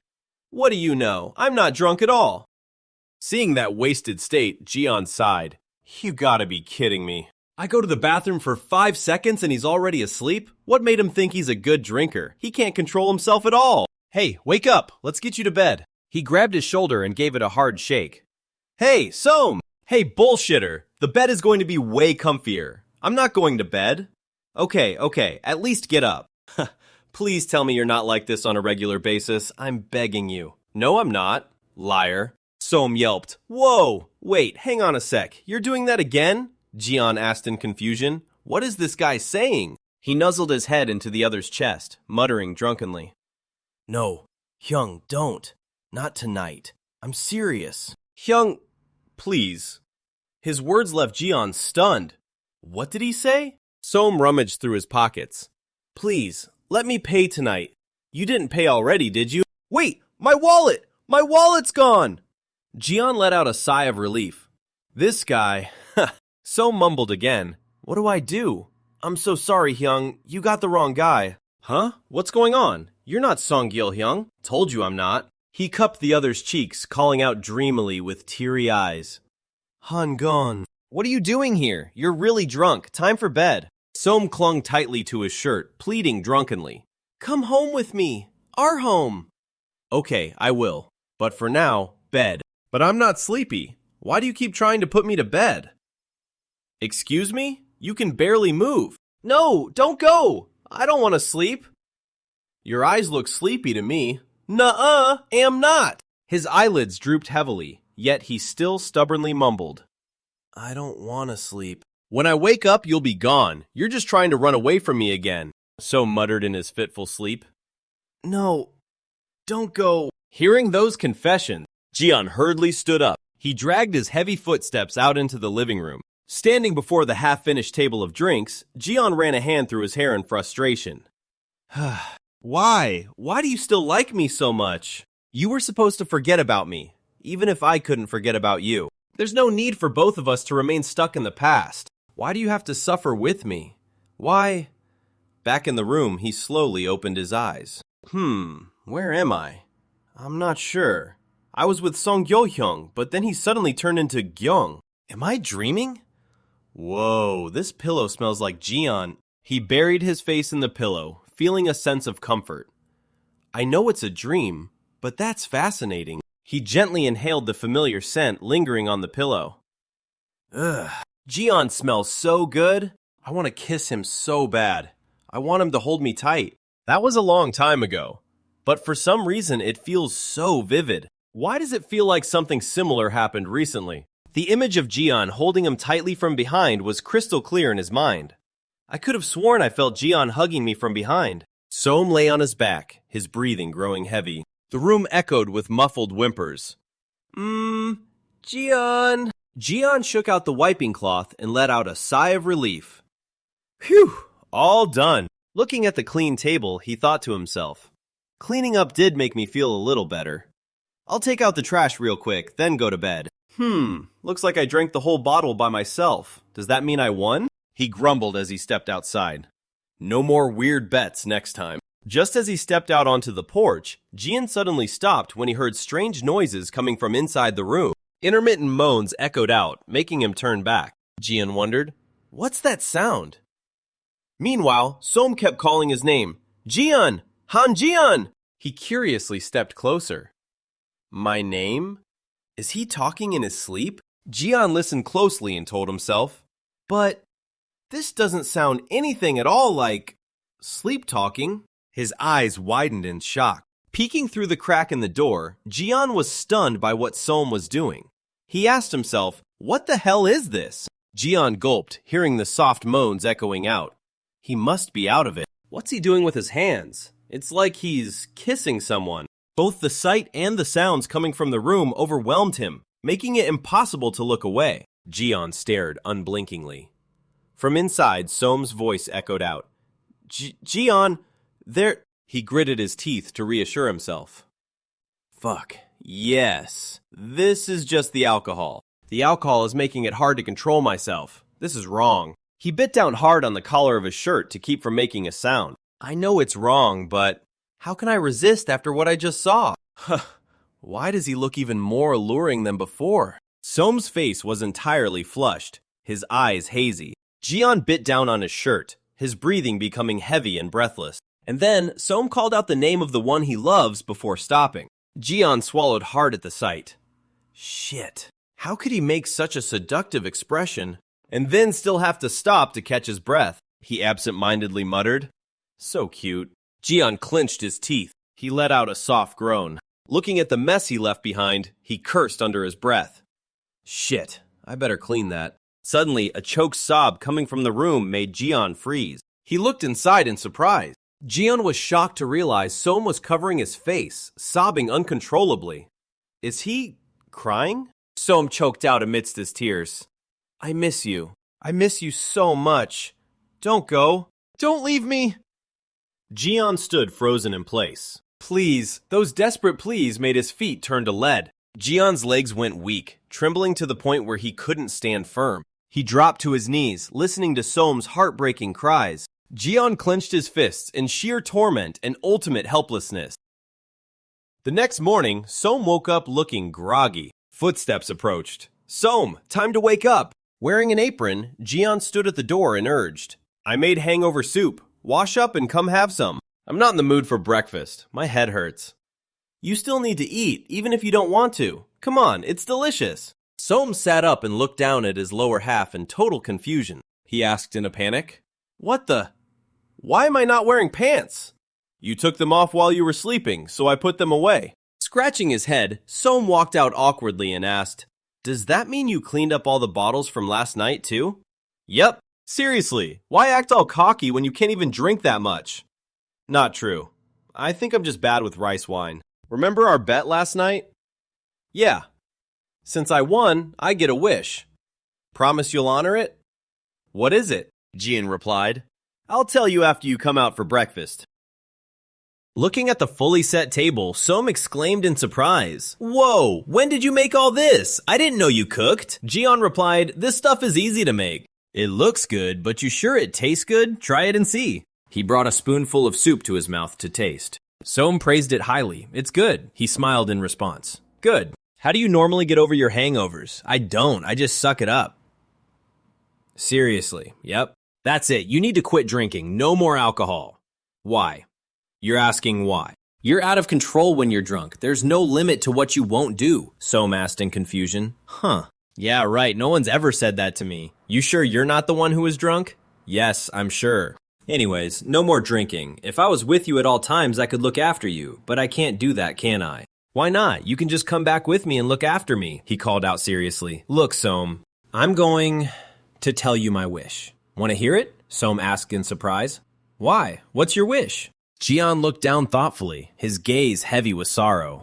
I want you to go, alone. I'm not leaving with you. In fact, I'd like you to leave before Grandma comes back if that's possible. Soam shouted indignantly. No! He jumped up and angrily questioned him. You made me breakfast just to tell me that? If you weren't going to honor my wish, why make the bet in the first place? Look, sit down and finish your breakfast first. How can I eat right now? You thought I'd listen to a wish like that? Soam rushed forward, tightly grabbing the other's shirt and yelled, Tell me, Hanjan! Do you not have feelings for me? I know you do. Why not lean on me sometimes? Why do you have to go through everything alone? He reached out and grabbed the hand clutching his shirt, softly replying, You're right. I do have feelings for you. I thought my feelings had died down at least a little, but I was wrong. The more I look at you, the stronger my feelings become. They didn't go away at all, he asked with tears in his eyes. Then why? He wore a heavy expression, slowly explaining. I told you before, this is exactly why. We're family. You used to say we should just think about ourselves. You used to say no one else can live our lives but ourselves. Jian blamed himself. I was really young back then, Som. I just wanted to avoid all the stress you were feeling. I thought that was possible then. But the truth is, we can't. If I hadn't been so immature, you would have never developed feelings for me. Just thinking about it fills me with regret. If only I hadn't kissed you out of stubbornness back then. I don't want to cause any more pain to my stepmom. She'll be so hurt. Som asked, choked with emotion. Then what about me? He let the tears stream down his cheeks, sobbing. You're okay with causing me pain. You don't mind if I'm hurting. I'm the one who was hurt the most by you, so why don't you worry about me? You think this is your fault? Not true. I liked you way before you did anything. I just didn't realize it. Jian hurriedly stood up in panic. Why are you crying? Som covered his face, sobbing as he spoke. When you said you didn't want to think about anyone's feelings but our own, it gave me enough courage to put my entire life on the line. But you said it to... what? To avoid the stress? I just want to slap you across the face right now. I just found the will to live after doing all kinds of crazy things to forget about you, but then I saw the book you wrote. It made me so happy. I was so happy that it allowed me to forget all the pain you had caused me. That book was what brought me here. But you only think about ways you can run away. Jian was speechless in confusion. You realize this is the first time you've told me you have feelings for me? I never thought this is how you would tell me. You really are the worst. If I could, I'd get rid of my feelings for you. Go ahead and spend your whole life running away from everything, you coward. Som spun around and walked away. Jian panicked and lunged to stop him. What? Wait! He coldly ordered. Let go. Please, just give me a second. Let me talk. I said let go. 5 seconds, please. Som yanked his hand away and shouted in anger. Let go! I don't want to talk to you! The forceful swing of his arm caused the bracelet to accidentally snap. Jian gasped in shock. Huh. Your bracelet? Jian hastily bent down to pick up the broken string. Som looked at the string, speaking in agony. My bracelet. Not wanting to stay a moment longer, he decisively turned his back and walked out. The loud slam of the door echoed harshly, leaving him stunned in the middle of the room. Jian stared at the tightly closed door, the space falling into silence. He muttered bitterly, I didn't know. This whole time, I thought this was the right thing for us. What in the world was I thinking? He clenched the fist holding Som's string. Jian suddenly snapped out of it. Hang on, I don't have time for this right now. First, I need to go find him. Even if he ran out, he couldn't have gone far. Decisively casting aside all hesitation, he dashed outside. He rushed into the yard, looking around in a panic before calling out loudly, Hey, Som! Jian held the sock out for the puppy to sniff and spoke. Here, sniff. We need to know where the owner of this sock went. He pressed on. Can you do it, Somang? The puppy suddenly looked up with wide, round eyes. Watching the dog turn around and casually walk away, he asked in confusion, Where are you going? Somang promptly rolled over onto the floor to sleep, making him exclaim in defeat. Oh, come on! Are you kidding me? Ugh, I don't believe this. It's already dark outside. Where could he have gone? And so quickly, too. This won't do. I'll have to go out and look for him again. This town is so remote, there's nowhere for him to go. He didn't go into the mountains, did he? He's not answering his phone either. His face fell, filled with regret. He walked while lost in thought. Is this how he felt when I suddenly disappeared? Maybe I shouldn't have blocked him, or at least not for so long. The buses in this town stopped running pretty early. He's got to be here somewhere. He suddenly stopped in his tracks. Huh. He hurriedly broke into a dead run down the dark road. I'm such an idiot. Why didn't I think of this earlier? His white car was parked silently on the deserted street. He stopped in front of the vehicle, wiping his sweat and letting out a sigh of relief. Looking through the window, he saw Som curled up asleep in the back seat. I knew it. There he is. A soft groan could be heard. The younger man curled up in his hoodie, shivering as he muttered, It's freezing. Opening the door and getting inside, he muttered, The heat. I need to turn on the heat. Waking up at the sound and sitting up, he was immediately asked, You awake? Let's go home. You'll catch a cold. The other's face instantly flushed with anger. Fuck. He kicked the back of the driver's seat hard and yelled, What are you doing here? Get out! I said get out! We need to talk. No, fuck off! At least hear me out, he snapped back. I said I'm not talking. I don't want to see your face. The older man pleaded. Please? He decisively opened the car door. Fine, you stay here. I'm leaving. As the car door slammed shut, he hurriedly called out. Hey, Soam! Stepping out of the vehicle and chasing after him, he asked loudly, Where are you gonna go this late? Staying right behind him, he pointed out. That's not the way to my house, the younger guy angrily snapped. Leave me alone. Reaching out, he grabbed the other's wrist tightly and pulled him back. How can I? Yanked backward, he yelled in frustration. Do you have a death wish? Let go! He gripped both of the younger's wrists tightly without letting go. I'm sorry, but I can't. Faced with this baffling behavior, he asked in confusion, What are you doing? A plastic zip tie was pulled out. He stared blankly at his wrists, now locked together by the zip tie. What? What the hell is this? Are you crazy? Take these off! I'm sorry, I'm scared you'll run away if I do. Yeah, you're right about that. I'm not going back there. Take these off. Fine, then let's talk out here. Why don't we go over there? You little... Leading him by the hands toward the bus stop, he listened to the bitter muttering behind his back. So, you're allowed to run away, but I'm not? You're so selfish. Tears welling up again, he sobbed. All you ever care about is doing what you want. I bet you don't think about my feelings at all, the older man replied. That's not true. Bowing his head, he spoke bitterly. I hate you.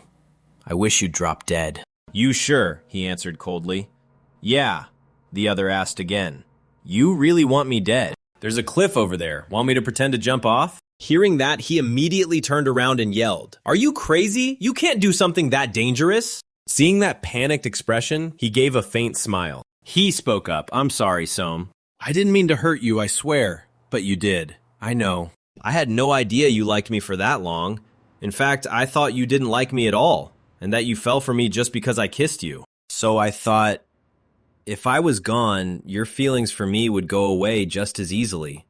He muttered, My feelings are nowhere near that simple. I just didn't know it back then.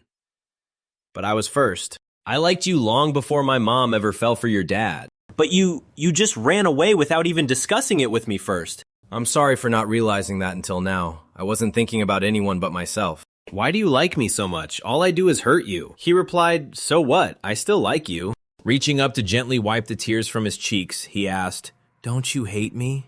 I do. I want to beat you to the ground. I'm sorry. The truth is, I thought you would get over me right away. I figured you'd go to college and meet other people. Well, I didn't. Still, that's one of the reasons why I couldn't come back. I didn't think I could handle seeing that. And while I'm being honest with you, I actually went to see you a lot.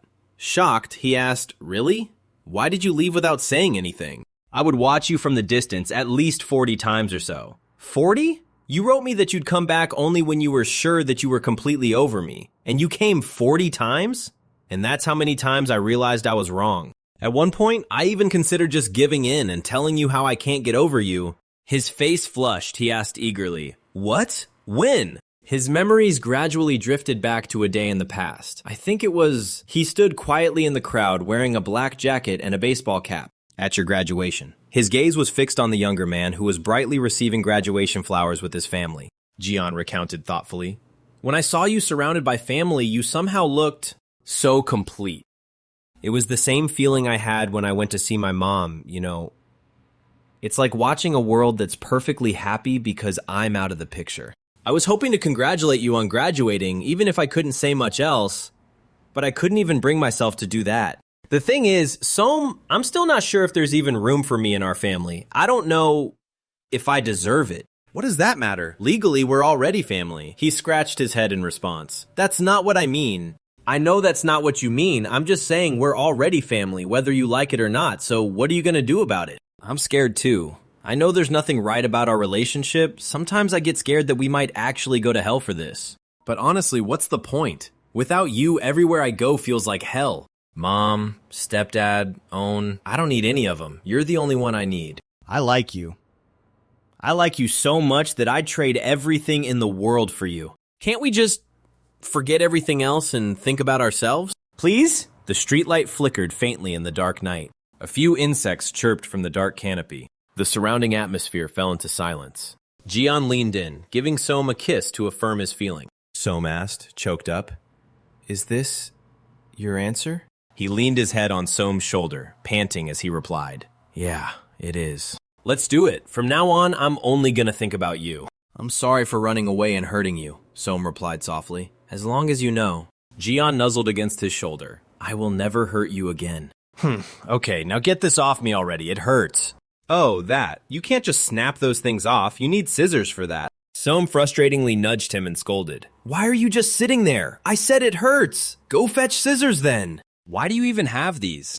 Jian gently grabbed his hands. Hang on. Soam looked confused. Huh? He suddenly pulled Soam onto his lap and kissed him passionately. Soam startled and warned. Hey! Sorry, you were just so irresistible. Can I kiss you? You're asking now? After kissing me twice? Then put your arms around my neck. He obediently wrapped his arms around his neck, asking hesitantly. Like this? Yeah, like that. You're so cute, Soam panted and asked shyly. Hey, how far are you planning to go? How far can I go? Out here? No way, Jian asked back. So as long as it's not out here, it's fine, right? Soam immediately replied. We can pick this up at home. You're right, let's go home. Can't believe this is the guy who wanted me to leave without him. Jian feigned innocence. I have no idea who that is. Soam gave him a speechless look. Anyway, you're such a dumbass. Hey, Soam, can I hold your hand? He looked at his bound hands and grumbled. My hand? That doesn't sound comfortable. So, no? Ugh, I said it wouldn't be comfortable, not that you can't. He called out again. Hey, Soam, what now? He suddenly said again, I like you. I really, really like you? I never once stopped thinking about you these past 5 years. I like you, Soam. You said that already. I'm making up for lost time. Soam blushed and asked back, seriously? This all feels like a dream somehow. I'm scared that I'll wake up only to find you've disappeared again. Jian firmly asserted. You're wrong. I'm not disappearing this time. I'm going to stay by your side, I promise. He teared up and asked back, you promise? Then pinky swear! Pinky swear? I keep all my pinky promises, so it's only fair you do the same. Deception doesn't run in my vocabulary. Jian was dumbfounded because this was quite childish. Even so, he still raised his hand, linking his pinky with Soam's and said, you got it. Whatever happens, pinky swear. The night sky is quiet. Soam speaks excitedly. I can't wait to show you our new place. A new place? He softly confirms, yeah. Jian scratches his head awkwardly and replies, that's a bit... What, aren't you coming back with me? No, it's just that I don't know if I'm ready yet. Pretending to get along is easy, but thinking about all of us living under one roof is a bit... Oh, didn't I tell you? I don't live with my parents anymore. Startled, Jian widens his eyes in shock and fires off questions. What? Really? Since when? He softly replies, not that long ago. I moved out about 4 months ago. That's why I said I wanted to show you as soon as possible. I really love the apartment I prepared for the two of us. There's even a private space for you to write. Jian is touched. Seriously, Soam. I really like what you write. I've read your book over and over again so many times. But don't you owe me royalties or something? You wrote about me in such detail. His face turns bright red as he yells in embarrassment. Why would you read that more than once? I'm dying of embarrassment. How did you know about my book? Even my dad doesn't know about it. How could he not know when it was published under your real name? He replies awkwardly, well, I just never told him and he never asked. Minwoo told me I asked about you and he just blurted it out. What? Minwoo told you? You don't even like him. Soam immediately confesses. He was the only person I could ask. Wait, how much did he tell you? He replies, just your recent stuff. Why? Jian recalls the countless times he texted and met up to interrogate and torment Minwoo about Soam's whereabouts. So he forces a smile and replies, it's nothing. I was just curious. But Minwoo must be really good at keeping secrets if he never said anything to you. He agrees. Yeah, he's a good friend. Jian recalls an old memory and shares. His mom's tteokbokki is delicious. She always made it for me on my birthday. Soam asks curiously, really? One time, I turned down her tteokbokki to go home, but no one was there, so in the end, I had to eat it while sobbing. Funny, right? Soam replies gently, not really. Back in the room, Jian carefully uses scissors to cut the string tied tightly around Soam's wrist, and he winces. Ouch, that really hurts. You tied it too tight. I'm sorry, I didn't think it was that tight. Damn it, it's all red. Give me your hand, I have to put some ointment on you. He replies hesitantly, why go to all that trouble? I have to take a shower soon anyway. You can put a band-aid on and take a shower and I'll change it for you after you're done. He nods obediently. All right. But doing this feels really weird. I'm still in shock. Soam asks back, in shock about what? About me being here. Touching you. About going back with you. Everything. Oh wait, Did you tell Grandma that I'm going with you? I did. I told her that no matter what, I absolutely wouldn't leave without you. So what did she say about it? He honestly recounts, she even told me to take you away as soon as possible. Oh, she really said that? That sounds a bit sad. He comforts him gently. We can always come back and visit her often. Hey, when you saw me, what was the first thing you wanted to do? Jian asks blankly. What? You said you secretly came to visit me quite often. Is talking the only thing you could think of? He replies, well, talking was the first thing I wanted to do the most, and... Blushing shyly, he stammers his confession. Well, I can't tell you the other thing because I'm afraid you'll get mad. Do you think all I do is get mad? But I'm absolutely sure this time. Soam seriously affirms that's not true. You're not the only one who wants to do all sorts of things with the other person. He decisively pulls off his hoodie and continues, and I want to finish what we started earlier. Jian's jaw drops in shock as he exclaims, huh? Wait, hold on. Really? Are you serious? Don't you want to eat dinner? You must be starving. You ran off right after eating breakfast. He replies casually, I'm not hungry. We can eat later. He reaches out to lift his chin and whispers seductively, right now, I just want to kiss you. He leans down and places a soft kiss on the tip of Jian's nose. The two entangle in a deep, passionate, and intoxicating kiss. Jian briefly breaks the kiss, hurriedly grabs the hem of his t-shirt to pull it up, and says, give me a sec. Revealing a captivating, toned body, he says a bit shyly, clothes are so annoying, don't you think? Soam gazes passionately at his lover's body and praises in awe. You look really gorgeous. He smiles and replies, look at yourself. They share a wet, passionate kiss. Soam bursts into laughter. What are you doing? You're not a baby. Why are you laughing? Don't you like it? It's not exactly a big deal, but what's the point of doing that? What do you mean? You don't like it when I do that? It feels more like being tickled, I don't know. More importantly, the way you look just now really reminded me of Own. You two really look alike. He immediately argues back, Own isn't a baby anymore. He's already 5 years old. I mean, you looked like Own when he was a tiny baby. Jian asks hesitantly, hey, Soam, are we... Well, you know, are we going all the way tonight? Soam asks shyly.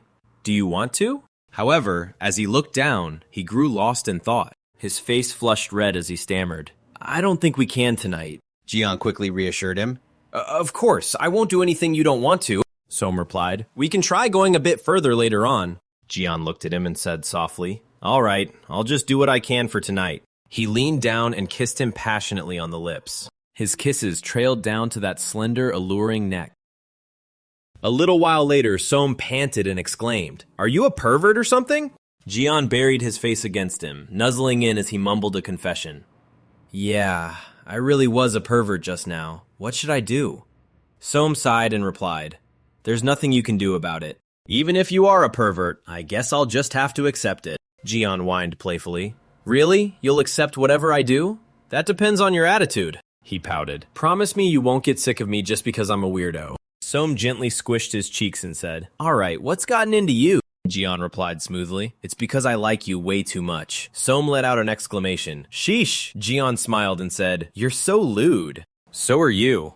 Oh, you have no idea. A peaceful scene unfolds in the yard, where a blanket is hung out to dry under the early morning sun. Birds chirp happily outside the window, which is shaded by lush green trees. The morning light streams through the window, illuminating the inside of the room. Jian has been awake since early morning. He lies on his side, gazing intently at Soam, who is still fast asleep beside him. Looking at the other man's sleeping face, his heart flutters as he thinks to himself, he is so beautiful. How can someone sleep with their mouth open and still look this adorable? Do normal people usually look this cute when they sleep? He slowly reaches his hand out. Leaning in close, he leaves a soft kiss on Soam's lips and whispers to himself, I missed him. I missed his scent and the warmth of his body. He leans over, pulling the sleeping boy tightly into his arms, nuzzling into his neck as he continues his train of thought. So much. He repeatedly breathes in that familiar scent, affectionately burying his face into the crook of the other's neck. Seeing that the other still hasn't reacted, he thinks to himself, and the fact that he can sleep this soundly while being touched is just too incredibly adorable. He calls out, hey Soam, aren't you going to get up? Observing that peaceful, sleeping face, he thinks, he is totally out cold. His wandering hand slips lower as he ponders, is there a way to do it without it hurting? He is so small, it makes me worry. Right at that moment, a voice suddenly speaks up, making him jump. Hey! Soam has been awake for who knows how long. His face flushes crimson with embarrassment as he stammers, "What are you doing?"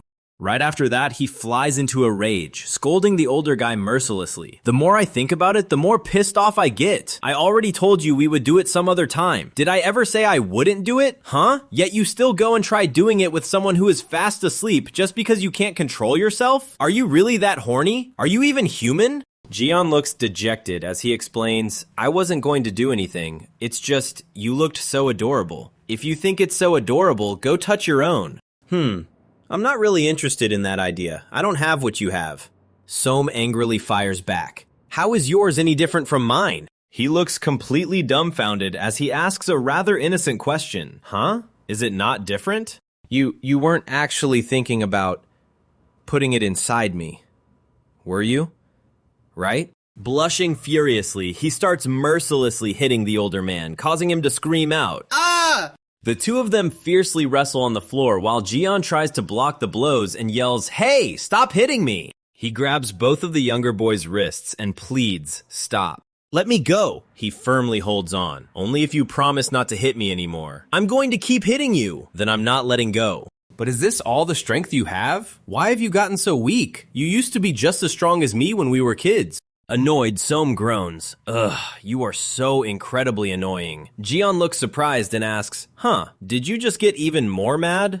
"Get lost, I'm not talking to you anymore." He watches him walk away in confusion, wondering to himself, what did I even do wrong? He wraps his arms around him from behind. "Aw, Soam, I'm sorry, please don't be mad." The younger guy struggles and snaps. "I said let go of me!" "How can I make it up to you? You can start by getting lost and leaving me alone." I was planning to go to a cafe today, but I suppose I'll just have to go by myself." Intrigued, Soam turns around. "A cafe? There is a cafe out here?" Jian excitedly replies, "There sure is! It's amazing!" Wearing a bandana wrapped around his head, Jian lounges on a mat out on the porch and cheerfully announces, "Ta-da! Welcome to Jian's Healing Cafe!" Sitting next to him, Soam is completely speechless. What kind of joke is this? You actually call this a cafe? It's an eco-friendly cafe with a fully open-air roof, mind you. The drinks here are terrible. Get me a different one. Hey now, we don't offer that kind of service here. What on earth are you wearing on your head? Is that the cafe uniform? Looks great, right? Do you want one too? He ruthlessly shoots the offer down. "No thanks, you can keep it to yourself. It doesn't look cool at all." This is actually my grandmother's headscarf. Soam hurriedly flashes a double thumbs up, awkwardly forcing out a compliment to do some damage control. "I mean, I actually think it looks pretty cool. Plus, it's great for blocking out the sun, right? It's both practical and cute." Jian covers his mouth, holding back a chuckle at having successfully tricked him. That is hilarious. I'm just kidding, it's actually mine. "Now that you've stopped avoiding me, you've become incredibly annoying." Smiling, Jian gently pats the mat to invite him over. "Stop being so grumpy all the time and come lie down. It's really comfortable." Isn't the weather just absolutely gorgeous today? The breeze is so cool, and the sunlight is just right. Soam quietly agrees. "Yeah, well, it's not too bad. My writing flows so smoothly whenever I come up here. This place is so poetic." "Yeah, I can see that. It really is beautiful and cozy. It would be even better if we could take a quick nap." Seeing the older guy lift up his shirt, Soam blushes and demands, "What are you trying to pull now?" Jian casually reminds him, "What? You were the one who told me I could touch you yesterday." He admires the view and marvels, "Even this part of you is beautiful. How does it have such a pretty color?" Embarrassed, Soam covers his mouth with his hand. "Stop saying things like that. I only call it beautiful because it is beautiful. What else am I supposed to say?" "Do you really like it that much? Now that I look at you, you don't resemble a baby at all. You look much more like a puppy. It's pretty cute, honestly." "I'm a puppy? Am I an adorable puppy?" "Yeah," Jian softly chuckles. Immediately, he lifts his head, raising both hands to mimic puppy paws before letting out a playful bark. "Woof! What is wrong with you? Did you seriously just bark? What do you mean you just called me an adorable puppy? I take it back. You're just a highly healthy 23-year-old guy." "Do you really want to see what a healthy, robust 23-year-old guy actually looks like?" Soam stammered shyly as he asked. "Why did you have to add robust?" "Never mind, let's get out of here. Why do you always like doing this outside?" "It's fine. Hardly anyone ever comes here." "Hardly anyone doesn't mean no one. No way. No one comes here because there are only mountains out back, with just an occasional squirrel running by. Even so, it's still weird. I'd rather go inside." Before Jian could finish his sentence, he suddenly stood up. Soam stared blankly, following his every move. What are you doing? Are you going to the bathroom? Jian reached out both hands toward him and gestured. Come here, he asked in surprise. What? Are we really going inside? Already, we just came out here. Jian carefully wrapped his arms around his waist. He easily hoisted him over his shoulder and declared, it's time to go back inside. Hanging upside down, Soam struggled wildly and yelled, Hey, what do you think you're doing? Phew, you're really heavy. You lunatic, are you crazy? Put me down! All right, I know.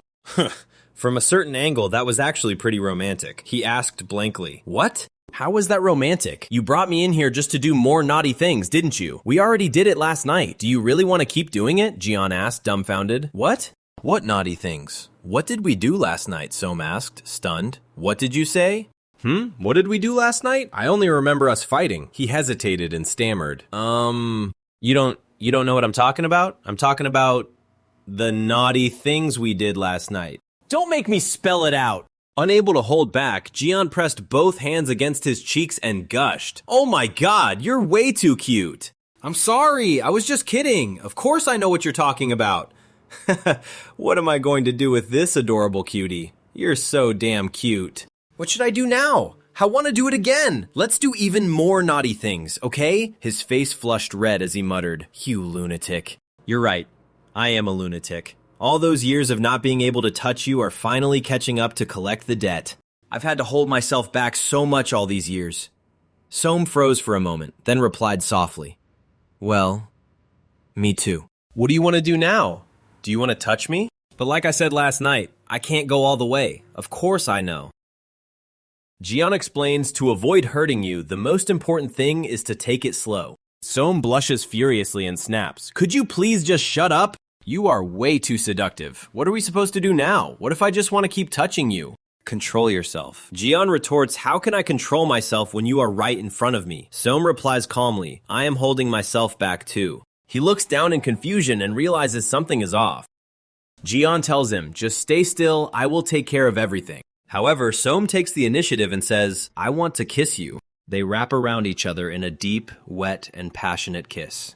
Soam lets out a laugh and says, That feels really amazing. Jian pulls him into a tight embrace, wondering to himself how he could possibly be this adorable. Soam confesses, The dreams I had about kissing you cannot even compare to this moment. Jian gently kisses his neck and whispers back, Yeah, me too. They gaze at each other with eyes burning with desire. Jian pins him against the wall, and they dive right back into hungrily kissing each other. Jian talked on the phone. Hello? It's me, Jian. Of course I'm good. I always took care of myself, even when I was alone, didn't I, Dad? Yeah, I decided to go back with Soam. What? We never fought? Yeah, I better call Soam's mom, too. I'll come visit soon with Soam. Okay, bye. After hanging up, he breathed a sigh of relief. Soam sat down behind him, resting his chin on his shoulder, and asked curiously, What did your dad say? Nothing. He just wants us to come visit once we're back in Seoul so that we can all have dinner together. He muttered his dad's words to himself, then suddenly called out, Hey, Soam! Yeah? You think that kid knows who I am? That kid? Who are you talking about? Wait, are you talking about Own? You're asking if Own knows who you are? He nodded in response. Yes, of course he knows you. You're his brother. Haven't you ever seen him before? Just a few times, when he was a baby. He's still pretty small, isn't he? Well, he's growing up pretty fast. But that's not the point. How could you refer to your own brother as that kid? Well, we're not close. Do you even want to be close? Not really, but I can put in the effort. Own is a good kid. You two will get along in no time. Hearing that, he pondered quietly. I see. I'll have to come back later for my summer clothes. Let's go put these boxes in your car first. This is it? You don't have as much stuff as I expected. He nodded and replied, Yeah, I guess not. The two of them sat in thoughtful silence, staring blankly at the pile of luggage in front of them. Jian suddenly pouted and leaned into him, whining. I don't know, Soam. This just feels so weird. Are you sad? Not really, it's just, I don't know. I guess I'll really miss Grandma. We can come visit her often. Let's come back together. Okay, together. Still leaning on Soam's shoulder, he whispered softly, Hey, Soam. What? Give me your hands. My hands? You better not pull those cable ties on me again. I will never do that to you again. Then what is it? He grabbed his hands and pulled them closer, saying eagerly, I'll show you. Just give me your hands. Jian lifted his hands and proudly exclaimed, Ta-da! We're a couple again! Remember how my bracelet snapped, just like yours? We turned it into a ring, and I still kept it all this time. I'll buy you another bracelet later. Before Jian could finish his sentence, Som lunged forward and hugged him tightly. Are you trying to make up for hurting me? You're the absolute worst. I'm sorry. But I tied it nice and pretty, right? You did a great job. I love it. Well now, I'm very proud of myself. Som leaned in to kiss him and said, This is way better than a bracelet. He blinked and asked, Really? Yeah, I really like it. Me too.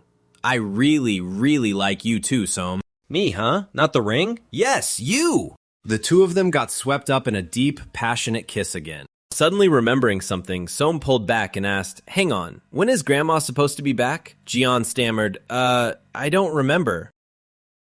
A little later, she arrived carrying her bags, happily waving and calling out, Did you miss me, boys? Grandma, I missed you so much! Som greeted her. Welcome back. She smiled brightly and replied, Yeah, good to be back. Wow, Grandma, you got a lot of stuff here. Want us to bring these in for you? Stop right there. We need to pass these out to the ladies at the senior center later. All of these? No, half of them are for you. Wait, what? Why did you buy us so much stuff, Grandma? You boys eat so much, you'll gobble these up in no time. You can have them when you get to Seoul. Hearing her mention their departure, he looked slightly dazed. Oh. Grandma, are you really okay with me leaving? Aren't you sad? She laughed and asked back, Why would I be sad? Aren't you ever going to visit me? Of course I will. I'll visit you as often as I can. She immediately chuckled and teased him. Not too often, I hope. Enough chit-chat and start moving, or we'll be out here all night. Okay. Som asked, We just need to bring these to the senior center, right? Jian quickly stopped him. Wait, don't do that. I'll take them. We can carry them together. Good idea. She smiled as she watched the two of them, thinking to herself, Looks like they made up. What a relief. This boy. He always had a knack for making me worry, from when he was just a little kid all the way until now. She brought out a plate of freshly cut watermelon and kindly asked her little grandson, who was rubbing his eyes and sobbing, What is it, boy? You were fine and dandy earlier. Why the sudden tears? I don't want summer vacation to end. Can't I just stay here? I don't want to go back home at all. Don't you want to go to school? Is it because you don't want to study? No, it's not that. But you're not there, Grandma. I don't want to be alone. I don't want to go home. She recalled meeting Jian in the past. He had said, Here, I'll take the bag. Thank you, Som. Aren't you a sweet boy? Som replied bashfully, It's nothing. Noticing the boy's nervous and anxious expression, she observed him closely. But do you have something you'd like to tell me? You've been walking on eggshells since we ate earlier. Som jolted and stammered a denial. No, I'm fine. He hesitated for a long time before finally speaking up. It's just, well, I was just wondering, is Jian doing okay? Back in the present, she smiled softly to herself and thought, The boy now. Looks like I can finally rest easy. They're both all grown up now. Jian affectionately reminded her. I'll call you lots, Grandma. You gotta promise to pick up every time, okay? You can't ignore my calls like you normally do. You can always video call if you want to talk face to face. You know how to make video calls, right? Holding the puppy in her arms, Grandma scolded him in annoyance. Do you think I'm stupid? Now go already. It'll be dangerous once it gets dark. And careful on the road now. Yes, ma'am. We'll be careful. Bye, Somang. I'll come visit as often as I can. Go inside, Grandma. We'll leave after we see you go in. All right, then. Drive safe. Goodbye. Sitting in the car, Som asked, Got everything? What about the gift Grandma got us? Yep, I put that in the trunk. Looking in the rearview mirror, Jian saw Grandma and the puppy slowly walking back home. He said, Let's go. Som replied, Okay. The car rolled away from the old lady's house, carrying the lingering feelings of their farewell. The car window rolled up. The peaceful countryside scenery gradually faded into the distance. Jian looked out the car window with a sad gaze. Seeing his thoughtful expression, Som asked, You feeling sad? He immediately shook his head in denial. Not at all. This feels nice. Yeah? Actually, I'm more fascinated than anything. He asked, About what? You're driving. It really hits home that you're an adult now. You ever drive long distances before? Yeah, I have. He curiously continued. How often? Just once, when I came here. Breaking a sweat and nervously clutching his hands, Jian stammered. Oh, really? Seeing him tremble, Som glanced over playfully. What's the matter? Can't trust me? No, I'm just worried you'll get tired is all. I should have gotten my license too. You don't have a driver's license? What were you doing this whole time? He mumbled in response. Well, I can drive a motorbike though. If you're that concerned, we can always rest along the way instead of making the whole trip in one day. You mean like a rest stop along the road? No, I mean we can get off the highway and stop at a motel. His face immediately flushed red as he stammered, "Oh, really? A motel? Okay." Glancing over, Soam remarked, "You're being weird about it," he hastily retorted. "I'm not. I'm totally normal." At this point, Soam turned away with reddening ears, shyly confessing, "I'm a bit weird about it, though." His blunt confession made Jian's heart skip a beat. Embarrassed, he snapped, "Will you stop casually blurting out sexy stuff like that?" Soam blankly asked. "What did I say?" Never mind.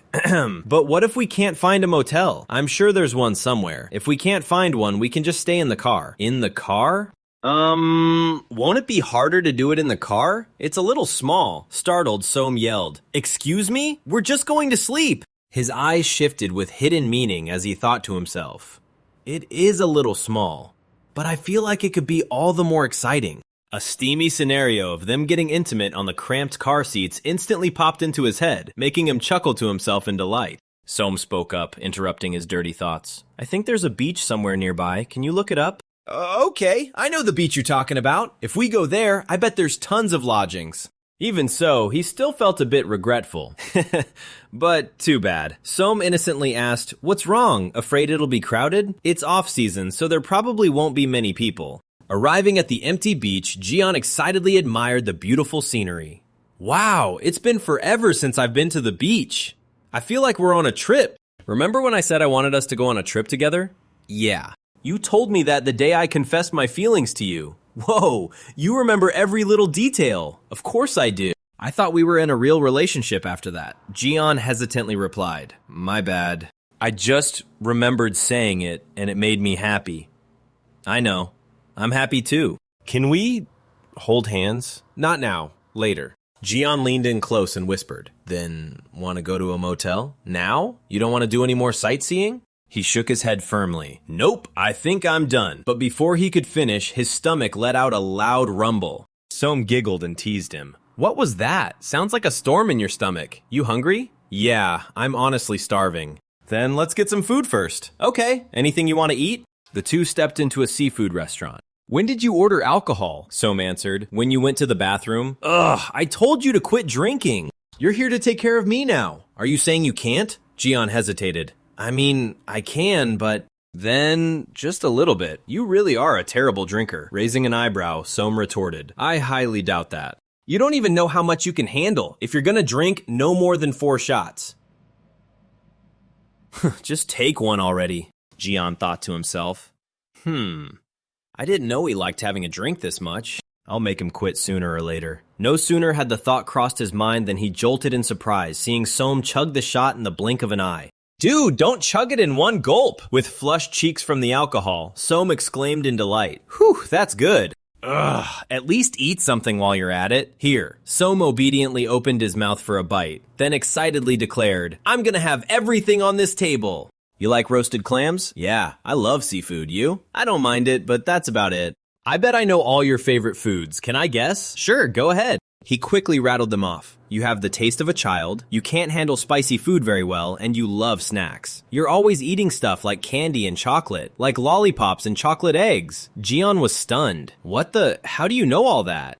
"Do you still have a sweet tooth?" "Yeah, I do, but I don't snack as much after I started eating healthier. Still, I can't just stop eating them, since I have so many memories associated with them now," Soam asked.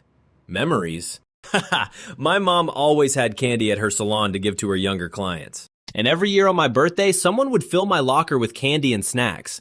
I think that's why I grew to like them even more." Soam hesitated briefly before asking carefully, "Any chance you know who that person might be?" Jian shook his head. "Don't know. But I am curious. He'd always sign a note with a single S, so..." At this, he paused. "S?" It seemed he was starting to put the pieces together. He exclaimed in shock. "Hang on. Don't tell me. It was you? I thought you knew. Holy shit, so it was really you?" "So you really didn't hate me after all," he stammered. "No. You mean the reason you kept coming at me day after day was to get my attention? Man, this feels unfair somehow. I can't believe you didn't tell me sooner." He glared at him. "Are you making fun of me?" "I'm not. I just think it's a shame, that's all." "Ha! If I'd known sooner, I would have fallen for you a lot sooner myself." All those years we spent not knowing feels like a waste. He replied flusteredly, "At least you know now." He suggested, "What do you say we get these to go and go find a motel?" "But I've only had 2 shots of alcohol." He pouted sulkily, "Fine." Walking down the street, he closed his eyes, enjoying the cool wind. The ocean breeze feels so good. "How about a second round? Beer, maybe?" "What second round? You're drunk, aren't you?" "Am not." Just as he finished speaking, he stumbled. "Whoops, you are!" Okay, since I'm sitting already, let's just stay here a bit longer." He sighed helplessly. "Ugh. Mind if I smoke? Just half a cigarette." Lighting up, he muttered softly, "Thanks." The other asked in confusion, "About what?" "For wahing for ma." He grumbled, "Whatever. The alcohol is one thing, but you really should quit smoking." "All right, if you want me to quit, I will. But give me some time. I can't quit cold turkey." He softened his tone. "Fine." Staring at him affectionately, he couldn't help but marvel. Seriously? His smile was so beautiful, I almost told him he's welcome to keep smoking. Suddenly, the other called out, "Hey, Jian!" Turning to him, "Yeah?" The other said slowly, "When we get to the motel, wanna go all the way? Somehow, I think I'll be able to handle it today." They decided to go to a place called Sun Motel in the middle of the night. He pushed the door and stepped inside. They walked into an awkward silence. Wow, I've never stayed at a place like this before. Really? Whoa, there's a computer? This is nicer than I expected. Are you gonna use the bathroom? If not, I'm gonna shower first. The other awkwardly replied, "Huh? Oh, okay." He gulped, his face showing extreme nervousness. "The bathroom door is made of glass. That's pretty cool." "Wait, hang on. I can see everything." Ugh, why does this feel so awkward? I've seen him naked before. In the movies, they always rush into the room while kissing. Maybe I should do that too. I don't even know what I'm supposed to be doing while I wait. Suddenly remembering something important, he jumped up. "Oh, I better go get some condoms." "But how many should I buy? What if I can't find any?" "We might need them later, so I'll just buy as many as I can for now." About to walk away, he suddenly stopped and turned around. "Oh wait, I have to bring my ID." A while later, he had finished showering, wearing a black bathrobe and blow-drying his hair when he heard the door open. "Where were you? I was surprised to find you gone." Holding up the plastic bag, he explained, "Sorry, I stopped by the CVS." "What'd you buy? Beer?" "No, why would I get more alcohol after all the alcohol we drank earlier?" "Then what'd you buy?" He awkwardly dumped the bag onto the bed. "Here." "I thought you had to show your ID to buy them, but apparently not. I had no idea." "Sheesh, you left to buy condoms? You know, most motels have them stocked in the room." He stared in shock. "What? Really? I didn't know that." "Wait, how do you know that?" He casually replied, "I've seen it before. See, there's some over there." His expression suddenly turned serious. "Jealous," he pressed. "When did you visit a motel?" "Don't worry about it. It was just asleep." "You swear?"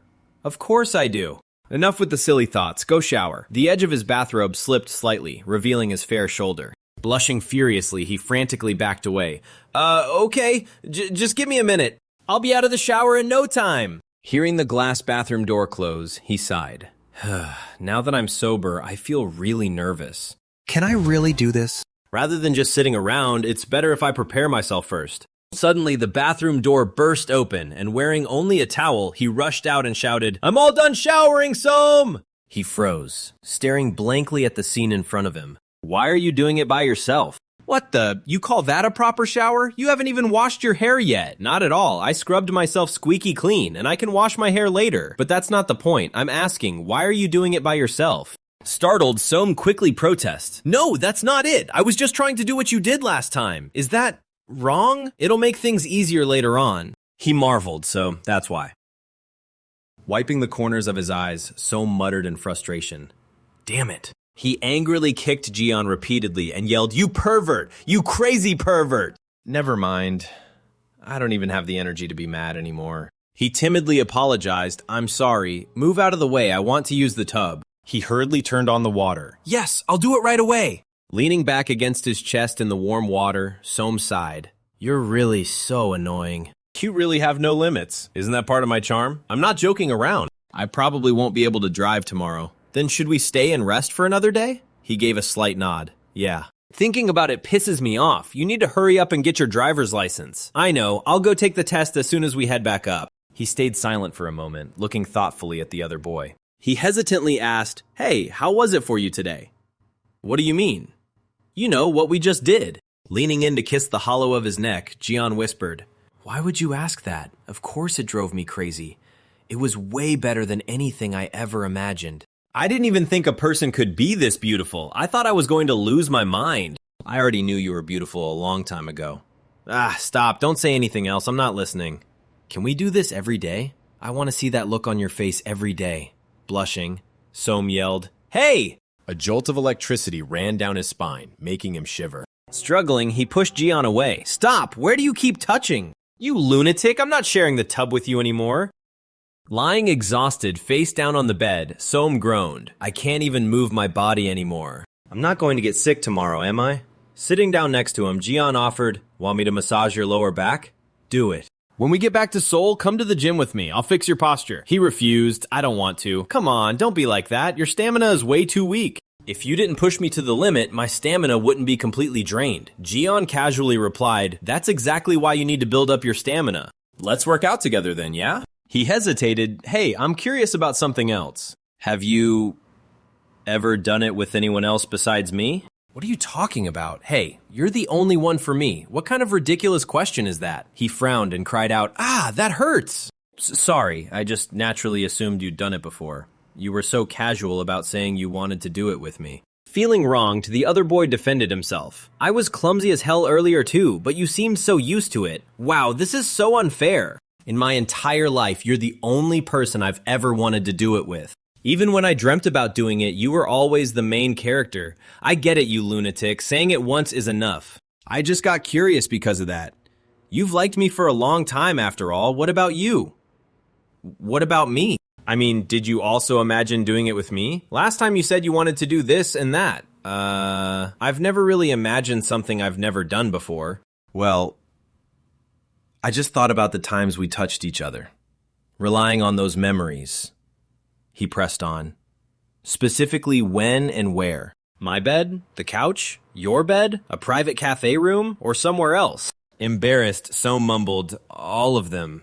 Thrilled, Jian said, "Soam, you said you wanted to kiss. Ugh, you really enjoy seeing me embarrassed, don't you? Stop it now and go to sleep. You must be tired too." Giving him a kiss, Jian replied, "Yes, sir. Sleep well. Then, before we sleep, let me kiss you here for a bit." "No, why? That's enough. Aren't we supposed to go to sleep?" He shoved him away. "If you know, then back off a bit." "Yes, I'm sorry. I'll stop." Lying down with a pout, Jian complained, "I'm not sleepy at all." Soam told himself he had to fall asleep quickly, so he wouldn't be bothered by the other guy anymore. Suddenly remembering something, he sat up. "Oh, right. I need to send a message. I totally forgot to leave a message."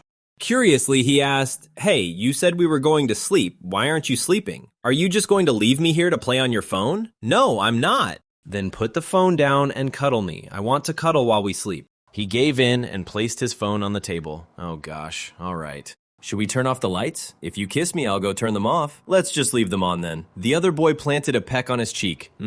Let's sleep." At 1:18 a.m., someone's phone received a message. "The sender is Soam. It's too late. I'll come up this week." The person stared at their phone, wondering, what is this? Looks like our Soam is having a good time. He said he was going to make amends, yet he went and did this nonsense instead. How interesting. This is definitely going to be an eyesore later on. Lying in bed, Soam shifted slightly and let out a soft groan. Ugh. He twitched his fingers, slowly opened his eyes, and looked around groggily. Seeing Jian hunched over the computer screen, he sat up, rubbed his eyes, and asked, "What are you doing? Why aren't you asleep yet?" Jian paused and asked, "Oh, did I wake you up? Was my typing too loud?" "No, I just woke up because I was thirsty." He limped over and complained, "Man, my back hurts so much. My butt hurts too." Jian asked, "Huh? Should I go get some medicine?" He replied, "What? Never mind, it's not that bad." "But what are you doing right now?" I thought of something I wanted to write, and I was afraid I'd forget it if I didn't jot it down right away. I hadn't had anything I wanted to write for a while, so I took a long break, but for some reason, being with you makes me want to do so many things. Soam instantly got excited and asked to see it. "Let me see!" "Oh, not right now." "Come on, I'm curious. Just let me see a little bit." "I really can't." He pouted sulkily. "Why not?" Jian pulled the other onto his lap and gently coaxed him. "You're tired. Go back to sleep. I'll go to sleep soon too." He stared deeply into Jian's eyes. Then tomorrow morning when we wake up, let's not stick around here and just head straight to Seoul. Jiyeon asked in surprise. Huh? Aren't you tired? I want to show you our house as soon as possible. Who knows? Maybe you'll write even better working in such a comfortable place. What? You're gonna make me cry saying stuff like that. Meanwhile, his hand had begun to sneakily slide further down. Soam immediately warned him, hands off. Seriously, my butt really hurts. Cut it out. Let me take a look. Where does it hurt? How bad is it? There's nothing to look at. I'm going to bed. You should wrap up and get some sleep too. Jiyeon dejectedly replied, Got it. The next morning, Soam repeatedly called out, Jiyeon, hey, Han, Jiyeon. Huh? Whoa, are we at the rest stop already? That was fast. What rest stop? Wake up. He stepped out of the car and announced, We're home, get out and grab the bags. Wait, what? We're already here? You were sleeping like the dead, Jiyeon mumbled. Why didn't you wake me up? What for? You looked so cute sleeping with your mouth wide open. That's embarrassing. Hurry up and grab the luggage. Jiyeon looked up at the building and asked, What floor is it? The 5th floor. We can't carry everything up in one trip, so let's check out the place first and bring the rest up later. Standing at the door, Jiyeon asked, What's the passcode? Soam punched in the numbers and replied, Your birthday. Seriously, why would you make it that? Let's change it back to 1217. Forget it, too much of a hassle. No, I want to change it. Since it's our place, let's make it 919-1217. Isn't that a bit too long? He insisted, even if it's long, let's change it. But then he suddenly froze, staring in awe at the space inside. Before them was an incredibly spacious, luxurious, and sunlit loft apartment. Jiyeon let out an impressed gasp. Wow, what is this? The place is way nicer than I expected. The loft design is really cool, and the kitchen is huge too. Hey, where's my room? Jiyeon suddenly paused. Seeing the other just standing there frozen, he asked, Why are you just standing there? Soam suddenly opened his arms wide, waiting.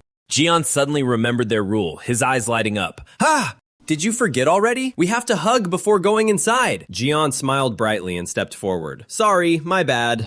Don't think you can skip it just because we moved into a new place. I'm going to keep doing this for the rest of my life. He tightened his embrace and replied, Of course. What should I do? I really love this. It's so warm. I feel so happy right now. Jiyeon looked up at his partner's radiant face and softly called out, Soam, I like you so much. He smiled brightly in return. Me too. They shared a passionate, intoxicating kiss. During the kiss, Jiyeon's hand started slipping under the hem of his shirt. Feeling the warmth of Jiyeon's hand caressing his bare skin, Soam let out a soft, startled gasp. Hey, your hand is slowly wandering down, you know? Geez, seriously, know when to stop. There's a mountain of stuff to unpack. What are you trying to do right now? Hurry up and bring the bags inside. Also, there are no separate rooms here. It's just this loft and that's it. Huh? No rooms? The desk in the living room is yours, so it won't be inconvenient for you to work. You've got nowhere to hide now. Wherever you are and whatever you do in this house, I'll know everything. Oh boy. I don't run away anymore. Why are you like this? He pouted sulkily. Honestly, I still can't trust you 100%.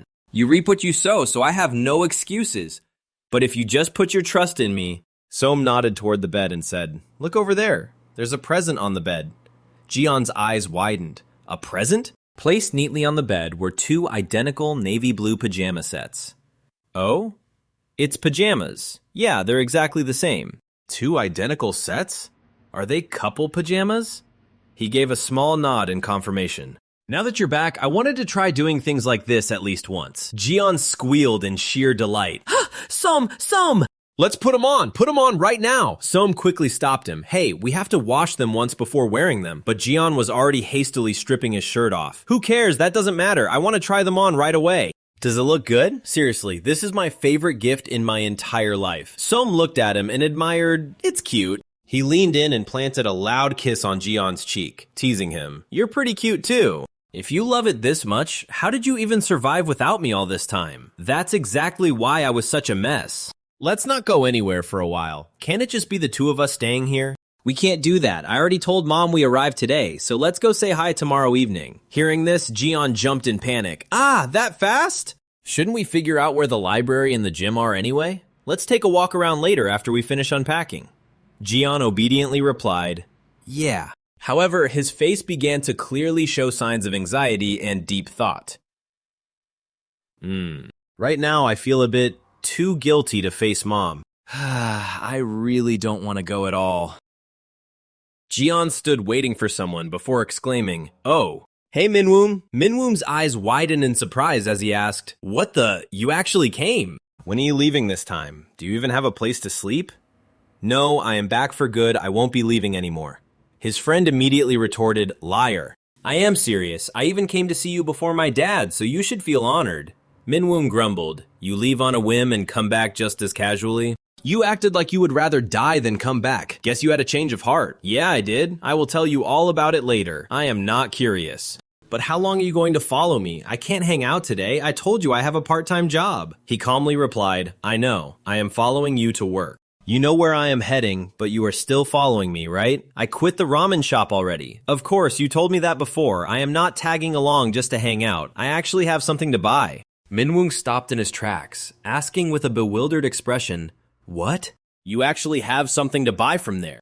Looking at the toys displayed inside, he exclaimed in awe, "Wow, what are all these? Do you even know how to use these things? I have to know in order to sell them. Can I touch them?" "You can touch any of the display samples. If you do not even know how to use them, what are you here to buy? You got a girlfriend? Is that why you came back? I cannot believe there would come a day I see you like this." He stammered as he explained, "No, the thing is, I am not using them with a girl." Ha! Minwoom was completely dumbfounded upon hearing that. Suddenly realizing something, his friend's expression shifted as he muttered, "You. Hey, are you and Kwansom dating? How did you figure it out just from hearing that, well, that is?" Minwoong snapped irritably. "How? Do you have any idea how many times you two teamed up to annoy the hell out of me? Damn it, you guys finally got together. You have been such an eyesore all this time." "Wait, what? Soam bothered you too? What did he do?" "He told me to keep it a secret, so I cannot tell you. But just know he was annoying as hell." "Since when did you guys start dating?" He scratched his head awkwardly and replied, "Well, we do like each other, but I am not entirely sure if we are officially dating yet." "If you are not dating, then what is it? You are already at the point of using these things." About that. It is a bit complicated to define our relationship right now." He went on to reveal his mom and my dad got remarried. Minwoong's eyes widened in utter shock.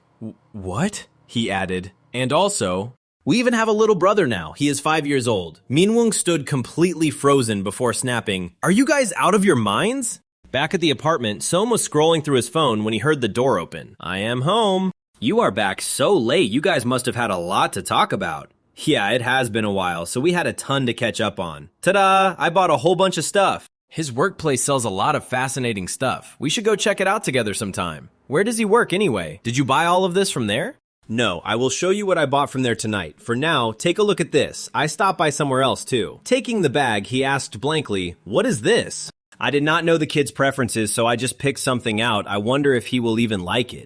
"A gift for Own. I am impressed. What made you think to prepare this?" "Well, it never hurts to make a good first impression." "There is also a gift for Mom over there." "What about Uncle's gift?" He replied casually, "Dad can buy whatever he needs himself." Struck by a sudden idea, he turned and suggested, "Let's go bring this to the kid right now." The older guy asked in surprise, "Wait, right now?" "Mom mentioned she misses you a lot, so hurry up and get ready." He hesitated.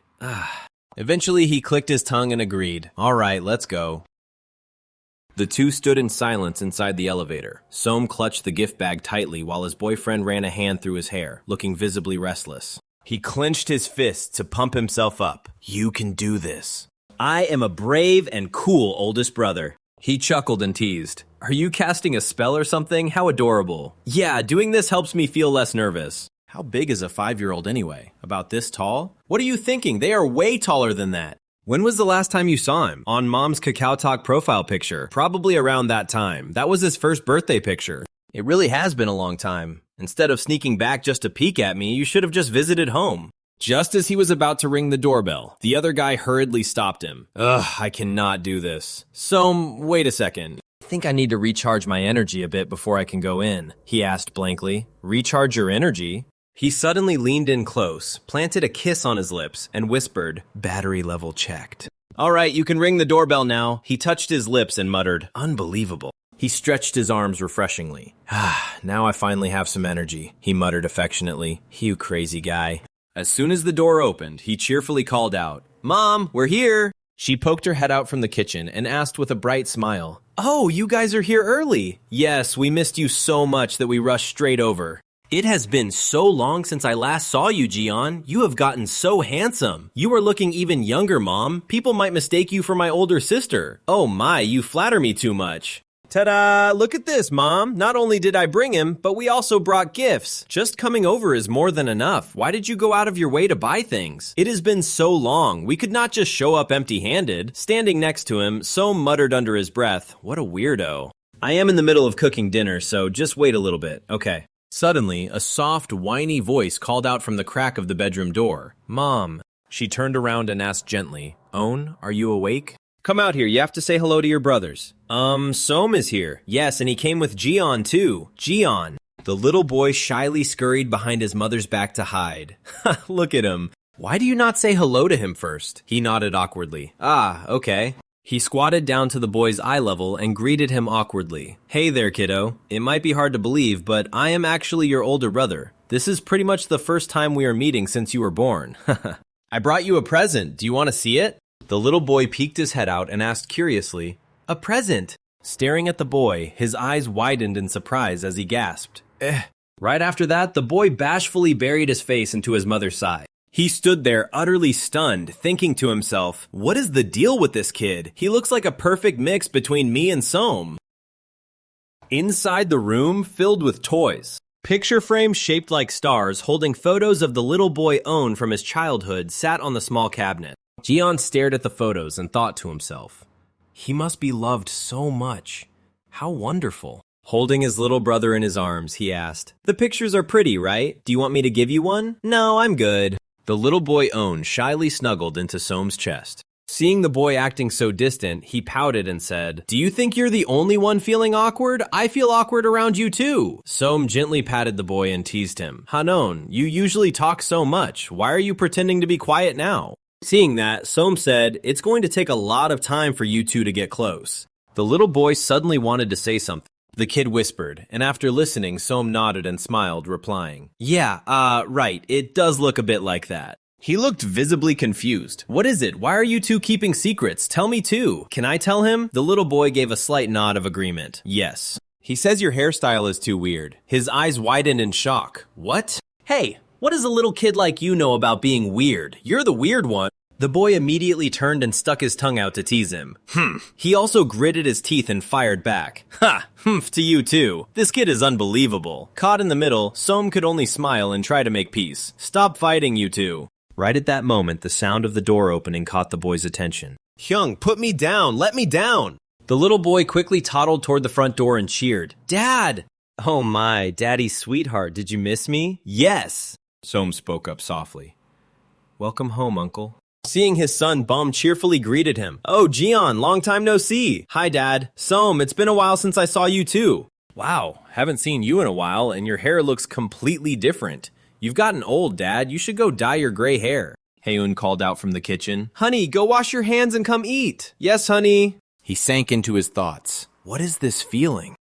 After dinner, Bum sat peeling an apple and reminded him, make sure to visit often from now on, or I might forget what my own son looks like. Haven't you already forgotten for a long time? Here, have an apple. I don't like apples. Is that so? Then Own can have it. You like apples, right? The little boy opened his mouth wide to take it. Yes! Haeun looked up in surprise and said, oh, Mom didn't know that. Just tell me what you like. I'll buy it in advance next time. Oh, no, it's fine. You don't have to go out of your way for me. Seeing that, Soam immediately chimed in and listed them off fluently. He likes watermelons, strawberries, grapes, and blueberries. While Haeun carefully noted it down on her phone, he turned to him in surprise and asked, how did you know about those? I overheard you talking to Hwang Min-woong a while back. Mom, who's been picking up Own from school lately? I've been closing the flower shop early to go pick him up. Let me pick him up again starting next week. I'll go with him too. Jian asked back in confusion. Me? You and me? Yeah, and after I go back to school, you'll have to pick him up by yourself. By myself? What, you can't do it? He hesitated. Well, the house is really close to the kindergarten. You can at least help out with that much, right? He had to give in, nodding repeatedly. Okay, fine. Haha, hey chestnut head, I guess we'll have to get close before then. The little boy playfully stuck his tongue out again. Bleh.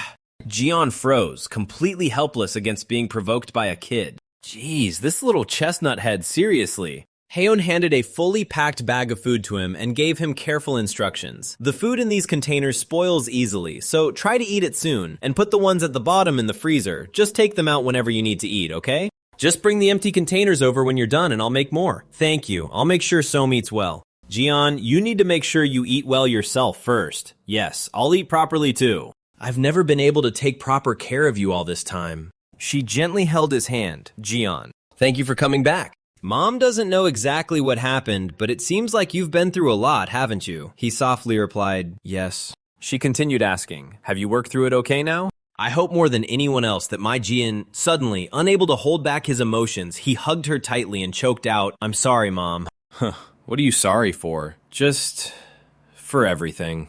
I like Som a lot. I'll take even better care of him from now on. I know, Som cares about you a lot too. Please consider me as both your son and your daughter-in-law. We'll live well together like a married couple. Standing right behind them and hearing everything, Som was completely stunned, speechless. Haeun burst into laughter and teased. Oh my, to that extent? He seriously affirmed. Yes, I came here with that kind of determination. Embarrassed to the point of anger, he rushed over to separate him from his mom and snapped. What the hell are you talking about? Hey, come out here right now! We're heading home now. Go back inside, Mom. She stood waving and smiling brightly as she saw the two off. Okay, drive safely, you two. As soon as they got in the car, Som turned and scolded him harshly. Are you crazy? Why don't you just announce our relationship to everyone while you're at it? It's fine. Mom definitely won't think anything weird about it. Even though my mom is indeed that kind of person, but still, it's super weird, you know?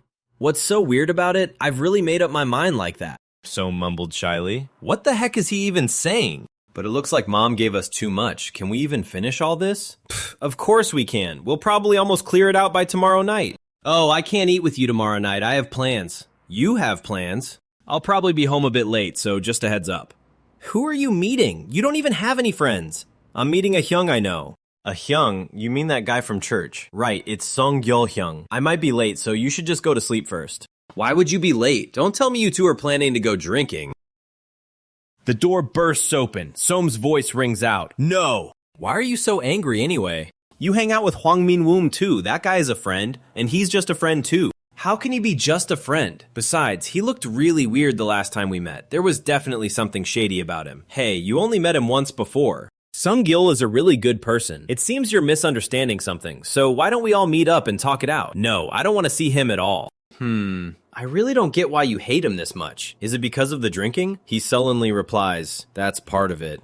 I don't know, I'm just jealous. I'm so insanely jealous. He'll look at you and think you're absolutely gorgeous too. It's so obvious. How could I just let you go?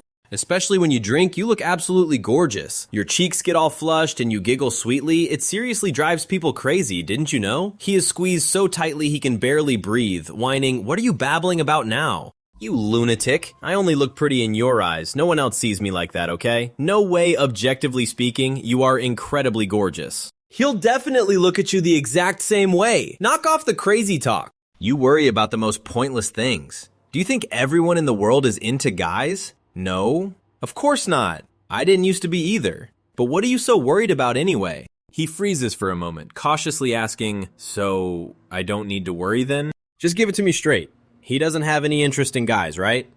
I guess that makes sense considering he's a pastor's son. He hesitates for a moment, lost in thought. He did say he doesn't hide it, but it doesn't feel right to out him when he's not even here. Besides, his preferences have nothing to do with me anyway.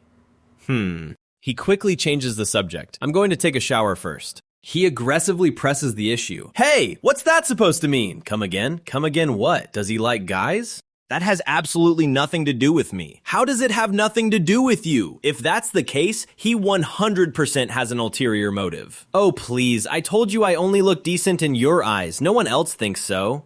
That is not true. You look in the mirror too, so you must clearly see how gorgeous you are. Are you messing with me right now? Huh? I am dead serious. After a solid 3-hour debate over whether he was gorgeous or not, they finally compromised on good looking. However, he firmly insisted that the guy had zero interest in him, told his partner to verify it himself later, and finalized the plan for the three of them to meet up. He flops onto the sofa, helplessly muttering to himself, even though something feels off, I guess I'll just let it slide for now. He obviously has an ulterior motive. How could they possibly just be normal friends? Why doesn't he understand that? He approaches and asks, Are you asleep? Were you planning to finish writing before bed? He sluggishly replies, No, I just can't seem to focus today. Go easy on the drinks tomorrow. I'm going to stay awake and wait for you to get home. Ugh, why are you so stubborn? What are you constantly worrying about? You know I have good self-control. He retorts with a suspicious glare. Have you actually ever had any self-control? He changes the subject, pointing at the paper bag on the table. Anyway, why don't you show me what's over there? You said you'd show me tonight. He blanks out for a second before remembering. Huh? Oh, right, that. I actually held back my temper just so I could show you this. Every single thing in here is a gift for you. I guarantee your jaw will drop when you see it. He asks back in surprise. Gifts for me? What's with all the sweet gestures today? He reaches into the bag and pulls the items out one by one. The bag is filled with an assortment of toys, making his eyes widen in shock as he asks, What is all this? Toys? Why are these supposed to be gifts for me? I'll explain how they work one by one for you. Haha, next up is a collar. I thought it would look great on you, so I grabbed it. What the hell? Stop wasting your money on useless junk. He eagerly fastens the collar around his neck. Oh, this would look absolutely perfect paired with some cat ears. I'll buy a pair next time. He grumbles in annoyance. Are you even listening to me? Looking at his new appearance, he can't help but be utterly mesmerized. Wow. This is insane. How does it suit you this perfectly? So gorgeous. Exactly my type. And there's this one too. You like it, right? His face flushes bright red as he violently shoves him away. That is absolutely not happening, okay? Put it away right now. He smirks mischievously. No? Then what is this? Fine, but you have to be gentle, okay? You hear me? The afternoon sunlight shone through the apartment window. Soam groggily woke up in bed, thinking in surprise, Huh? When did I move to the bed? I don't remember anything at all. Wait, is the sun setting? Did I really sleep this much? What time is it anyway? He clutched his aching stomach and let out a soft groan, causing Jian lying next to him to start stirring awake. He grumbled and complained, Ugh, what is this? It hurts so much. Jian asked, Oh, you're awake? Yeah, I'm awake, you crazy jerk. How many more times did you do it anyway? My whole body is aching right now because of you. He felt a pang of guilt, remembering how he kept begging for one last time, then scratched his head and stammered, Let's see, I don't really remember. I probably didn't do it that much. Maybe... But I cleaned everything up and even did the laundry and hung the clothes before going to sleep, Soam replied. You did a good job with that. If your body hurts, do you want to sleep a little more? Just tell me what you need and I'll get it for you. No need, I have to get up now. Why, do you need to use the bathroom? I told you yesterday, I have plans. What, didn't you say you wouldn't go? Soam timidly replied, I'm sorry for changing my mind. But I had no choice but to say that yesterday. You're so mean. You clearly said you weren't going, and I completely fell for it. He guiltily said, I'm really sorry. Can't you just say something came up, stay with me? Binge watching Netflix while ordering food, then going for a night walk together? Don't you think that would be so much fun? Huh. The image of the two of them happily spending time together popped into his head, making him waver a bit as he thought. Watching a movie, ordering food, and taking a night walk. That does sound really fun. He took out his phone to check. Seeing that the screen displayed past 5 in the afternoon, he anxiously thought to himself, what should I do? If I don't leave now, I'll be late. He deliberated for a long time. Should I try asking if we can change the date? Suddenly, memories from his high school days rushed back into his mind. That day, running in late, he called out as he walked in, Hyung! I'm late, I'm sorry. I texted you, did you see it? I accidentally dozed off on the bus, so I missed my stop. Gil smiled gently and comforted him. It's okay. If you were that sleepy, something like that could happen. Oh my, our Soam must be so tired from studying so hard. He replied shyly, Yeah, I'm really sorry. But then his smile suddenly faded and his tone became stern. It's fine by me, but... When you step out into the real world, time is incredibly precious, especially other people's time. But it seems like you still don't fully understand that value. You might not have known, but now that you do, you have to change. That's the important part, don't you think so too? He was startled and quickly agreed. Kyul replied with satisfaction, it's good that you understand. Then this time, I'll teach you a proper lesson before you leave. If I just let it slide, you'll definitely make the same mistake next time. He just stood there dazed and stammered, yes. He held a cane in his hand, looking straight into his eyes and asked, You understand what I mean, right? Remembering this, he instinctively held out his hand. He thought to himself, I really can't push this back. Jian, I'm sorry, I think I have to go. This is a plan I promised a long time ago. I'll make it up to you by coming back early. Jian pouted and mumbled, I know. If I knew this was going to happen, I really should have only done it once yesterday. Is your body okay? He nodded. Yeah, I can manage. Don't come back too late. I'll be waiting until you get back. Make sure you're home before midnight, got it? I know. He arrived at his apartment door and rang the doorbell.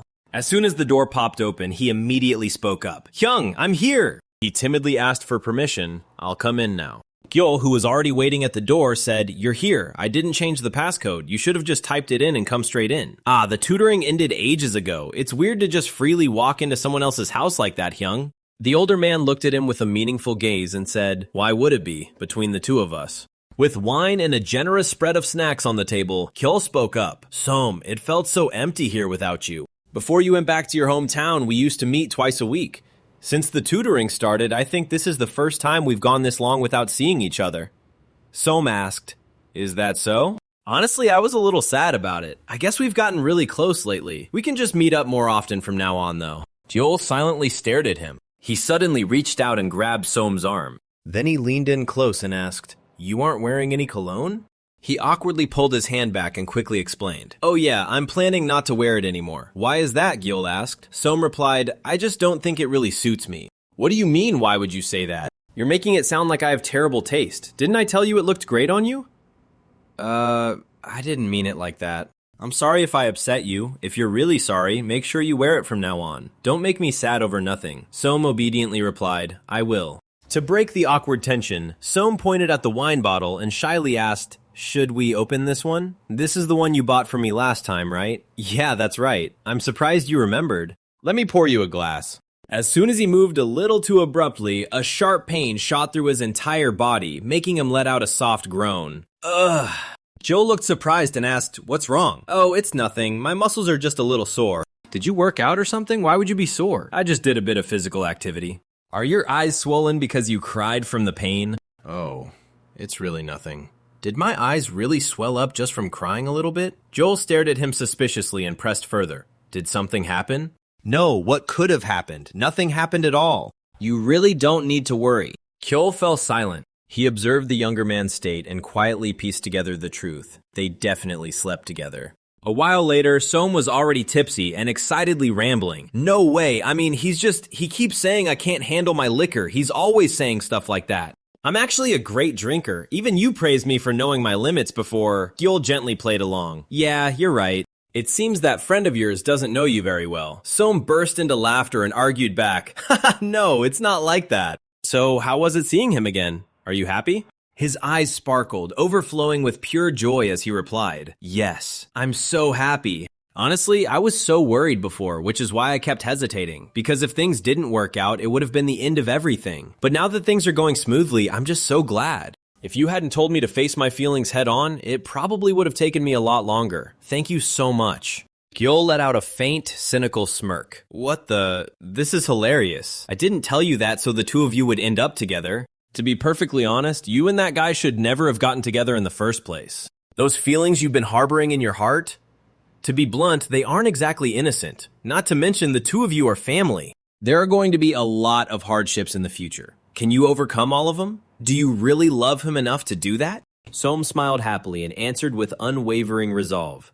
Yes, I can overcome anything. That's just how much I love Jian. Watching him drunkenly mumble the same thing over and over, I really do so much. Gyul was left speechless, thinking to himself, this kid is just as clueless as ever. Seeing you like this just proves how immature you still are. You'll need to pray a lot more. Som innocently smiled, his eyes turning into little crescents as he nodded enthusiastically. Yes, I'm going to pray even more than before. I'll pray for you and your friend too. Som turned to him in surprise and asked, Oh, really? He pulled a pack of cigarettes and a lighter out of his pocket. What's wrong? Do you want to smoke too? Som asked hesitantly. Is it okay if I have one? Of course it is. Gyul offered him his own pack and said, Don't smoke your own, try one of mine. Som gladly accepted it. Ah, sure. He placed the cigarette between his lips, his voice slightly slurred from the alcohol. Thanks, man.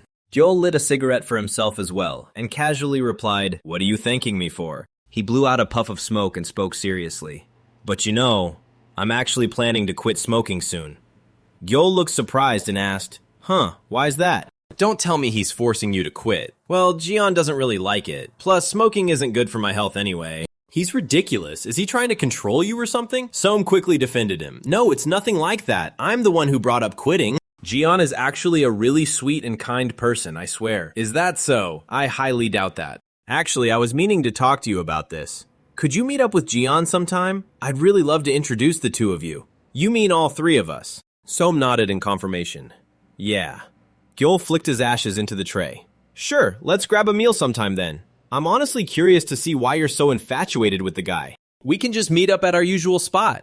Gyul suddenly called out, Hey, wait a second. The younger man stared in utter confusion as Gyul suddenly reached over and pulled down the zipper of his jacket. What is all this? You're a total mess. Staring at the bright red hickeys marking up the younger man's skin, Gyul irritably scolded him. That Gyeon guy is completely out of line. He really left such glaringly obvious marks on you? I had no idea they were showing. If anyone else saw this, they'd think you were sleeping around. Make sure you cover these up properly. Really? I'll make sure to cover them up. I honestly had no idea. I didn't think anyone would be able to see them. Joel clenched his jaw tight, his face twisting with intense bitterness and pure rage. He muttered in irritation. How utterly annoying. The phone screen was lit up with a barrage of missed calls, ringing endlessly with incoming calls from Jian. While Soam was fast asleep, Kyol walked over and picked up the blaring phone. He glared down at the caller ID, thinking to himself in sheer annoyance. Just how many times is he planning on calling? It's so damn loud. If I'd known it would turn out like this, I never would have let him go in the first place. This isn't nearly as entertaining as I thought it would be. A calculating smirk crept onto his face, his eyes flashing with a terrifyingly dark gleam. I spent so much time sweet-talking him, only to get completely upstaged. He casually reached out and unzipped the sleeping boy's jacket even further. He traced his fingers over the marks on the younger man's skin, his mind swimming with dark, malicious intentions. If he was going to leave, he should have just stayed hidden and never shown his face again. What a massive eyesore. Back at home, Jian was growing increasingly frustrated as the phone repeatedly sent him straight to voicemail. The morning light shines into the apartment. Curled up on the sofa, Jian mutters, "The sun is up, so it's already morning." In this situation, I have the right to feel a little disappointed. He should have at least sent a message, even though I know he falls asleep whenever he's drunk, but this is really just too frustrating. But what right do I have to be mad? How did Soam endure this for 5 whole years? Pulling his jacket zipper down a bit, he silently ponders in frustration. A sudden wave of anger makes him kick his feet and throw a tantrum, grumbling in annoyance. I don't know, what am I supposed to do when I'm this annoyed? Just how drunk was he that he couldn't even contact me? Is that even right? He should have at least come home, shouldn't he? Unless he's crazy, how could he keep someone there until this hour? Over at Gyul's place, Soam groggily wakes up with a hangover headache, letting out a soft groan. Ugh. He reaches up to grab his sore throat. My throat hurts so much. Realizing he had overslept, the young man startles in panic. Gasp, this is crazy. Since when did I fall asleep? From behind, Kyul walks over to check on him. You're awake. Yes, I've been such a bother. I'm sorry. It's nothing. You were sleeping so soundly that I didn't have the heart to wake you up. Soam bows his head to say goodbye. I'm heading home now. Sorry for the trouble. You're just going to leave like that. Yes, goodbye. Gyul hurriedly steps forward, intending to stop him. If you leave like that, I'll... Before he can finish his sentence, the younger guy suddenly lets out a loud sneeze. He says sheepishly, Your house is a bit cold. Hearing the sound of the door opening, Jian hastily runs out. Soam says sluggishly, I'm home. Jian immediately snaps. Hey, why are you just now getting back? Seeing his roommate already wearing a jacket, the student asks in surprise, Oh, where are you going? Going where? I was about to go look for you. Do you know what time it is? Why was your phone turned off until now? Sorry, I went to the hospital, so I wasn't paying attention to my phone. Hearing that, Jian startles and anxiously asks, What, did you catch a cold? Are you okay? The doctor said it's the flu. It's nothing serious. You weren't feeling well to begin with, and then you slept in a cold place, so of course you caught a cold. Go upstairs and sleep for a bit. I'll turn up the heater. Can you climb the stairs by yourself, or should I carry you on my back? There's no need. It's not that bad. Then just lean on me. Yeah. Hey, it's contagious though, don't get too close. So what if it is? I recover fast, stop worrying about useless things. The doctor said if I take my medicine and rest for a few days, I'll be fine. I know, from now until you're fully recovered, just tell me if you want anything. Soam smiles faintly. Thanks. I'm just going to sleep for a bit. A bit my foot? Sleep soundly, you probably didn't get a good night's rest last night. He lies completely still, his eyes still clearly showing a sense of guilt. I'm sorry, you waited a long time, didn't you? Jian replies. Just forget about it. I waited all night, but it's fine. I'm really sorry. If you truly feel guilty, then grant me a wish. What wish if it's letting you go to your hometown by yourself? Absolutely not. Oh gosh, it's definitely not that. Then what wish? He ponders for a moment before speaking. The thing is, later on when I buy cat ears, you can't complain. You have to act cute for me and go meow. Soam is dumbfounded. Huh. What did I just hear? Are you crazy? Jian immediately whines about his grievances. Do you know how many hours I waited yesterday? I was really disappointed and sad. I even cried my eyes out before falling asleep. If you do that, I'll let it slide, so just do as I say. Why do you even want to see that anyway? Stop grumbling and go to sleep. You need to recover fast. Yeah, that's true. I need to get well soon. But what should I do? Will I be better by Monday? Jian asks back in surprise. Why? Are you that eager to pretend to be a cat and go meow? Soam explains seriously, no, I have to go pick up Own. Then he suddenly remembers, oh, Peanut. There's still Peanut, huh? Then I'll go by myself. Don't worry about it. Just rest. He looks up and asks, huh, really? The other nods, yeah. It will probably take about 2 hours, so how about we just stay together until Mom gets off work? If it doesn't work out, then oh well, I still have to do it anyway. Or should I go with you? Jian brushes it off. Give it a rest. Just focus on getting better quickly. Don't even think about going anywhere for now. Got it. He obediently complies. I know. Get some rest. I'm going to make some porridge. We don't have a lot of ingredients. Is tuna and vegetable porridge okay? Yeah, thanks. Soam lies quietly on the bed, his eyes following Jian's back as he leaves the room. He must have been really disappointed, but didn't bother showing it. He really looks like an adult now, so cool. To think there'd come a day when I rely on him. Being sick sucks, but it's not without its perks. Ugh, if only my headache would lessen a bit, that would be really great. He blinks, seemingly realizing something. Oh. He blankly opens his empty hand to inspect it. Where did my ring go? It was definitely still there yesterday. I don't remember taking it off. The young man gets restless with anxiety. What should I do? Down in the kitchen, the pot of porridge is bubbling away. Jian mutters to himself in frustration. But seriously, the more I think about it, the more absurd it is. If he saw that Soam was a bit drunk, he should have kindly brought him home. How could he let him get that sick? Just wait. From now on, I'll make sure he can't hover around Soam anymore. He carefully brings the bowl of porridge up and blows on it gently, tasting it to see if it's seasoned right. The taste is quite satisfying, so he nods in approval. It's delicious. A success. I have to feed this to him as soon as he wakes up. When I go pick up Peanut, should I eat dinner with him? Just me and Peanut. I'm afraid it'll be awkward. It's definitely going to be awkward. Pulling himself together, he clicks his tongue, brushing off his worries. Well, it should be fine. I'll just casually bring him back and leave. Humoring him won't be that hard. The kid is only 5 years old after all. Little Own looks up with wide, round eyes, his toy car lying motionless on the floor. Jian looks down at the boy, awkwardly calling out, Hey, Peanut! Is it really that surprising that I came to pick you up? Own's eyes widened in surprise. Seeing the little boy suddenly turn and run back into the classroom, Jian frantically called after him. Hey, wait! We have to go home! Where are you going? Come back here! The teacher smiled and explained, Just wait a minute. He's doing that because he wants to show off. He looked bewildered. Show off what? Suddenly, children's voices rang out, catching his attention. Wow, it's real.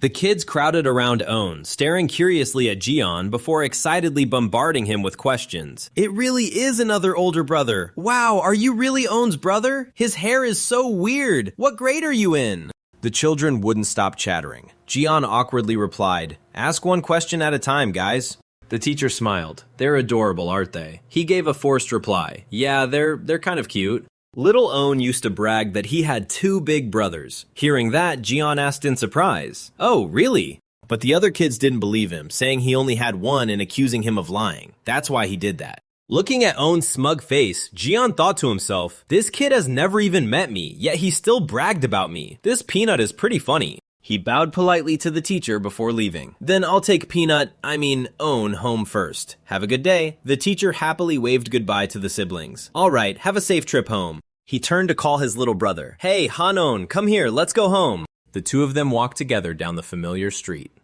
Hey, Peanut. Yeah? Did you miss me? Own hugged a toy car to his chest and fired back. What about you? Did you miss me? Me... kind of. Hearing the unfamiliar phrase, the boy asked curiously, Kind of? What does kind of mean? I don't know. Stop asking so many questions, kid. I asked first, so what about you? The boy pouted and turned his face away in a huff. I don't know either. But why aren't you holding my hand? He replied in surprise. I have to hold your hand too? Of course. Ugh, I hate doing that. Rejected, the little boy threw both arms straight up and whined. Then carry me! Why should I? Walk by yourself. You're perfectly capable of walking. Carry me right now! No! Seeing his older brother firmly refuse, the boy's face fell. Why not? With tears welling up in his eyes, he whimpered tearfully. Can't you just carry him? Come on, you need to build some independence. Walk by yourself. The boy tightly hugged his brother's leg and whined. But Own doesn't know what independence means. Som always carries me. Unable to resist that adorable face, he let out a sigh, bent down, and scooped the boy up under his arms. You're unbelievable. Throwing a tantrum with a face that looks exactly like Som's is totally cheating, you know that? Wow, you're heavier than I thought. Seems like the little prince has been getting spoiled rotten. No, I haven't. Own doesn't get any love at all. He retorted in surprise. What? You don't? Nope. But I saw Mom and Dad doting on you all the time? Well, that part is true. But you never even bothered to come visit Own. His little brother's innocent remark caught him off guard. How did you know about that? The boy proudly boasted. I know everything. Mom, Dad, and even Som told me all about it. They said Own actually has 2 big brothers. I planned to play with you every single day when you came back, and show you off to my friends too. But I waited forever, and you never came. Mom said I just had to sleep for 100 nights, but I didn't even know when 100 nights would be over. Besides... The boy swung his little fists, lightly thumping his brother's chest as he scolded, You're such a meanie! He widened his eyes in confusion. What? How am I suddenly a meanie? I saw everything. At night, Som would cry so much while calling out your name.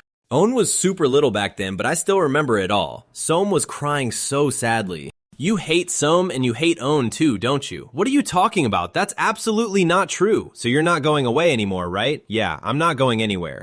I'm too scared of you to go anywhere else anyway. You really are a chatterbox. You know you're exactly like Som was when he was little, right? The boy replied cluelessly. Nope, I've never seen him back then, so how would I know? He let out an amused chuckle. Oh, really? How can you be so stubborn at such a young age? Stubborn? What does that mean? It means someone exactly like you. Stubborn. The boy muttered the new word to himself over and over before suddenly spotting a familiar figure up ahead. The boy cheered excitedly and pointed forward. It's the snack guy! A voice called out in response. Oh, hey there, Own! It was none other than Kyul, walking out of a store carrying a cake box. Seeing the little boy, he happily greeted him. It's been a while, hasn't it? We haven't seen each other in a while, and you've gotten even cuter. His gaze casually brushed past Jian as he feigned forgetfulness. And you're Som's friend, right? Oh wait, no, you're his family member. We've met once before. I'm not sure if you remember.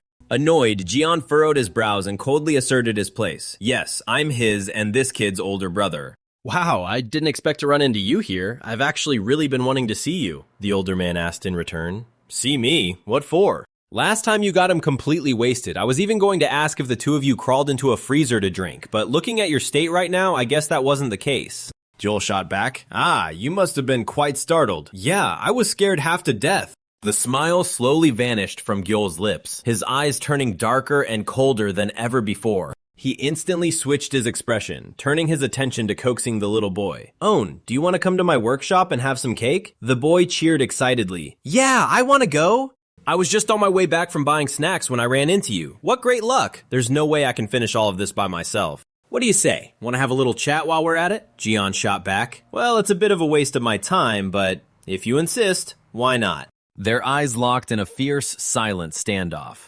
Kyul turned and led the way, dropping a curt command. Follow me. Jian grumpily trailed behind, secretly feeling smug that he was at least a bit taller than that bastard. He leaned down and whispered to his little brother, Hey Peanut, are you close with that guy? Yeah, super close. He's always over there. On the way home with Som, we stopped by to hang out all the time. Hearing that, Jian started to feel a knot of annoyance in his chest.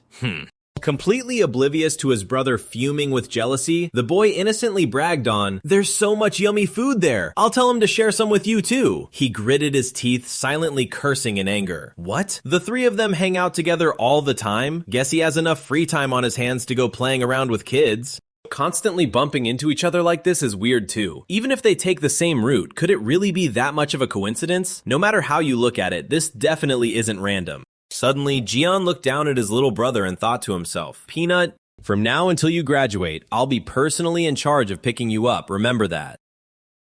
The sweet strawberry cake was served on the table, and little Own cheered excitedly. Wow, thank you! Jian said in surprise. Oh, you look like a regular, heading straight for a seat. The boy smiled brightly while eating and replied, I'm so happy! Hey, where's your respect for your elders, not even offering your hyung a taste? Own looked up and asked innocently, do you want some too? I sure do, give me a bite. Own obediently fed him the cake. Say ah! After feeding Gyeon, Own asked Kyul, should I feed you too? He replied, no thank you. Okay. Tell me, Own, why do you call him Hyung too? The boy blinked in confusion. Why not? Considering his age, calling him Hyung isn't quite right. It's not very polite. He was totally lost and didn't catch the meaning. I don't get it. Jian explained, basically, I mean he's really old. The boy nodded in realization. Ah.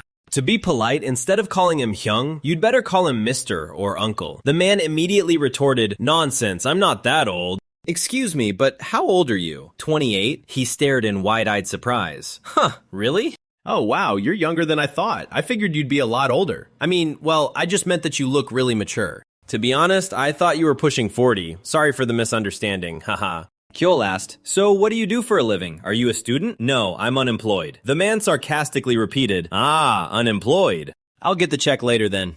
Soam mentioned you wanted the three of us to meet up. We'll meet when he feels better, yeah.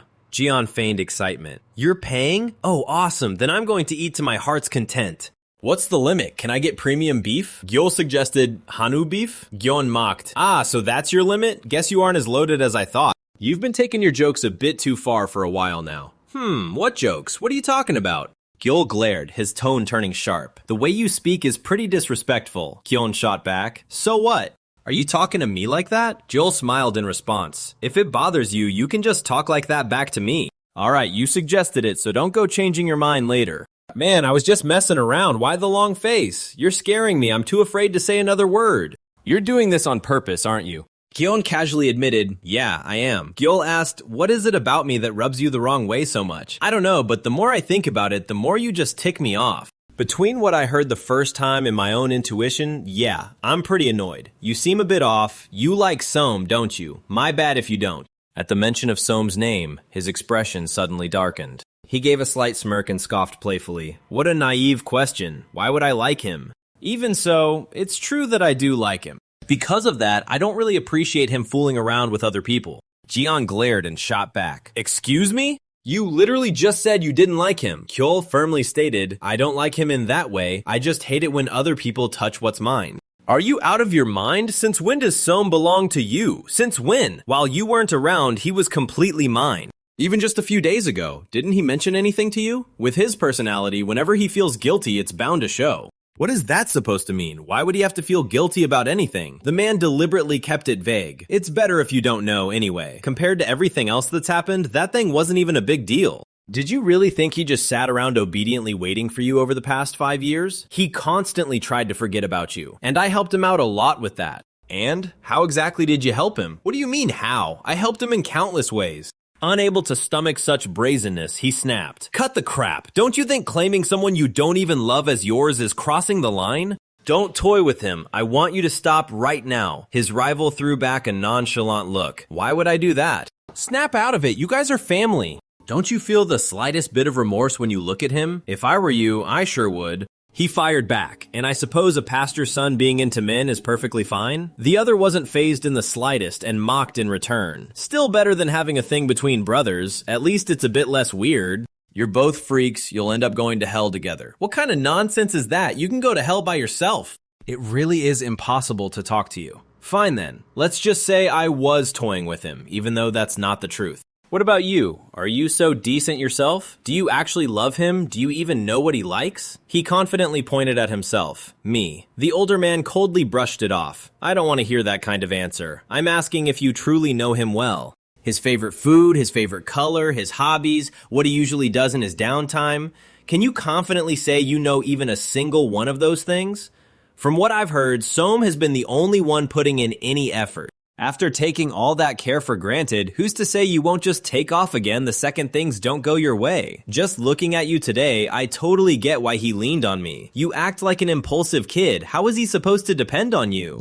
I know you're still young, but I honestly find this a bit pitiful. How long do you think these impulsive, childish feelings of yours are actually going to last? He turned to the little boy On. Let's stop here, all right? I have to head out now. The boy looked up in dismay and whined, Aw, I still want to watch more. You can finish watching it when you get home. On pouted and replied, but they don't let me watch it at home. Then come back again next time. The kid stuck his lip out in a sulk. What a bummer. Jian was lost in a tangled mess of thoughts.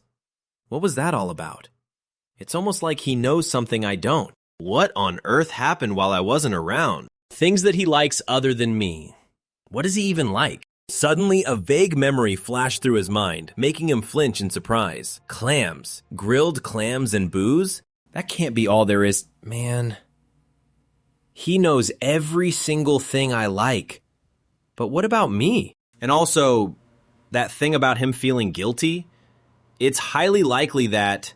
A sudden noise broke his train of thought as Soam spoke up. Huh? When did you get back? You were so quiet, I didn't even hear you come in. I just got back, so did you guys hit it off? Yeah, Peanut and I have gotten pretty close. Soam commented, that kid is a lot like you. Not just his looks, but the way he talks too, don't you think? Jian was caught off guard. Like me? If anything, he's exactly like you. It's great that you two managed to get along. To be honest, I was a little worried. Jian hesitated for a moment before speaking up. But hey, Soam, listen. You aren't hiding anything from me, right? Hiding what from you? What are you talking about? Nothing. I was just asking. Why would you suddenly ask something like that? He awkwardly replied, of course not. Soam turns away and says, I'm going to the restroom. Jian replies, oh, all right. He wondered to himself. His expression just now. Anyone could tell he was hiding something. Meanwhile, in the restroom, Soam worriedly thought, what was that just now? Why would he suddenly ask me about that? I'll have to hide my hand. I can't tell him that I lost it. He frantically pulled at his hair, panicking and blaming himself. No way. Where did I lose it? Please, just remember. Suddenly, the phone in his pocket vibrated with an incoming call. The screen displayed the name Song Gyo. He answered the call and spoke, hello? Hearing the person on the other end checking in, he quickly replied, yes, I'm feeling a bit better now. Hearing the other person say something, he asked in surprise, huh, really? Yes, so that's what happened. Thank you so much. If you could hold on to it for me, I'll drop by to pick it up later. Standing outside, Jian accidentally overheard him talking on the phone. He paused, wondering to himself, hold on to what for him? But why is he taking a phone call in the restroom? That night, once Soam was fast asleep, Jian lay close beside him, leaning in to watch him rest. He reached out to gently stroke his cheek, feeling relieved as he thought, his fever has gone down a lot. He should be fully recovered in a few days. Gosh, he looks so cute when he sleeps. I really want to kiss him. But then he suddenly froze. What could he possibly be hiding from me? What could he even feel guilty about? I don't even know how much of what that guy said was true, but hearing him talk, it sounded like something had happened between them. If I had never come back, would they have ended up together by now? He immediately brushed off the thought, shaking his head in denial. Definitely not. Those two don't suit each other at all. Whatever. What a ridiculous thought. I should just go to sleep. After all, the person he loves is me, so I shouldn't dwell on such weird things anymore. Seriously, stop thinking about it. The following afternoon, Jian let out a long, exhausted yawn as he walked. On looked up and asked, why do you keep yawning so much? I didn't get a good night's sleep, the boy teased. Your face looks super ugly. He teased the little boy back. Oh, just like yours then. The kid pouted and angrily yelled, no it doesn't! The boy weakly pounded his tiny fists against him, whining in protest. No, we don't look alike at all. You're a meanie, Jian complained. You're so cruel. I'm feeling sad, yet instead of comforting me, you just call me ugly. The boy blinked in confusion and asked, huh? Why are you sad? Is it because I called you ugly? No, it's because of something else. The kid eagerly asked, what can I do to make you stop being sad? He pretended to ponder. Write me a letter, Peanut, then I won't be sad anymore. The boy asked in surprise, a letter? I don't know how to write. Oh, you still don't know how to write? No, I'll do something else for you. No, I want a letter. I've never received a letter in my entire life. Then I'll write you one when I grow up. Just wait for me. Grow up, huh? Is a little peanut like you really going to become an adult? Yeah, a super cool adult too. Wow, that's really great. I still feel like I'm just a kid myself. You'll definitely do way better than me. The boy kept babbling nonstop beside him. When I grow up, I'm gonna be as tall as a refrigerator, and I'll have lots and lots of friends. I'll buy a phone and all the dinosaurs I want, and I'll even give you one too. Passing by the familiar tea shop, he glanced through the glass window and stopped in surprise. Huh? Is the shop closed?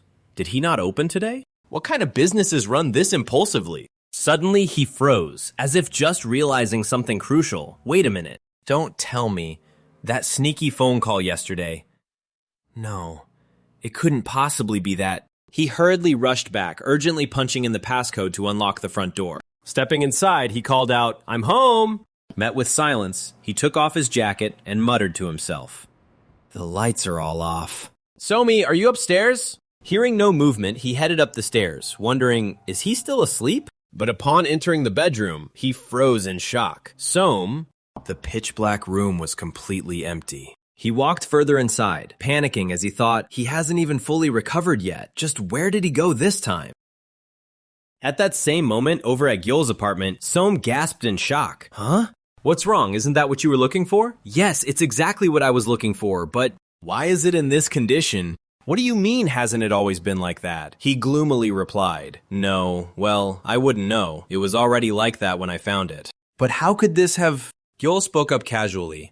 Speaking of which, I ran into him yesterday, the guy you like. You met Jian? Yeah, he was with your little brother, and we even chatted for a bit. After talking to him, I instantly figured out exactly what kind of person he is. And to be honest with you, I was quite disappointed. Why would you like such a pathetic guy? Right from our very first meeting, he was speaking informally to me, talking without any filter and showing absolutely zero manners. His standards are so low that if people were to see you hanging around him, it would severely ruin your image. Even you have to admit it's bizarre. Just try looking at it objectively. If you ask me, you're just deluding yourself, simply idealizing the childhood memories of when you used to like him. He cut him off with a hardened voice. Hyung, why would you say things like that about him? Jian isn't a bad person. The one who's actually deluding themselves here is you. Sorry for the intrusion. I'll be heading out. He quickly opened the door and left. He stood alone, gazing thoughtfully as he walked away.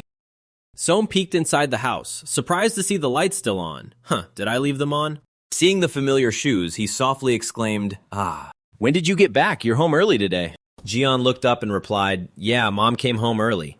Som was a bit surprised and said, really? I didn't know that. But what about you? Where did you go? You're still sick. He stammered in response. I just went out for some fresh air. He muttered in disbelief. Yeah, fresh air, huh? Don't tell me you went to see him. Well, he immediately pressed. Seriously? Som had to admit it. Yeah, I had something to pick up. What did you go pick up? Seeing him hesitate, he growled. What, is it that hard to say? You went out when you're not feeling well. There must be a reason for it. Besides, you know I don't like him. Acting like this makes it look like you're hiding something from me. He quickly explained, it's not like that. He held his head in frustration. I don't want to overthink things like this either, but are you sure there is really nothing going on between you and him? Why would he act like that if there's really nothing between you two? Som asked back in shock, what? What do you mean by that? What nonsense have you been spouting this whole time? I don't want to doubt you at all, but these weird thoughts keep popping into my head. What do you think could possibly happen between him and me? You get to freely hang out with all your friends, but I'm not allowed to see the only person I know? It's not about that, it's just that guy. He gritted his teeth in frustration. That bastard. Hyul's arrogantly provocative words echoed in his mind again. Since when? When you weren't here, he was completely mine. He looked at Som and pleaded, I'm saying this because he doesn't seem to see you as just a simple friend at all. I already made it clear that it's not like that. Why won't you believe me? Besides, he's already dating someone else. Jian hesitated, but he grimaced, clutching his head and cursing under his breath. Damn it. I can't even tell him what that bastard said to me. How can I admit that I'm going crazy over the feeling that he understands him better than I do? Som looked at him earnestly and said, I really don't understand why you have to worry this much. Can't you try to be a little understanding of me? Sung Gyul was the one who always stayed by my side and listened to me whenever I suffered because of you. How can you force me to suddenly cut ties with someone who has always been there for me? You're the only person I love. Why do you have to care so much? There really is nothing more between us, so you don't need to worry. Jian sighed helplessly. This is so frustrating. Som asked in confusion, what's frustrating? Don't you get it? I just feel like everything is all my fault. If I hadn't left that day, things wouldn't have turned out like this. He parted his lips slightly, emotions swelling in his heart. Even now? You're only finally saying that now? And on top of that, it's just because of someone who means absolutely nothing to me. Then why did you do it back then? You absolutely hate it when I'm with someone else, even for a bit, so why did you walk away that day? Do you know when I started getting close to him? From the exact moment you abandoned me and walked away. You know exactly what you mean to me, yet overnight, I lost the person I love and my only friend. Did you really want me to face all of that alone? You say that without even knowing how much I suffered. Watching Soam trembling and tightly gripping his shirt, Jian thought to himself, why, both now and back then, am I the only one who always ends up hurting you? It's always me. He grabbed Soam's trembling hands and said softly, it's all my fault. I'm sorry. Let's not bring this up again. What do you mean by not bringing it up again? Jian avoided his gaze, turning his face away as he replied, I have a really bad headache. I need to be alone to think for a bit. Jian turned his back and walked away, causing Soam to panic and hold on to him. Where are you going? Don't go! Hey, I told you not to go. Sorry, I really need some time alone to think. Then I'll go with you. What do you mean, go with me? Jian explained tiredly. My mind is a mess right now, so I just need a little time. Okay. With red, teary eyes, Soam looked up at him and asked, you'll be back soon, right? Promise me you'll come back quickly. That you won't abandon me again. He asked in a panic, are you crying? Hey, look at me. Soam sniffled and hiccuped. Don't abandon me, he coaxed him heartbrokenly. Hey, why are you suddenly crying like this? Please stop crying, look at me. Soam wiped his tears with his hand, sobbing as he reproached him. You're really terrible. Every time you leave like that, I get the feeling you're going to leave me forever. I only have you. How could you have the heart to treat me like this, huh?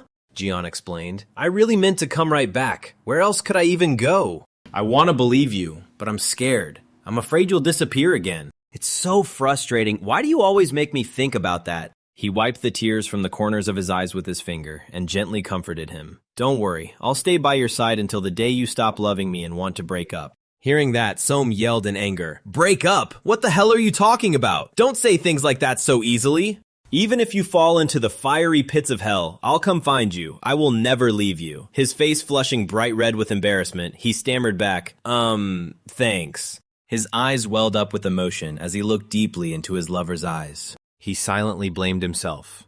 How could I think like that when I have someone like him by my side?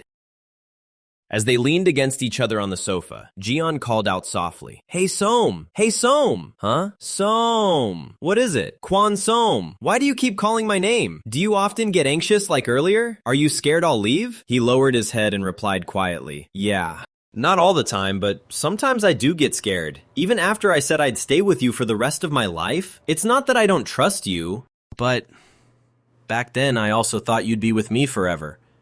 Especially when we became a family. But now, I won't let you leave so easily again. 5 years ago, I was too young to do anything. But now, even if you go to the ends of the earth, I'll find you. He laughed and said, But hey, I don't have a passport. Even better. He brought his face close, pulling him into a tight hug, and whispered sweetly, Then don't worry anymore. All right, I'm going to stick to you for the rest of my life, so you won't even have time to worry. Really? Can I trust you? Yeah.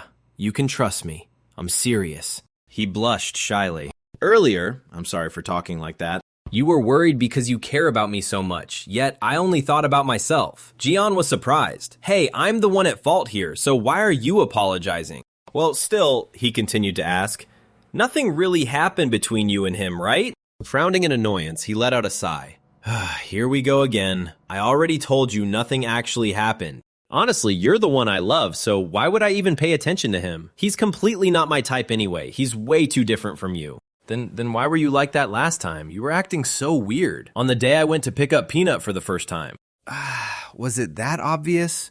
I'm sorry. Why? Why are you suddenly apologizing like that? Soam stammered. That's because the ring, it broke. He was so shocked his jaw dropped. Huh? What? Just because of that? I lost it, and when I found it again, it was already like this. I tried to fix it, but I couldn't. You made me think it was something serious. It's okay, it's just a broken string. But it's the thing I cherish the most. We'll just go buy a new one, and that solves it. His eyes immediately lit up with excitement. Couple rings? Really? When? As soon as you get better, we'll go. That's great, I'd love that. From now on, there are no more secrets between us, okay? Of course.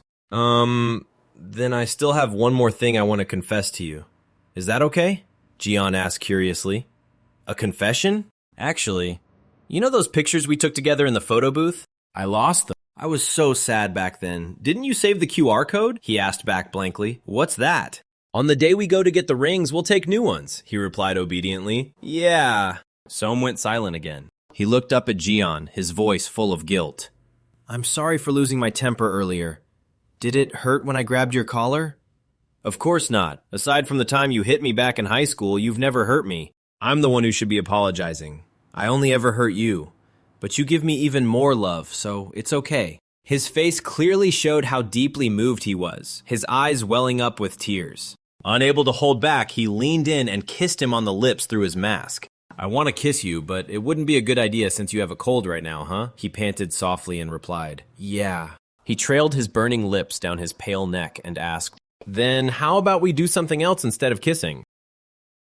Soam's eyes widened in surprise as he exclaimed, What? Did he really say that to you? Jian whined, Yeah, that's why I was so hurt. But why? There was no reason to do that. I really don't get it. Why did you keep something like that to yourself? You could have told me everything. Jian muttered, No, it's just that I felt a little guilty too. You know all the things I like, while I hardly know anything about you. I agree with him, I really am useless. Soam stated bluntly, I like you. He pouted and replied, Yeah, but I already know that. Soam explained, Then you already know everything. The things you like are exactly what I like. Jian immediately argued back, Hey, there's no way that's true. You don't have to say that just to make me feel better. Soam looked straight into his eyes and affirmed, I'm not lying. I'm dead serious. Come to think of it, all the things I came to like later on started just like that. I thought you looked so cute eating blueberries in the cafeteria, so I started liking blueberries too. You looked so happy sneaking a piece of candy during study hall. So eventually, I ended up liking candy too. It was the same with books. I started liking them because you always looked incredibly focused whenever you read. Hearing his heartfelt confession, Jian covered his face in emotion, prompting Soam to ask in surprise, What's wrong? What is making you so emotional? He whined, Hug me. Soam gladly obliged. Come here. He let out a sudden, soft gasp. Are you actually crying, not just messing around? You really are a crybaby. He wiped his tears and quickly denied it. No, I'm not. You're the crybaby. You cry every single time. He blushed and snapped. Shut up. Soam called out, Hey, crybaby. Jian looked up and replied, Huh? I'm going to go see Sung-gyeol soon. Are you kidding me? Why would you even want to see him again? I don't get it. I'm going to ask him why he treated you like that. And after that, it'll all be over. I think it's better to cut ties with someone who treats you terribly, no matter how close we used to be. We're bound to bump into each other at church anyway. Jian asked, are you sure? But he seems pretty close to Peanut too. Soam sighed and replied, having him around does make it easier to get snacks for own, but whatever. Either way, I'm going to make him apologize to you. Don't you want me to come with you? No need. Why did we even argue earlier? I should have told you everything right from the start. My little Soam is truly admirable, so capable and always handling things on his own. Jian stayed silent with a thoughtful expression. In that case, there's somewhere I need to go soon too, actually. Ever since I came back here, there's been something I absolutely have to take care of. Soam asked curiously. What is it? It's a secret, I'll tell you later. Soam pressed him, huh? What? Can't you just tell me now? I'm so curious. I'm trying to be mature like you, but to do that, there are a few things I need to figure out on my own. What are you talking about? Explain it properly. Jian stood up and urged him. You'll understand everything later. Now go to sleep. I'm turning off the light. Huh? We're going to sleep already? I'm not even sleepy yet. Yeah, it's time for bed. It's getting really late. The ceramic bowl was smashed to pieces. Holding a pottery tool in his hand, Gyeol asked coldly, How much longer are you just going to stand there? You seem busy. I'll talk to you when you're done. Just spit it out. What do you want to say to me? It's because you're so incredibly naive that you let that weirdo lead you around by the nose, Soam. Do you know what these are? Pottery. Exactly. They're pieces that their makers finished but never bothered to pick up. They cherished them so much while creating them, so why wouldn't they come back for them? Do you know why? I believe that once someone walks away, it's completely over. If he already left, it means he couldn't care less about what happens after that. Even if the thing he once loved gets smashed to pieces or thrown away, it no longer matters to him. And even if he does decide to come back, everything has already been shattered to pieces anyway. What a shame. I should have smashed it sooner, right before that bastard came back. Why did I even hesitate? Soam parted his lips and called out hesitantly. Hyung, I really don't understand what you're trying to say all of a sudden. I didn't come here to make pottery. Jeon told me everything that happened between you two. Jill replied coldly, Is that so? So what if you heard? I don't understand why you would say such things. I don't know the reason either, but I get the feeling you're trying to tear Jian and me apart. Maybe you're not, but I want you to apologize for the things you said to him. He rested his chin on his hand and replied disdainfully, "Nonsense." What kind of attitude is that towards your sunbae? Are you out of your mind? He is the one who needs to apologize. Did you forget that you two are from the same family? Wake up, he replied calmly. I know, I never tried to forget it. Then you also know this has a high chance of ending terribly, right? Why would it end terribly? What do you mean, why? Don't you feel any guilt at all? When you were kids, people could blame it on a lack of awareness, but you two are adults now. I don't know, I've been thinking about it in my own way. Even the Bible says that loving your family is a natural duty, so in a way, maybe it's not a bad thing. Since we are a family, we can just live together for the rest of our lives. You really are stupid, and what will you guys do when this gets out? He hesitated for a brief moment. Well, we just have to make sure no one finds out. I really don't want to think about anything else besides our feelings for each other. Can't we just simply do what we want? I decided a long time ago not to care about that anymore.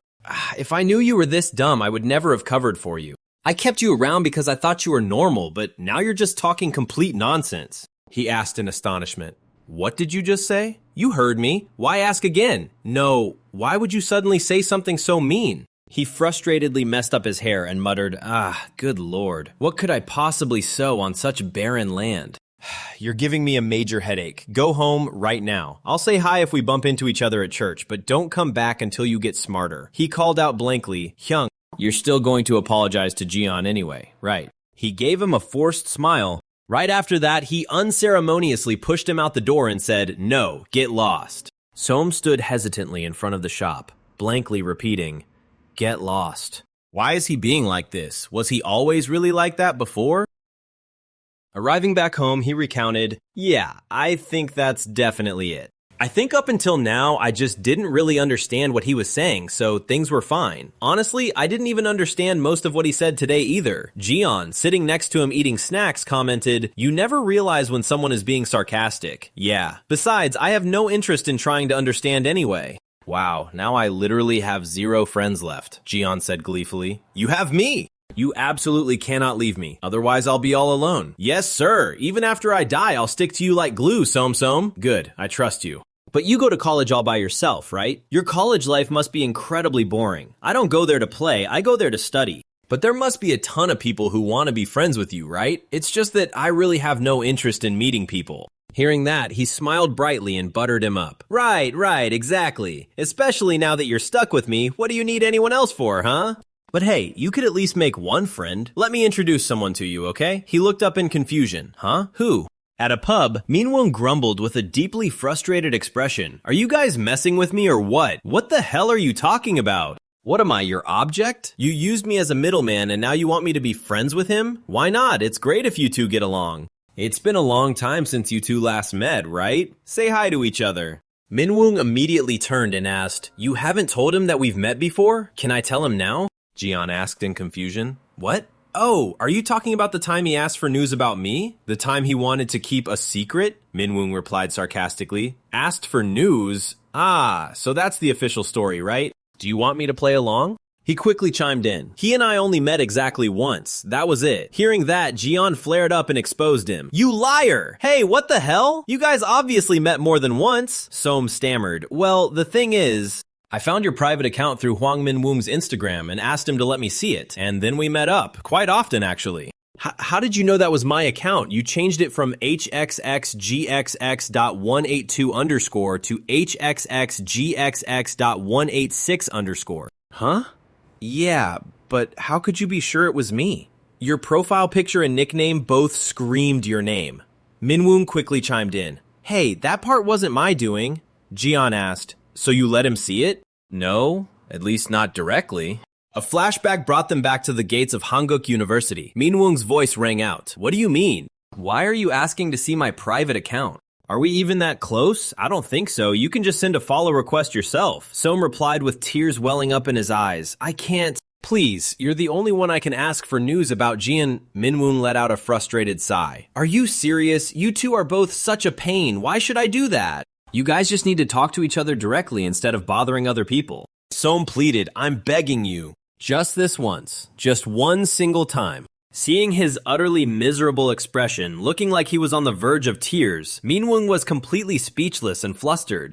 Unable to bring himself to refuse, he pretended to speak loudly, heavily implying, if that's the case, I'll just look at my phone. What if I scroll through Instagram right now? If someone accidentally peeks from behind, there's nothing I can do about it. But Soam, naively not catching his drift, said, we haven't even finished talking yet, so pulling your phone out right now is a bit... You really are slow on the uptake. I mean, I'll open that account so you can secretly look over my shoulder. I can't exactly stop someone from looking past me. Back in the present, Jian asked in shock. Wait, hold on, so you saw the posts on that account? Yeah, I saw all of them. Minwoong exclaimed, you can't even imagine how much he badgered me just to see it again. He recalled those moody Instagram posts, like, how could I ever forget you? I thought it would get better as time passed. You know, actually, this story is about us. I miss you. Soam!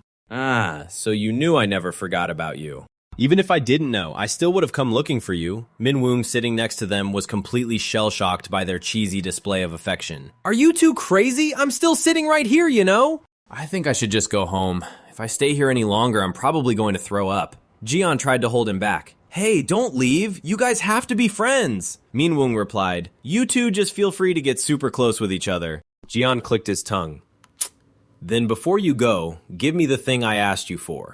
I almost forgot. I nearly took this horrific thing home with me. Soam turned and asked curiously, took what? What did you ask him to buy? I asked him to buy me a little something. Buy what? You know, something related to what we planned to do.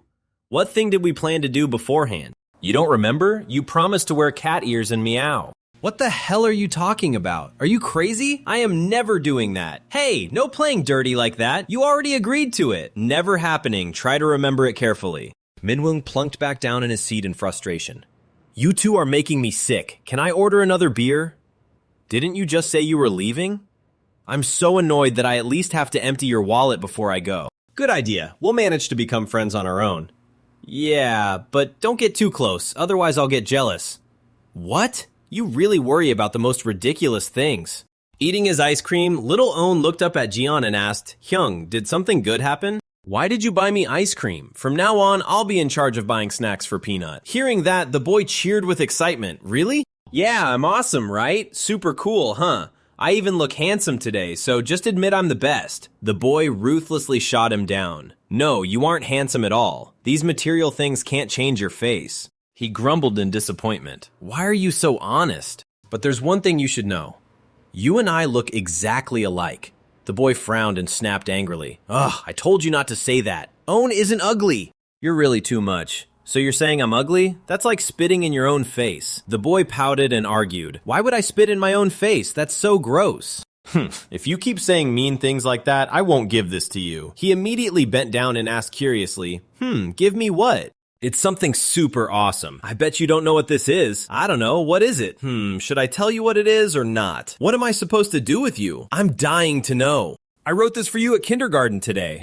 How could you write it, Peanut? You don't even know how to write yet. The boy happily explained. My kindergarten teacher helped me. Since I couldn't write it myself, she held my hand and guided me. Also, this is a lollipop. Mr. Michael gave it to me. He asked blankly, Michael? Yeah, he's my English teacher. Hi, I'm Own. I'm 5 years old. I like dinosaurs. Nice to meet you. Aren't I good? I got a prize for being smart, but I didn't eat it and saved it for you. Why would you give me something so precious? The boy innocently replied, I just wanted to give it to you. You bought me ice cream after all. I'm going to open it right now. No, you can't. You have to wait until I'm not around to look at it. He lunged forward, hugging the boy tightly and whining. But I'm so curious. Can't I just look at it now? Oh my god, my little brother is just too cute. Mwah, mwah. The boy grimaced, struggling to push him away. Don't. That's so gross. Why? Just like what I said earlier, it's like spitting in your own face. Returning home, he happily showed off the piece of paper and the lollipop to Soam. And that's how it happened. I received this letter in such a special way. Own has always been a very caring kid anyway. Let's open it together. I wonder what's written inside. I'm so curious. What if he wrote, you are very ugly? If he did, his punishment will be giving me 100 kisses. Inside the piece of paper were the words, I love you guys. Signed, Own. I love you guys? Aw, is that it? I thought he wrote something crazy. Seeing Jian's expression, Soam was suddenly taken aback. He was stunned to see tears welling up in his eyes as he choked out, this is the first time I've ever heard someone say they love me. Is that little peanut really this sweet? What am I going to do with him? Soam asked in surprise. Are you crying again? Oh my god, you're such a crybaby. He awkwardly unwrapped the lollipop and replied, I am not. There's just something in my eye. Well, come to think of it, you're right. I don't think I've ever said I love you before either. Yet Own beat me to it. Oh, please, it's just a phrase. You already show it through your actions anyway. Soam suddenly called out, Hey, Hangon! He looked straight into his eyes and smiled, saying, I love you. Are you acting like this because I wasn't the first one to say it to you? That's not it, right? He remained silent, not giving an answer. Then he suddenly lunged forward, pushing Soam down onto the sofa. You really are! I'm so happy. I'm incredibly happy right now. I love you too, Soam. I love you too. I love both you and Own. I really do have the two best younger brothers. Soam asked, do you like Own more or me? Hey, of course I like you more. What kind of weird question is that? Looking at his flushed face, Jian smiled and called out, Soam, I have to go somewhere for a bit. Just eat your candy and wait for me here, okay? You're just going to leave like this? Where are you going? Sorry, I told you before that there was something I absolutely had to take care of, right? It's about that. I'm going to handle it today. I'll tell you everything once I get back. With the lollipop stick in his mouth, Soam gave a confused nod. Should I give you a ride then? No need, you just rest. It might take quite a while, so just a heads up. Then, should I go to sleep first? No, I'll be back before you fall asleep, Jian muttered. I'm suddenly feeling really nervous. He bit down on the lollipop stick, an intense look of speculation on his face. Just where on earth is he going, looking so mysterious? Well, he did say he would tell me everything when he gets back anyway. Jian arrives at a hair salon. He thinks to himself, I should have bought something to bring over earlier. Never mind, it would probably just make her feel awkward. Just then, a red-haired young man hurries outside. A voice calls out from inside the shop. Make sure you don't come home late today. The young man replies, I know. The young man accidentally bumps into Jian and quickly bows his head. I am sorry. He replies with slight confusion. He glances at the young man and silently thinks to himself, he is nothing like me at all. The door opens and the person inside speaks, welcome. Jian steps inside and hesitantly says, I have a reservation. May I ask for your name? He speaks softly, Hangon. Just looking at the name made me wonder. It really is you, Jian. He obediently replies, yes. It has been a while, Mom. Have you been doing well lately? Yes, just okay. She steps forward, reaches out toward him, and softly says, you have really grown up. I came to get a haircut today. Can you make it look nice for me? Of course. What kind of style do you want? Just like before, whatever you do to make me look good is fine. After the haircut, he firmly says, come on, I came as a customer today. You have to take my money. She immediately waves it off. No need. How could I take money from my own son? The mother hesitantly calls after him after a moment of thought. Hey, Jian! Why don't you stay for dinner before you leave? Let me treat you to a meal. Jian smiles and politely declines. No, it is okay. Someone is waiting for me at home, so I should get going. I see. Come back next time when your hair gets long. I will make it look nice for you then, too. Then I will be taking my leave now. Goodbye, Mom. Jian walks leisurely down the evening street with his new look, feeling relieved. Suddenly, he stops in his tracks in the middle of the street. Through the reflective glass of a storefront, he sees a reflection of his past self. He stands there in silence for a long time. After that, he decisively strides forward. Jian smiles and tells himself, now, it really is time to say goodbye. Soam lay panting on the bed. Jian opened the door and walked into the room, saying, Soam, I'm home. He jolted in panic and cried out, Oh, hey, you're back early. Yeah, you haven't eaten yet, right? I brought some sandwiches. Sandwiches? Wow, that sounds great. He paused upon noticing something different about the other guy. Huh? Wait, did you get a haircut? He ran a hand through his newly cropped hair and smiled. Yeah, I stopped by my old barbershop for a trim. It looks great. You look like a puppy. Are you saying I'm cute? Wow, you look super, super adorable. Let me pet you. Soam ruffled his hair and asked, You're not going to diet anymore? I'm thinking of laying off the dye for a while. Does this style suit me? You look good in anything. Haha, actually, I just got back from my mom's salon, Soam asked in surprise. Really? How did it go? Was it okay? Jian replied, No. It was way more awkward than I expected. I just survived the longest 2 hours of my life. She told me to visit more often, but honestly, I don't even know if I should. It was weird. I didn't really feel anything when I saw her. I thought no matter how much time had passed, just seeing her would make me emotional, but that wasn't the case at all. I just feel really relieved right now, like I finally finished a long overdue assignment. I think I've finally grown up a little. Soam comforted him gently. You did great. I'm really happy for you. Yeah, thanks. Jian noticed his strange expression and asked, Soam, hey, what are you doing? He broke into a sweat and stammered out an excuse. Huh? I was, just taking a nap. Aren't you hungry? Let me go change and then we can eat. Soam hurriedly grabbed his shoulder to stop him. Hey, wait a second! He looked back in confusion. Huh? Soam frantically made up an excuse. It's super messy upstairs. Let me go tidy up first. Just give me a minute. What did you do to make it so messy? Want me to help you clean? Well, it's not that bad, but it's bugging me a bit. Jian blinked and stared at him for a moment before letting out an amused sound. Quick as a flash, he slipped past and dashed up the stairs with a mischievous grin. Now I'm curious. I have to see what kind of mess you made. Soam spun around and chased after him, snapping, You crazy jerk! He yelled desperately from behind, Hey, hold on! But it was too late. The other guy froze in front of the bed, his gaze dropping to the black toy abandoned on the sheets. A wicked smirk spread across his face as he teased. What do we have here? You got up to all this trouble in that short amount of time? Couldn't you have waited for me? Did you try all of these? How were they? Not as good as the real thing, right? Did you test them all out? Soam flushed bright red and stammered, about that. He hesitated before confessing. The thing is, I used the vibrating one. Can you get it out for me? I can't reach it. Where's the remote? Soam blinked in confusion. Huh? Where did you put the remote? He shot back defensively. Why do you need to know that? His eyes scanned the room, searching for it. Soam rushed over to stop him. You can't use that to get it out. Hey! He calmly grabbed the remote. Soam looked at him warily. What's with that look on your face? Are you crazy? If you turn that on, I will kill you. Seriously, I mean it. Do not turn it on. Soam collapsed to his knees, stammering out, It feels weird. Are you having fun? Is this a funny joke to you? He casually admitted it. Yeah, it's a blast. Soam gritted his teeth and cursed. You psycho. The other guy casually took off his jacket and hummed. When you want to ask someone for a favor, he reached for another toy resting on the nightstand. Then slipped a cat ear headband onto Soam's head, teasing, You have to give a little to get a little, right? I knew it. This looks perfect on you. Meow, meow. Please take it out for me, master. Meow. Come on, say it. Hey, do you have a death wish? He completely ignored the threat, smirking as he pressed on. Now, why did you have to add that last part? Hurry up or I'm turning up the setting. Soam bit his lip and cursed under his breath. You crazy pervert. He reluctantly swallowed his pride and muttered, Meow, meow, please take it out for me.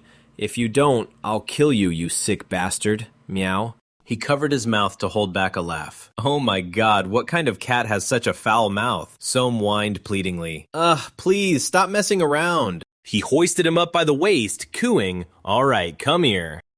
He flipped him onto his back and asked, Isn't it way more fun to play with me than with those things? Soam leaned in to caress his lover's lips, confessing, Yeah, actually, I was just thinking the same thing. Doing it by myself isn't fun at all. I just wanted you to get back so we could do it together.